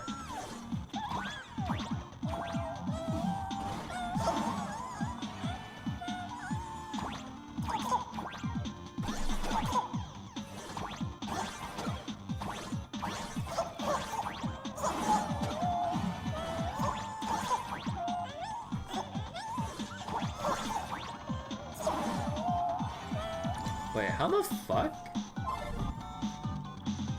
Like, it's so annoying when it's so zoomed in.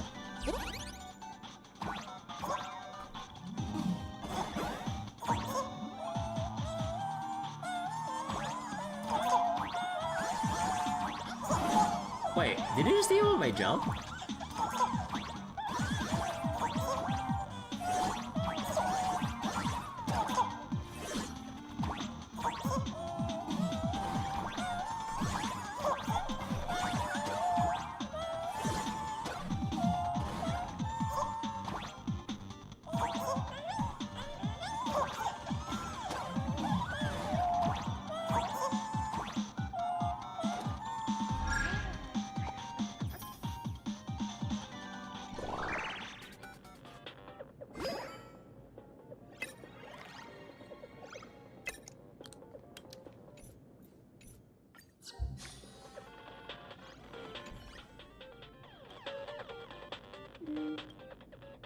About Star Rabbit.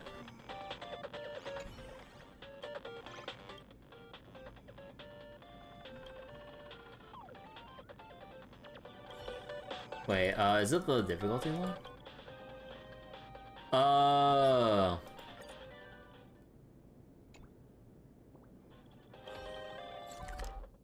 Oh my god, wait, was it really? Oh my god.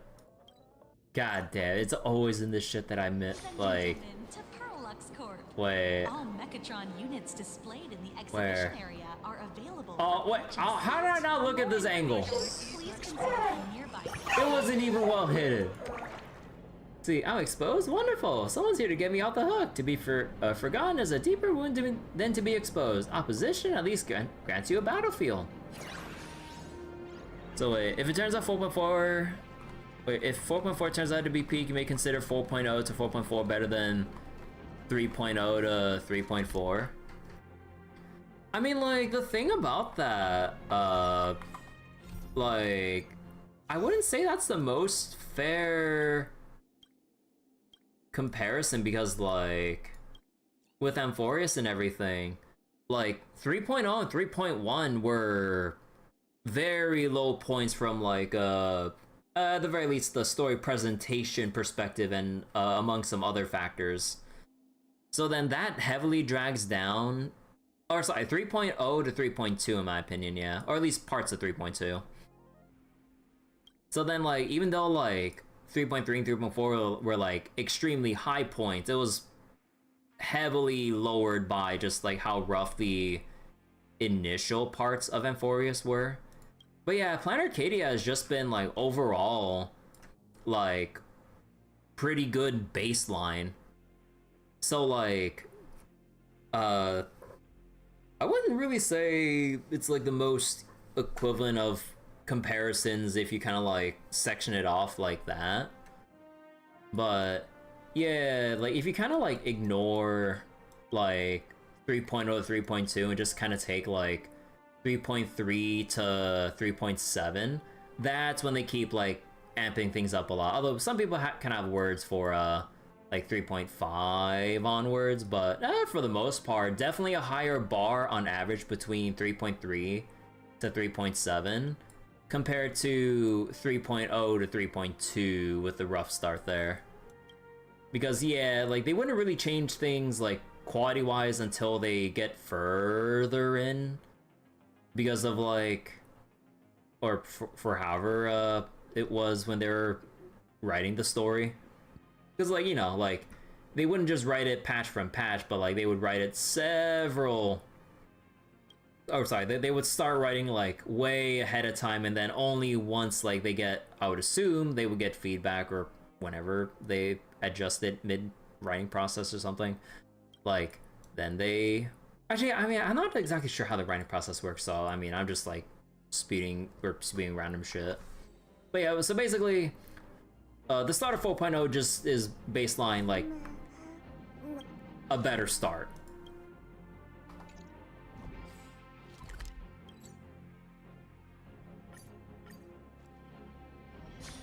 Why is the flagship store more expensive than the...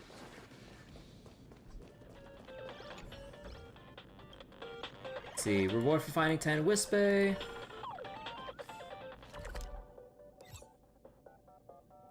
Let's see. There's still some fragments I'm missing with this one.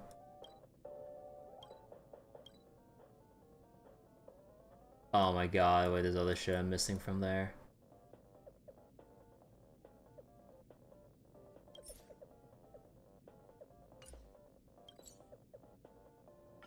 So wait, writing at least the key points is like 6 months ahead minimum. Is that a stain? I like this coat. In an orderly manner. Please be mindful of your personal belongings. Yeah, so then like... Actually, like, how long would it... Let me see. So then, like, if each patch is like a month and a half...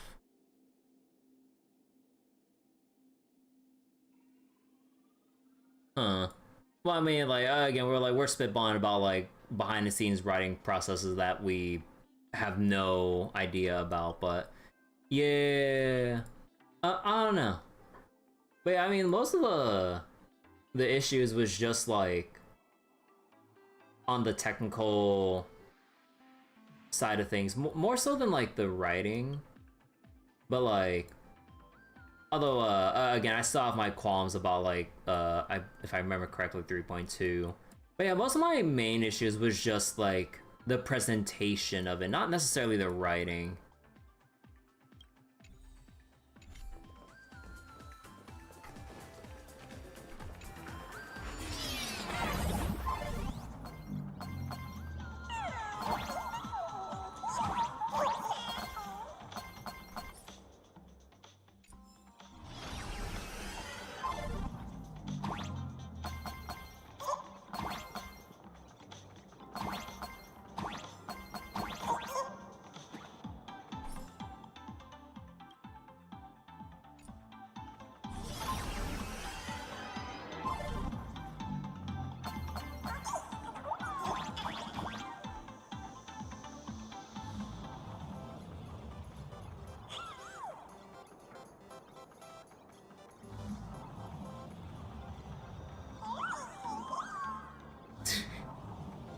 Do you get anything for, like, bumping this Wispe up and down over and over?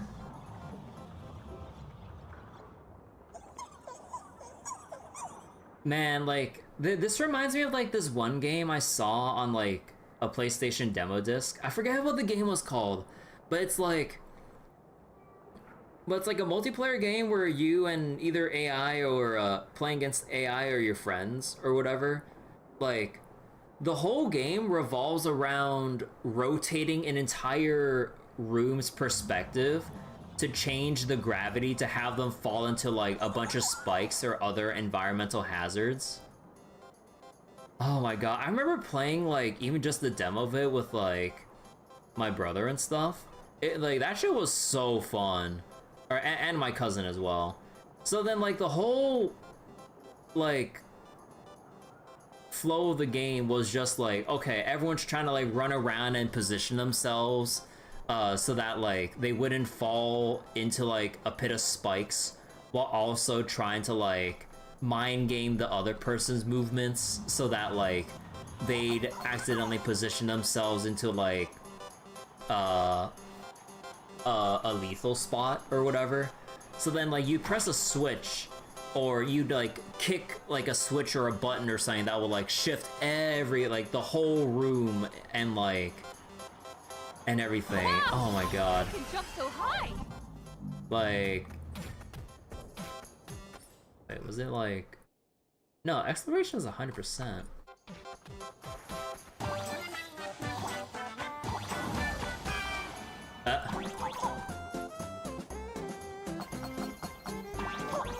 Oh no, I guess, like, we're done with this already. Oh, now the exploration is done. Well, I mean, maybe I should just see through this whole thing.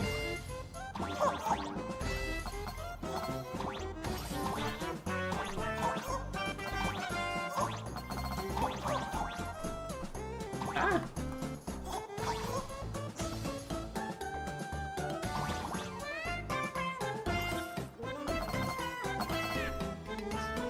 Wait, what if you fall way too far behind? Oh, nice. They get forced along. Okay.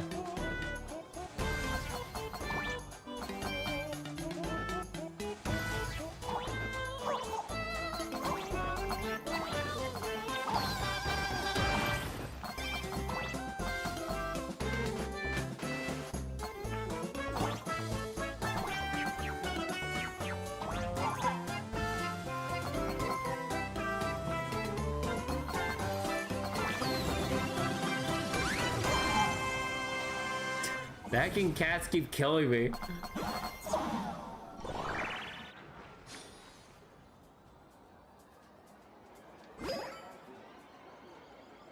So that bumped me down here. Wait. How did that not count as 100% before? Because I had a different symbol there. Huh. Okay. Wait, let's go to other locations though. Yeah, we still got a lot to cover over here. I'm aboard the Lookout Cloud Line. This stop is Penacony Exhibition Area. This is the terminal station. Please disembark in an orderly manner. Please mind the gap between the platform and the doors, and take care of your personal belongings. Thank you.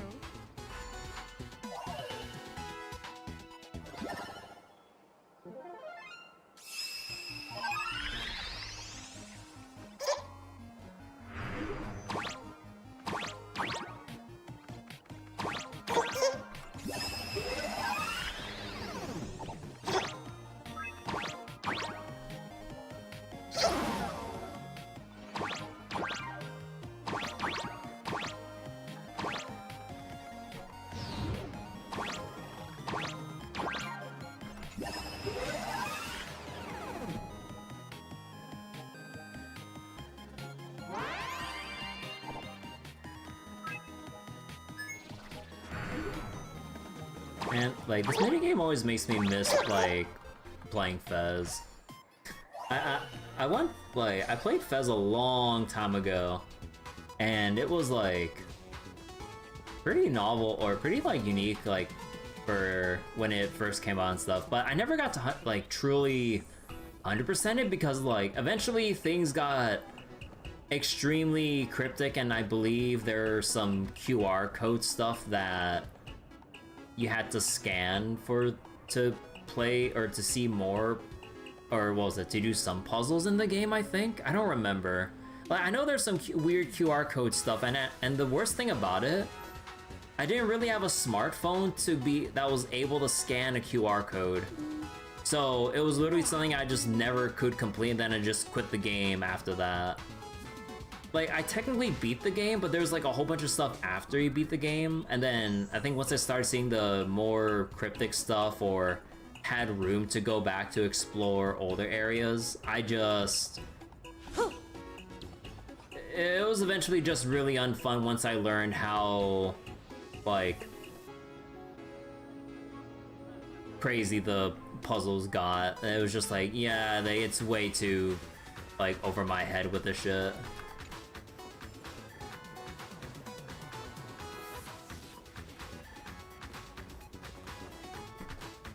Actually, can you even walk down here? Wonder what Sunday would say if he saw this thing. Perhaps he could be tricked into coming over to try it sometime. Oh, wait. What happens if you actually just have Sunday here and whisper. Applaud, friends. The comedy is over. Thus crows the self-proclaimed god. Charge! Tear off his mask and tell him what this world's audience truly craves. In a sense, aren't you guys on this pom-pom shuttle a break team yourselves?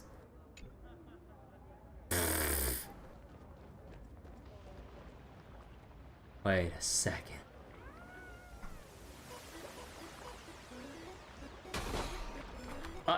Oh my god, is another one? Let's drink some soda so animals won't mistake us for their own kind. Otherwise, seeing us cry and laugh, they think us such tragic, ridiculous creatures. We mustn't let that happen.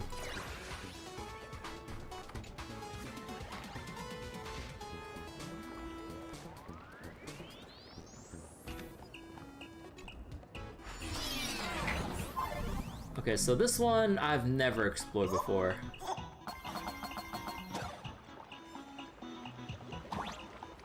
It's so zoomed in, it's making me feel uncomfortable. Clocky! Believers operate on the assumption that God's not sin against man, laying every human plight out the door. What the fuck? God, I really wish the wisp-based stuff doesn't fucking auto-advance when you try to read that shit. So wait, refreshing Fonta, a Fonta refreshment. Oh.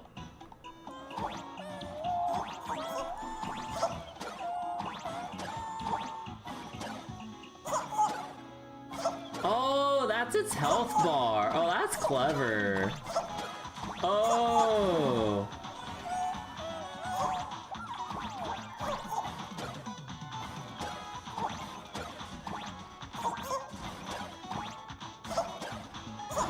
I could like just stay below that.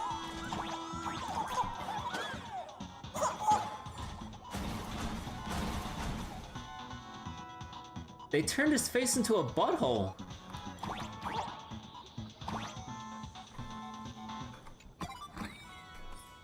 And yep, okay. Difficulty 5, my ass.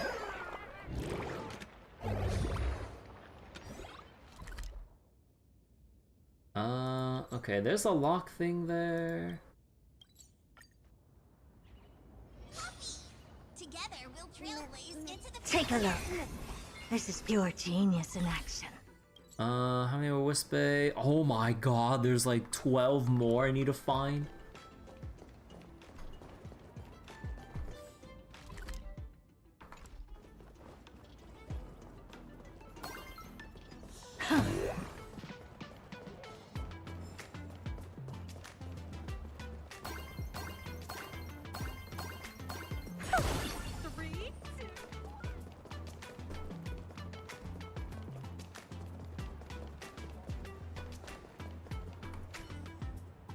I told you, blurry QR code is totally a furbo.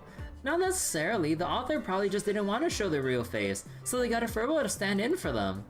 What if blurry QR code isn't imaginary? Maybe they only exist because of all the wish power we're giving them. So that's what they mean when they say the fans are an author's lifeblood. Wait, blurry QR code is doing a signing, but what's with the furbo? Better check this out.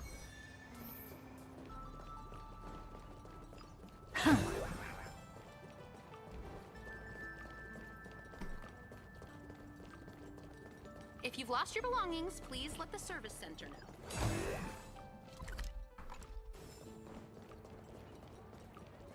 Wait, did I? Oh no, this one I never saw at all? Oh.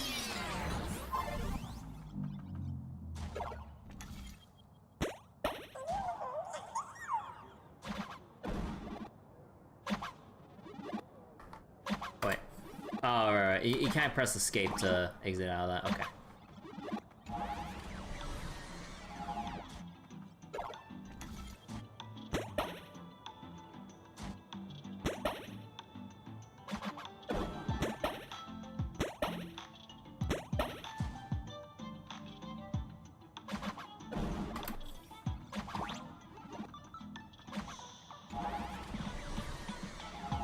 Oh, wait.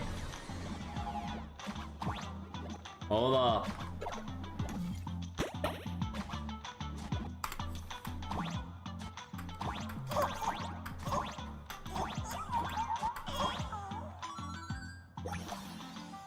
Wish power can be a winner or it can be a loser. As a winner, it makes things easier. As a loser, it just complicates everything.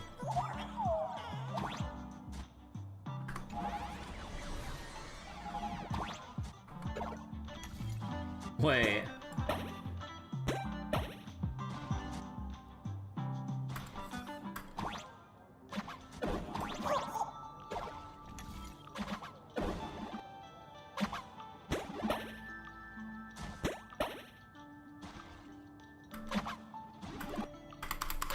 Can I exit that? Okay, thank you.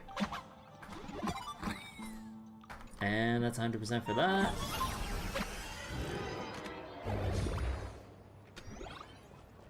Okay, still need to go through that and another puzzle on the inside.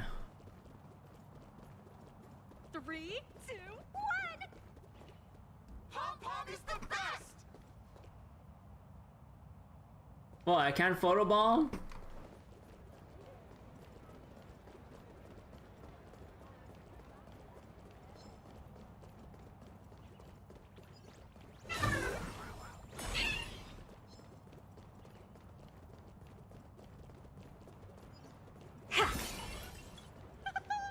The new fanzines all sold out. Congrats.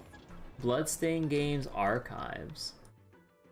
Yep, a lot of lore.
There we go.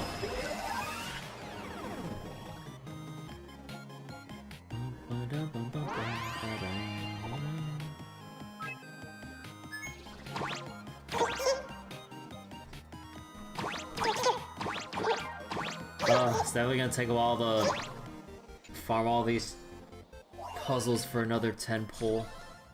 Because it's all like Pretty just underwhelming. little bits and pieces that I've like skipped out for the past couple patches because I just wanted to make sure that I actually got through the story at a decent pace without getting too distracted by the platformer stuff. I'm going to indulge properly. If I don't, I can't bear this hunger so consuming that it makes me want to devour everything. On an empty stomach, I refuse any tempting food that I know will just leave me with regret. I'll take your entire stock.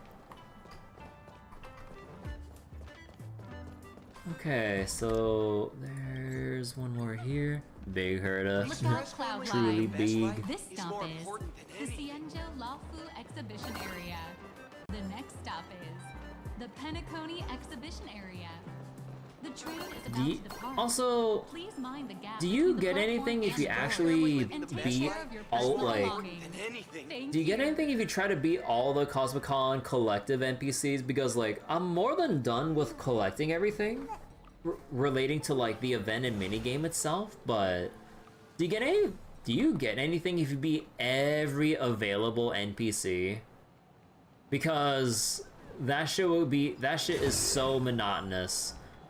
Like, Welcome aboard the Lookout I've tried to Cloud do a Live. couple, This like, stop here is and there, the even Cienjo off stream, but then Laofu eventually it's just Exhibition like, Area. nah, it's just The next so stop is mind-numbingly boring when you just try to spam Firefly and everything.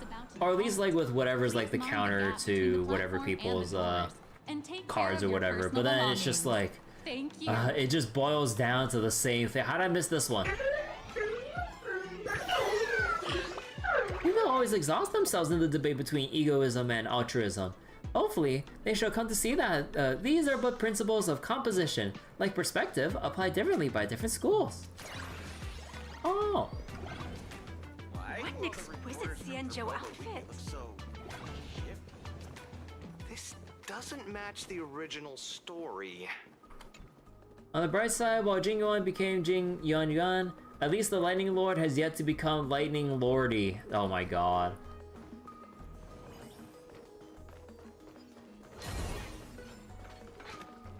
I say it's got less power than. Okay, so okay, so I did not touch this one at all.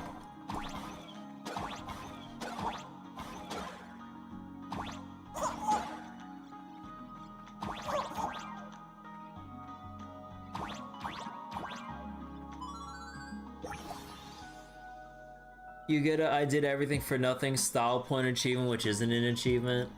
Yeah, so it's okay, so it doesn't really count for any actual achievement. Honestly, thank goodness.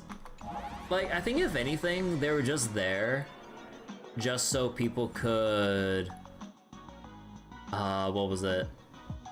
Like, have an abundant source of NPCs to fight to eventually buy everything. And then once you buy everything, you don't need to like interact with the rest of the NPCs, so you don't have to like I think it's just to prevent the player from having to go on a scavenger hunt.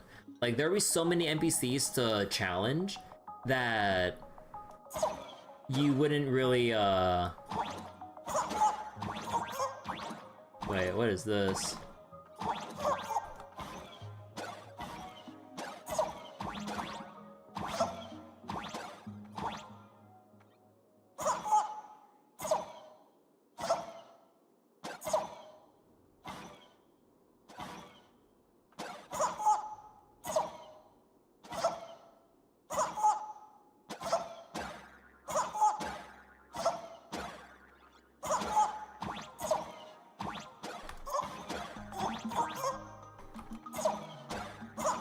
Those bastards!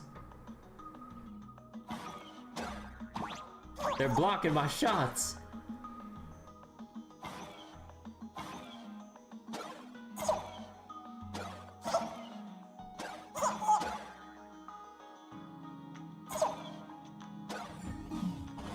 We did it! So wait... Code. Wait, what? You wrote it here. Hey, Kudan. So wait, you can see why Firefly Siren cards are OP. Oh yeah. I'm not surprised about that, honestly. But yeah, like, there's no reason to really go above and beyond and challenge literally every NPC. Yeah.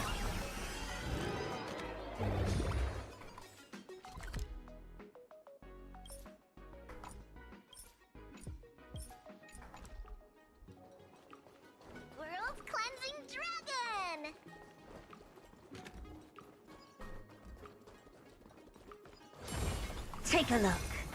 This is pure genius in action.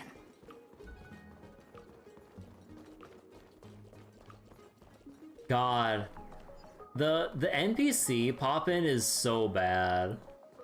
Like, I get it. Probably not that optimized to, like, load every NPC. I wish we had the option, though. Like, look at this shit.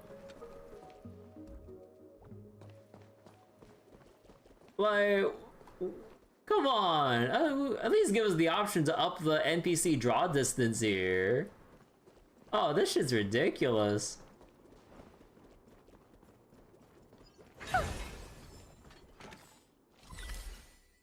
Genshin and ZZZ don't have that? Yeah, I don't know what it is with like Star Rail, and I'm assuming it's optimization, but like, I'm pretty sure it's not that intensive or poorly optimized, right? Like, surely you can load in more NPCs within like a small, well, relatively small indoor room, right? And they're all just doing the looping animations. It's not like they're doing anything more complex or whatever. So, I don't know. As an old fan, I think the The scene here is almost a perfect replica. To be fair, he did Jade hunting for cute pink fox while being in Amphorius. Yeah, I think there is some stuff in Amphorius that I still have to do. Like some of those like obscure puzzles. And I think there's still a little part of Penacony during 3.8 that I didn't 100% finish. Did I? No, I think I did. Yeah, okay, I guess I did finish,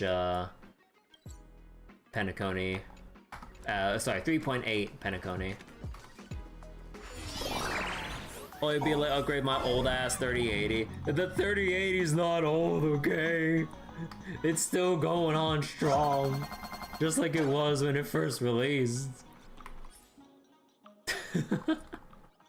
But yeah, shit's so fucked right now. Like, the time to upgrade was like, at this point, I don't know, 4 years ago. 3 years ago. Like, trying to upgrade now is basically not even just burning a hole in your wallet, it's just like burning your entire wallet and then some. It's so fucked. Even 3080 was fine with ZZ. Yeah, it's like fine now. Like, we kind of reached a point with graphics and stuff that, like, unless you're playing like the newest AAA games that for some reason want to keep pushing graphical fidelity way beyond what the average consumer would even have. Oh wait, not 3080 but 380. Oh, you meant 380. Holy shit. But yeah, like, for the most part, unless you're playing extremely demanding games that like that really want to push themselves to the and well, people's hardware to the limit, there's no real reason to need super expensive graphics cards. The problem is, what's not super expensive is still pretty much expensive because of the hacking market conditions right now. And also Nvidia basically just keeping prices high as shit, because once they saw that they can keep raising prices and people would still pay for it, especially because of the fucking crypto mining craze that permanently fucked over prices. Like, yeah. So it's not as bad as it sounds since it's AMD, not Nvidia, basically equivalent to like the 1060. Oh. But yeah, I'm not too familiar with like the I'm not the most familiar with like AMD stuff anymore. I still had my, or was it? I have lying in my spare box like the crap. What was like the old AMD card that I had? Was it like 400 something? I forget. Oh, it's a heart. But yeah, I forget exactly. It's been a while since I replaced it. And thank God, because man, that thing was a piece of shit.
How do I get over there?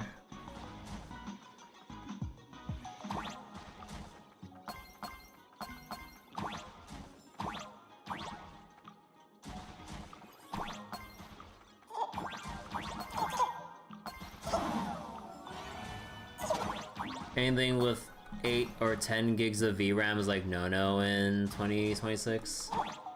I don't know enough about like computer hardware anymore to really like know what numbers are considered like sufficient for like high spec gaming like nowadays. Because like I only looked into it a lot back then when I was building my PC, but now that I've had my PC for a while now, then it's just like I've been pretty out of touch with like the latest things and whatnot. You don't even go past using up 6 gigabytes. I don't even know how much VRAM my graphics card uses in general, unless like a game settings menu just tells me straight up what it says.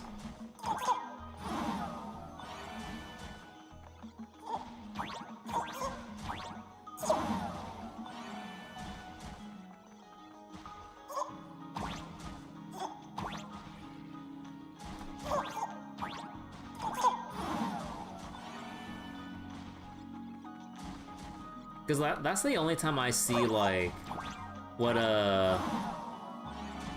VRAM I use. Oh. Well, oh!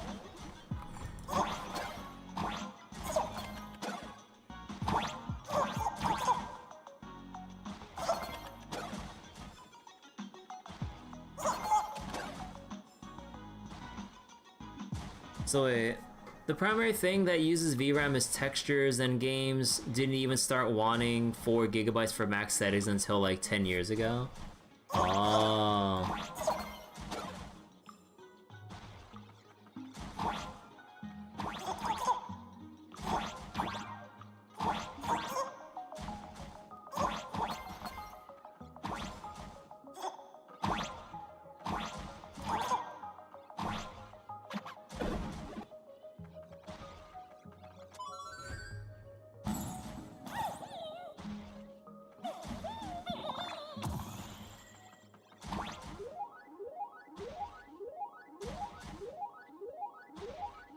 But yeah, for the past like long while now, I've been on my Ryzen 5 3600 and my 3080.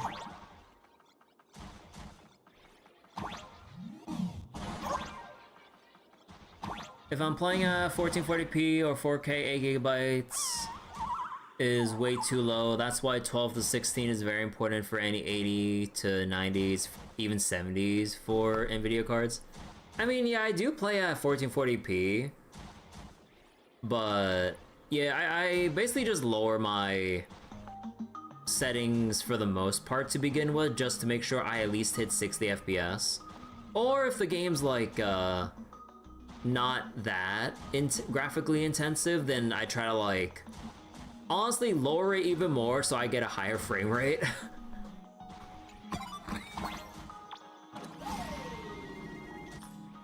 Okay, now this place is at 100%. Oh, thank God.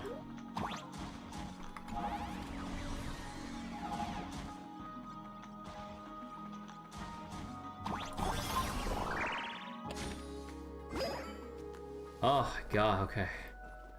So that place is done. Oh. Oh, wait, no, I go outside and it leads me to a new area I haven't been to yet.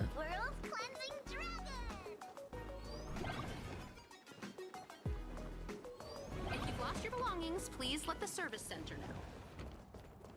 But yeah, like, as nice as it would be to upgrade my PC and everything, honestly, like, I don't really ever need to anymore. Unless, like, you know, the actual, unless, like, my actual PC parts, like, give out or whatever.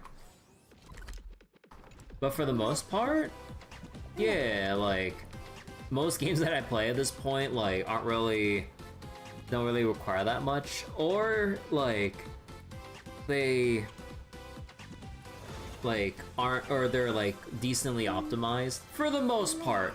Some exceptions were fucking Dragon's Dogma 2, and, bits and pieces of, if I remember correctly, Resident Evil 4 Remake, but that's mostly on their DRM because of fucking Denuvo. Because, like, without it, it plays just fine. But, like, yeah. Although, not like I actually, played it after they removed the DRM. Because I believe, like, it had Denuvo, they removed it, then Capcom added in their Enigma DRM, which then got backlash, and then they removed it after they got caught putting that in. I think. Oh.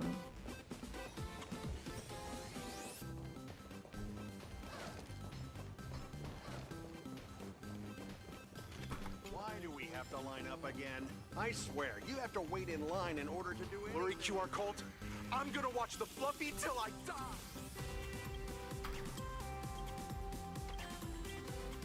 Wait, isn't Kirby right there? Take another look. That's just a professional cosplayer. Man, I look so damn impressive. I must be cosplaying. That's why people mod Denuvo. You can mod Denuvo? I thought like people just straight up pirate stuff if they don't want Denuvo. I mean, I don't know how this shit works. Or pray that they can find a copy of the game on GOG, because GOG is DRM free.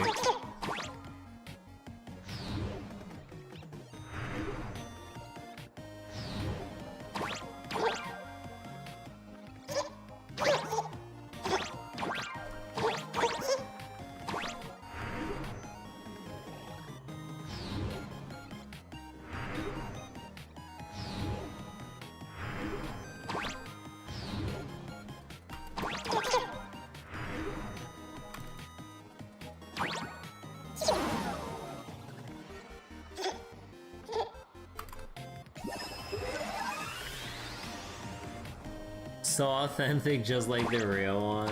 Yeah!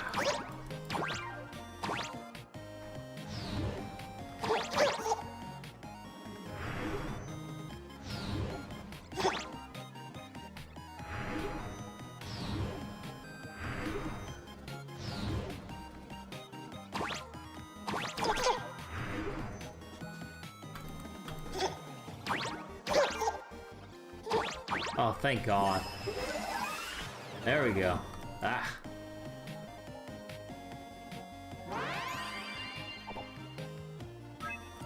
You only swapped out your 380 because you already replaced its fans like 3 times, and doing it again would have cost a sixth of the price of a 6600 you ended up replacing it with.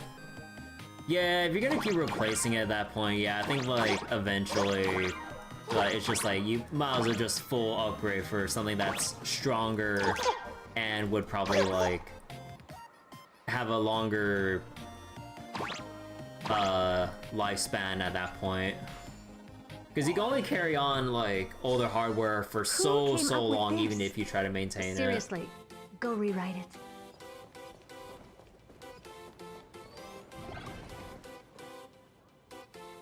For Bullitzer, 18,100. Wait, 18,199.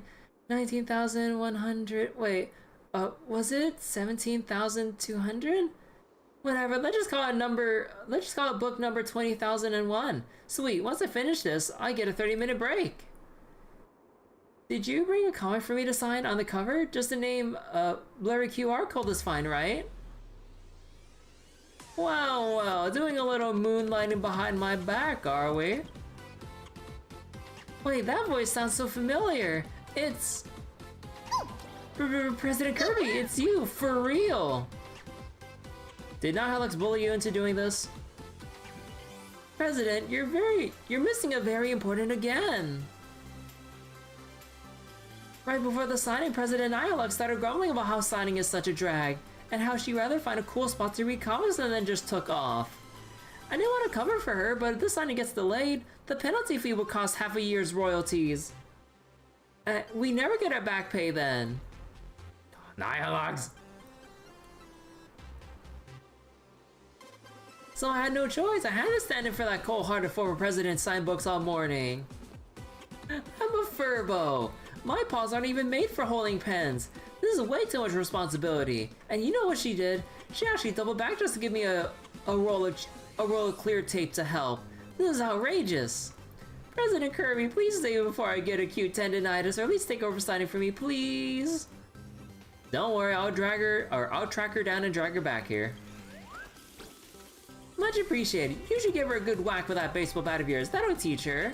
President Nihilux tricked Julian into using Furbo Transformation to change her appearance. She's probably hiding in some cooling corner right now, living her best life while I'm stuck here. Let's use this break to hunt down President Nihilux and make her pay for this. Cooling corner, the phrase sticks in your mind, you scan the area, search for anything that fits the description, and then... your gaze lands on a street vending machine. Of course! What's cooler than a place literally built for refrigeration? You feel Nihilux is going to be broken in gameplay, or in the way broken in gameplay. I mean, we kind of just hope that for every character, wouldn't we? Like, we wouldn't want a character to be released to be underwhelming.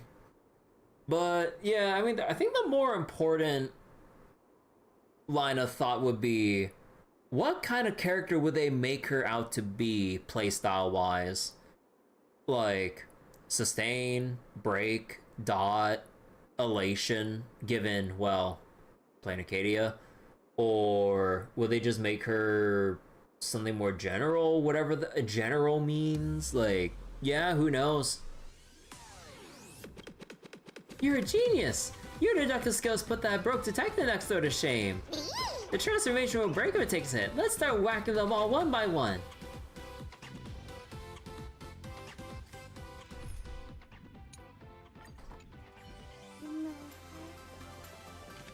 Does that hurt? Oh. Oh. I'm gonna watch the fluffy till I die. Clunk. A can of Soul Glide rolls out of the dispenser. Upon closer inspection, it's mung bean soda flavored. But it might be as popular as Blurry QR code, but sadly, this isn't Penacony. A bottle of Soul Glide isn't going to sign any autographs for you. So something is very unique about... Wait, something very unique because we never know anything about how she fights. Yeah, I mean, like, she's only just been that quirky author who's always just trying to dodge shit, but yeah.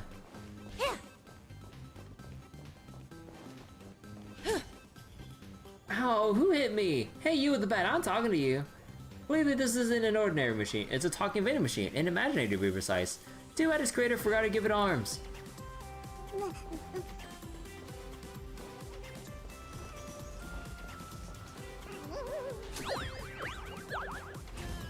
Nah, Hilux.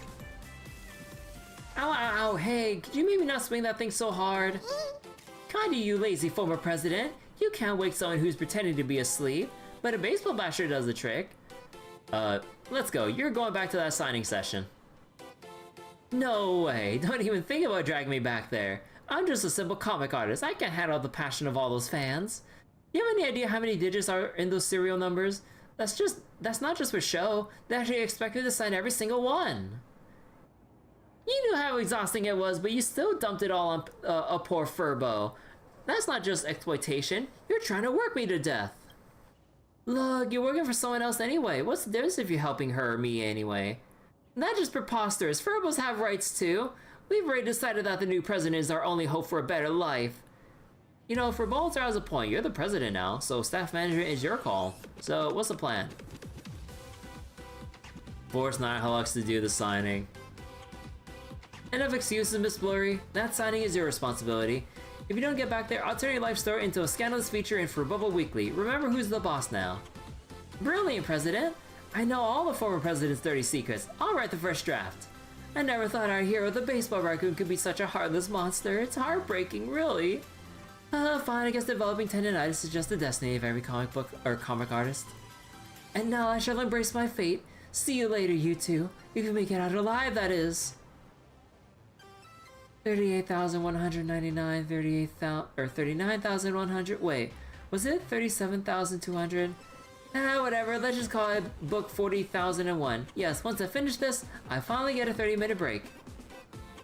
Oh, it's a miracle I'm actually taking a break. Even with the deadline looming, I wouldn't dare rest like this. Later on, Miss Blurry posted a new 4-panel comic on her site called Haunting Signing Session. It just goes to show that a truly great artist never stops creating even when life tries its best to break them. Be responsible for your creation.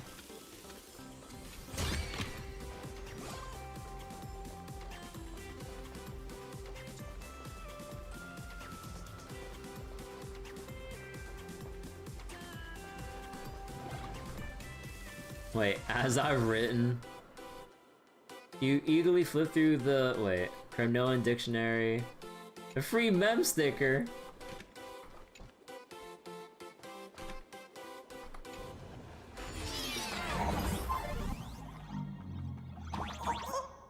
Wait a second.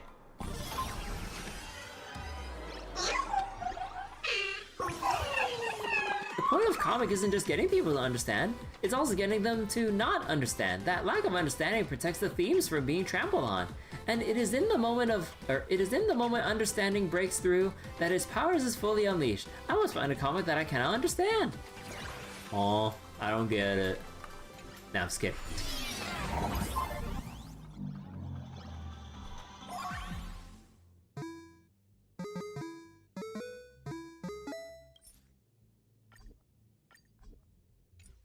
Where do you find this song?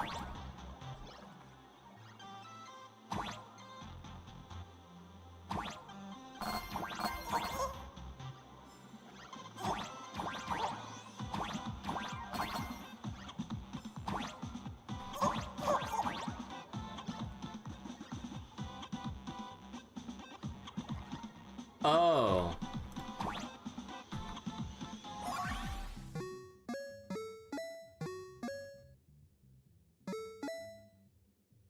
No?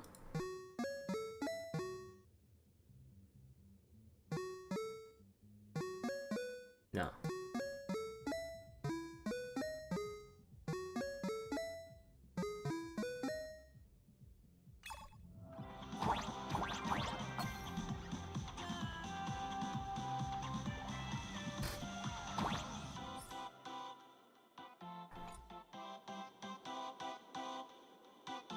Yeah, they lay out the sign as 1, 2, 3, 4 from left, right, down, up.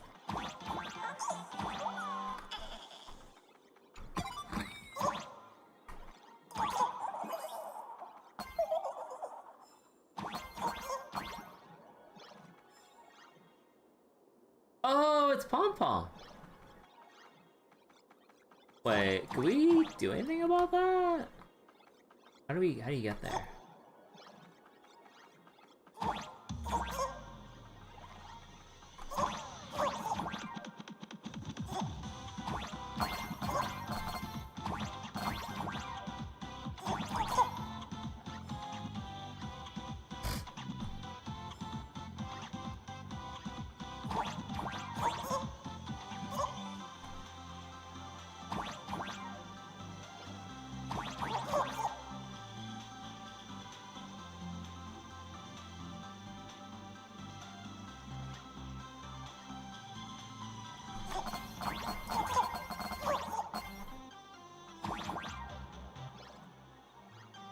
Okay, so what's the music score with this one?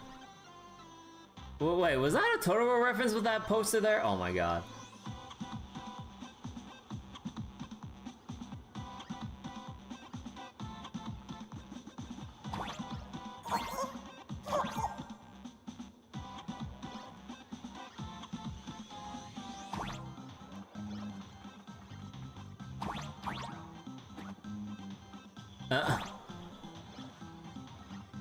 Hello, Lydia. Hello, hello. So, where do you get the other melodies?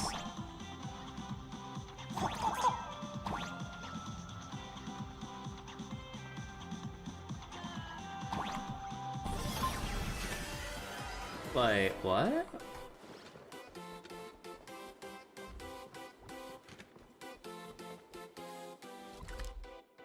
Wait, like, where are you supposed to get the... Wait, what?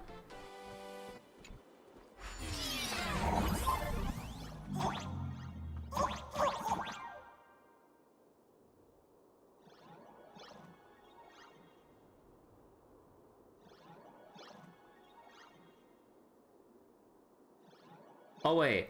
Oh, no, that was in the top right. I'm dumb.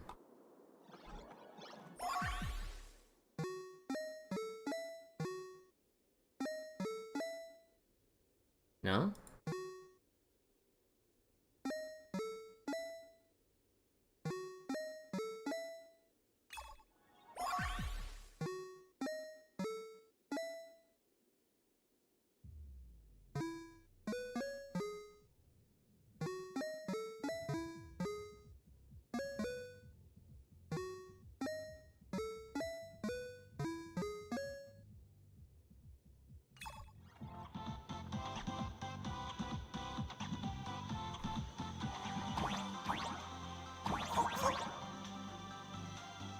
One, 3, 2 is in the top right.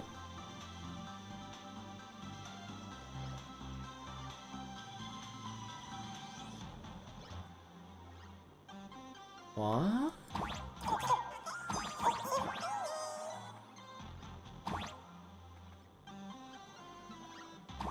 There's no...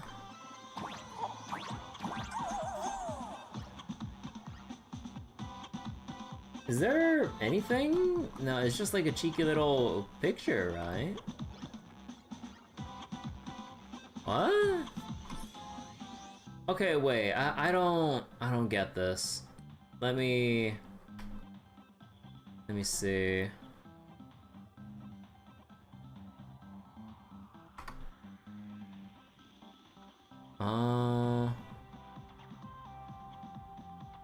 Cloud Station.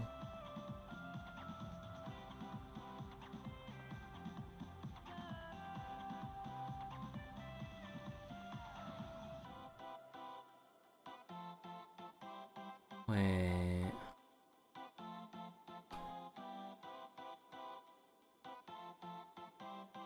So it's difficulty 1.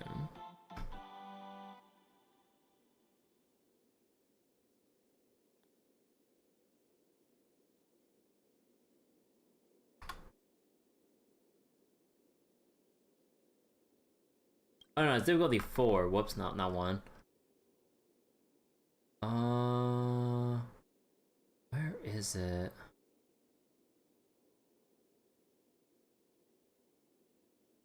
No, wait. Okay, wait. What's this place even called?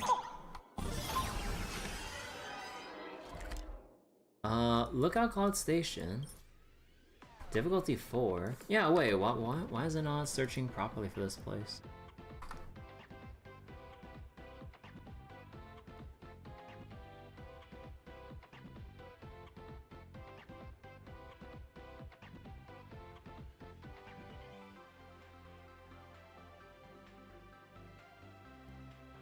Wait, what? Wait, where the fuck is all that? Wait, what?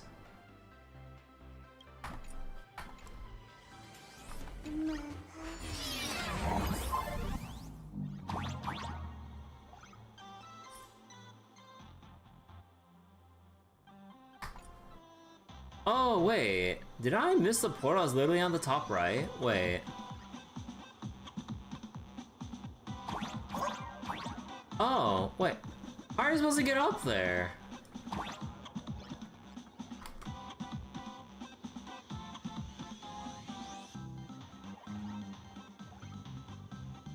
Wait.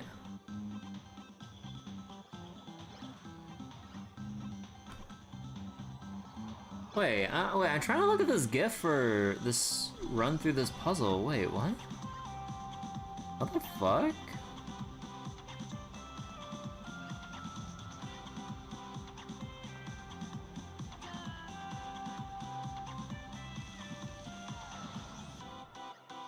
Wait, that makes no sense.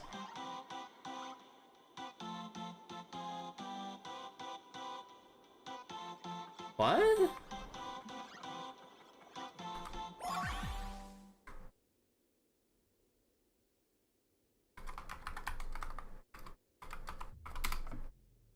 Wait, this makes no fucking sense. Okay, wait, where are these fucking bizarre melodies?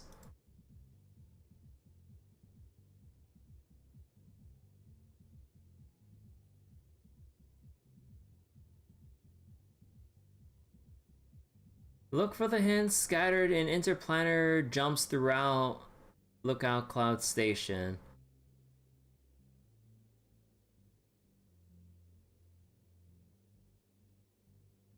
Wait.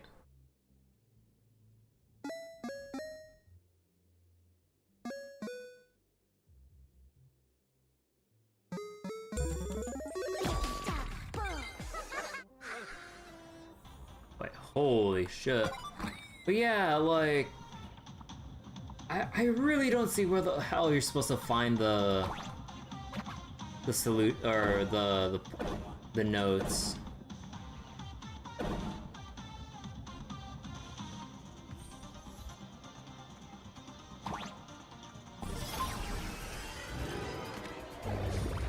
Oh my god, wait, they brought me all the way out here? God damn.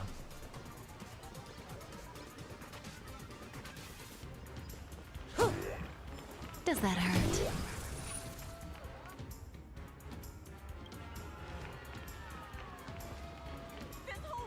I'm the baseball raccoon cop! Holler.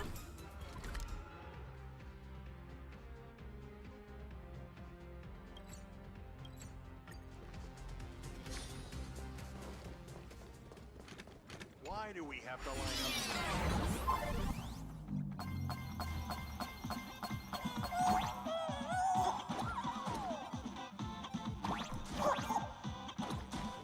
up? Oh.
Maybe I should give Noose a quiz.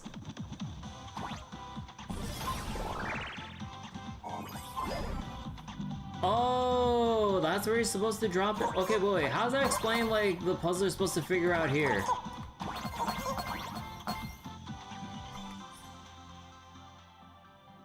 I still don't get how that's supposed to...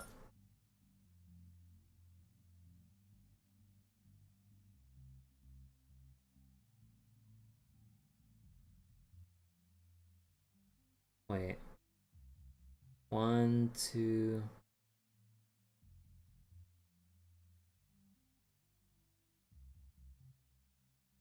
Yeah, wait, no, wait, the coins don't make sense for that fucking hint. Wait, then how are you supposed to find that naturally? Wait, how are you supposed to find the fucking thing naturally? I don't fucking get it.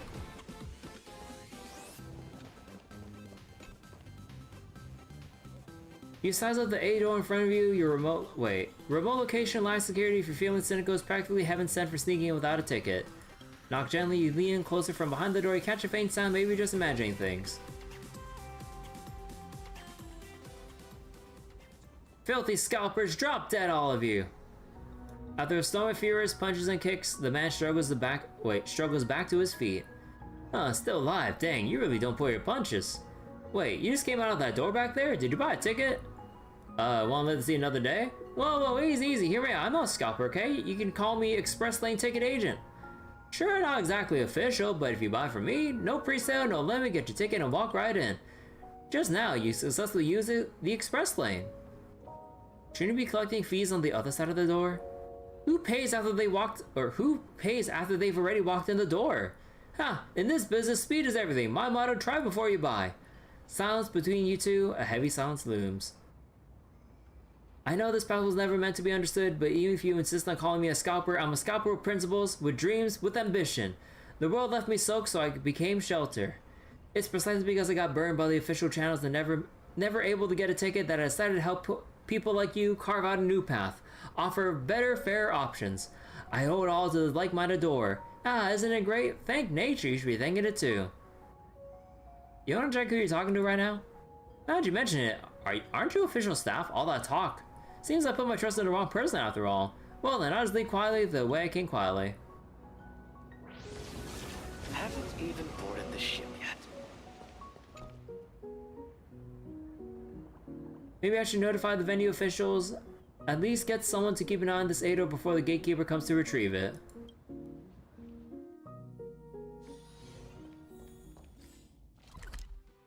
How many more do I need? 5 more treasures? Oh my god. Take a look. This is pure genius in action.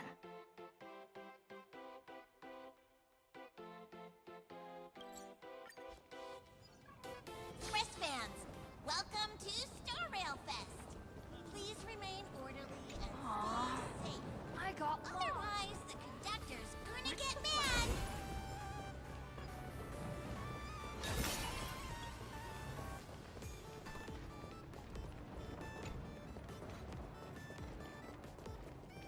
Actually, do I have enough for a temple right now? Yeah, no fucking way. Like, I would have to collect so much in order to actually scrounge enough for that next temple.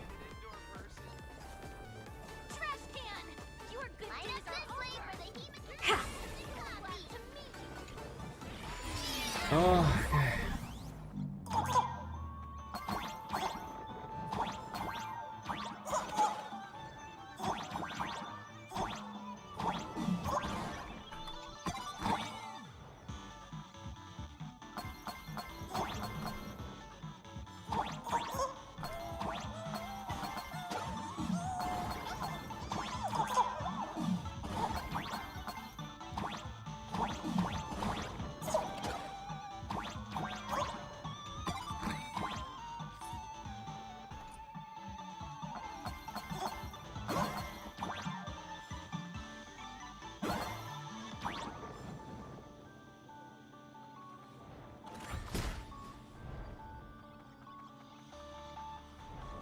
Oh wait.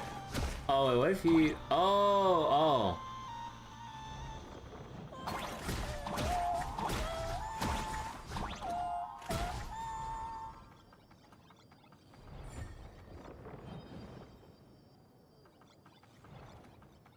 Oh, no, I have to enter in through the side.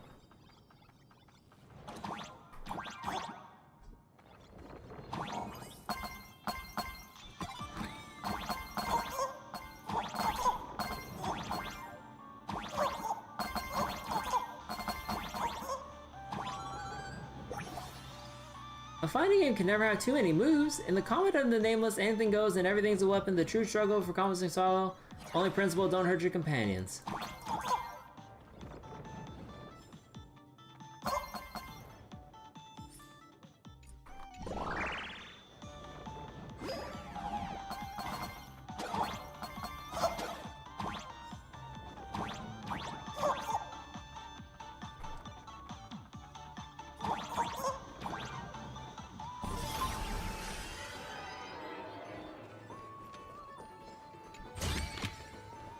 Oh, you want this? Fine. Take it and amuse yourself. Where's the Penacony exhibition area?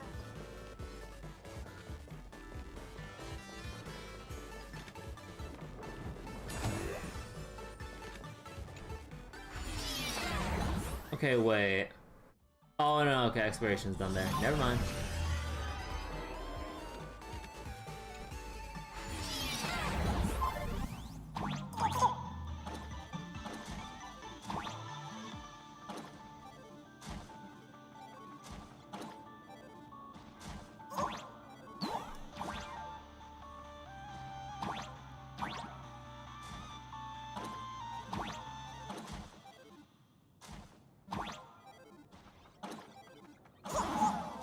Wait, how are you supposed to climb up?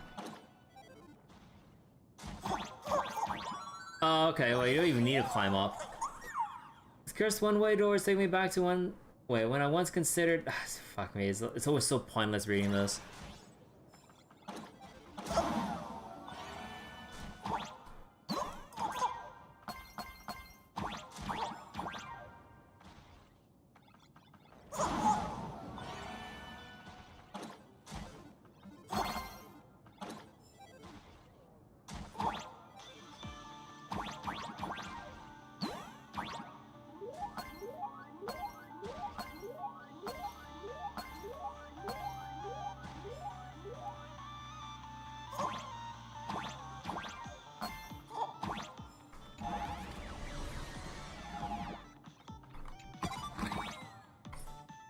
Okay, that actually barely had anything to it.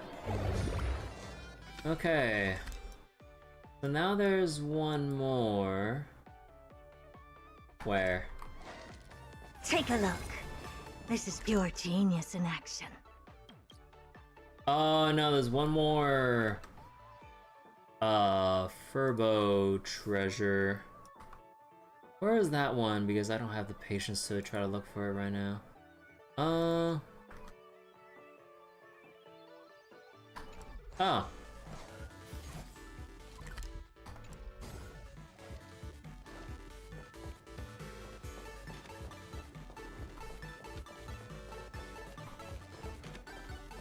Wait.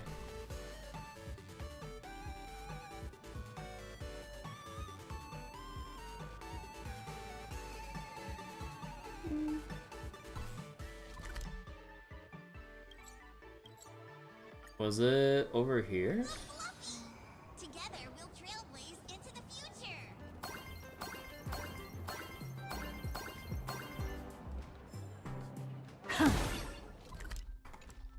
3, 2, 1.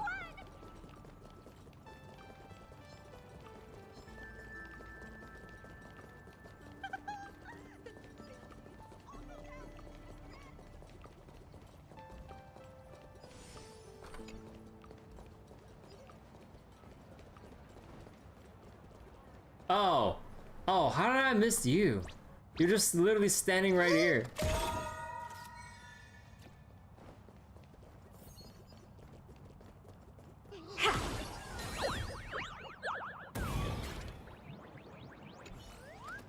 So boss, how'd you like my little hiding in plain sight trick? Alright, that took me forever to find. Didn't I turn into a tree in the courtyard last time? That was a bit too conspicuous, so this time I decided to join the main class of the Fluffy. If only I could experience a wondrous adventure like you did in the Fluffy. Alright, I'll send you to get rid of Nanook. Huh, me? Oh wait, I got a family and kids! See ya, boss!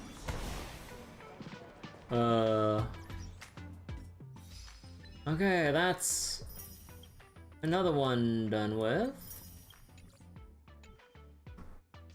Let's see, Furbicom. Got some extra stuff here, but still got some other Jades there.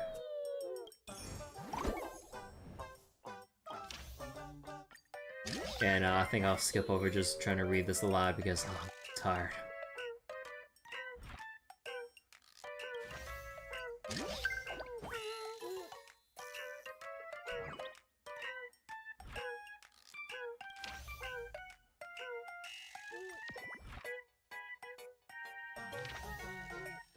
After queuing for 20 system hours.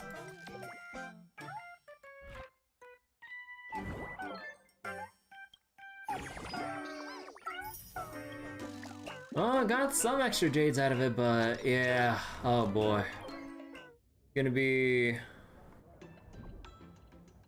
Oh. Let me just answer something real quick. Alright, what's my stamina right now? Okay, so let me just grab the last of Guang's essential materials, then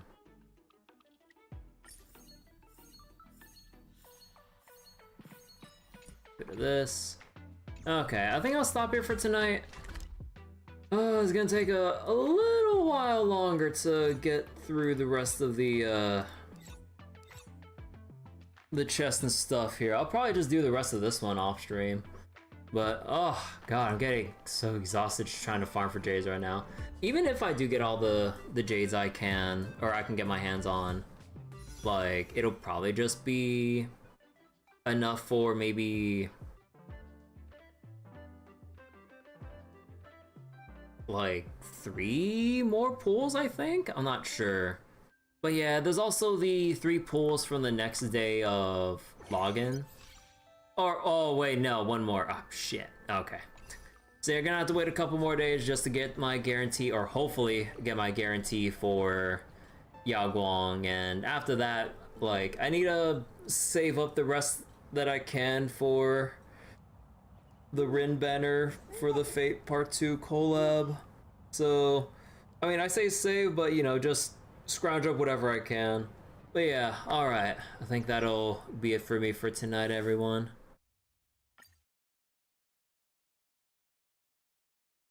But, alright, so thank you all for watching tonight. Hope you all enjoyed tonight's session. And, yeah, I think maybe tomorrow... Also, wait, why is Star Wars taking forever to get to the main menu? Weird. But yeah, I think maybe we'll do some more Path of Exile next session and finally get to mapping. But, yeah, I also learned that for PoE 2... I was actually going in the wrong direction the whole time, apparently. Because I was wondering why I wasn't progressing my endgame atlas or whatever. apparently I probably missed the sign to actually go straight for like the big fortress that came up after that one cutscene. But I thought that was just optional. No, it wasn't. So, well, shit.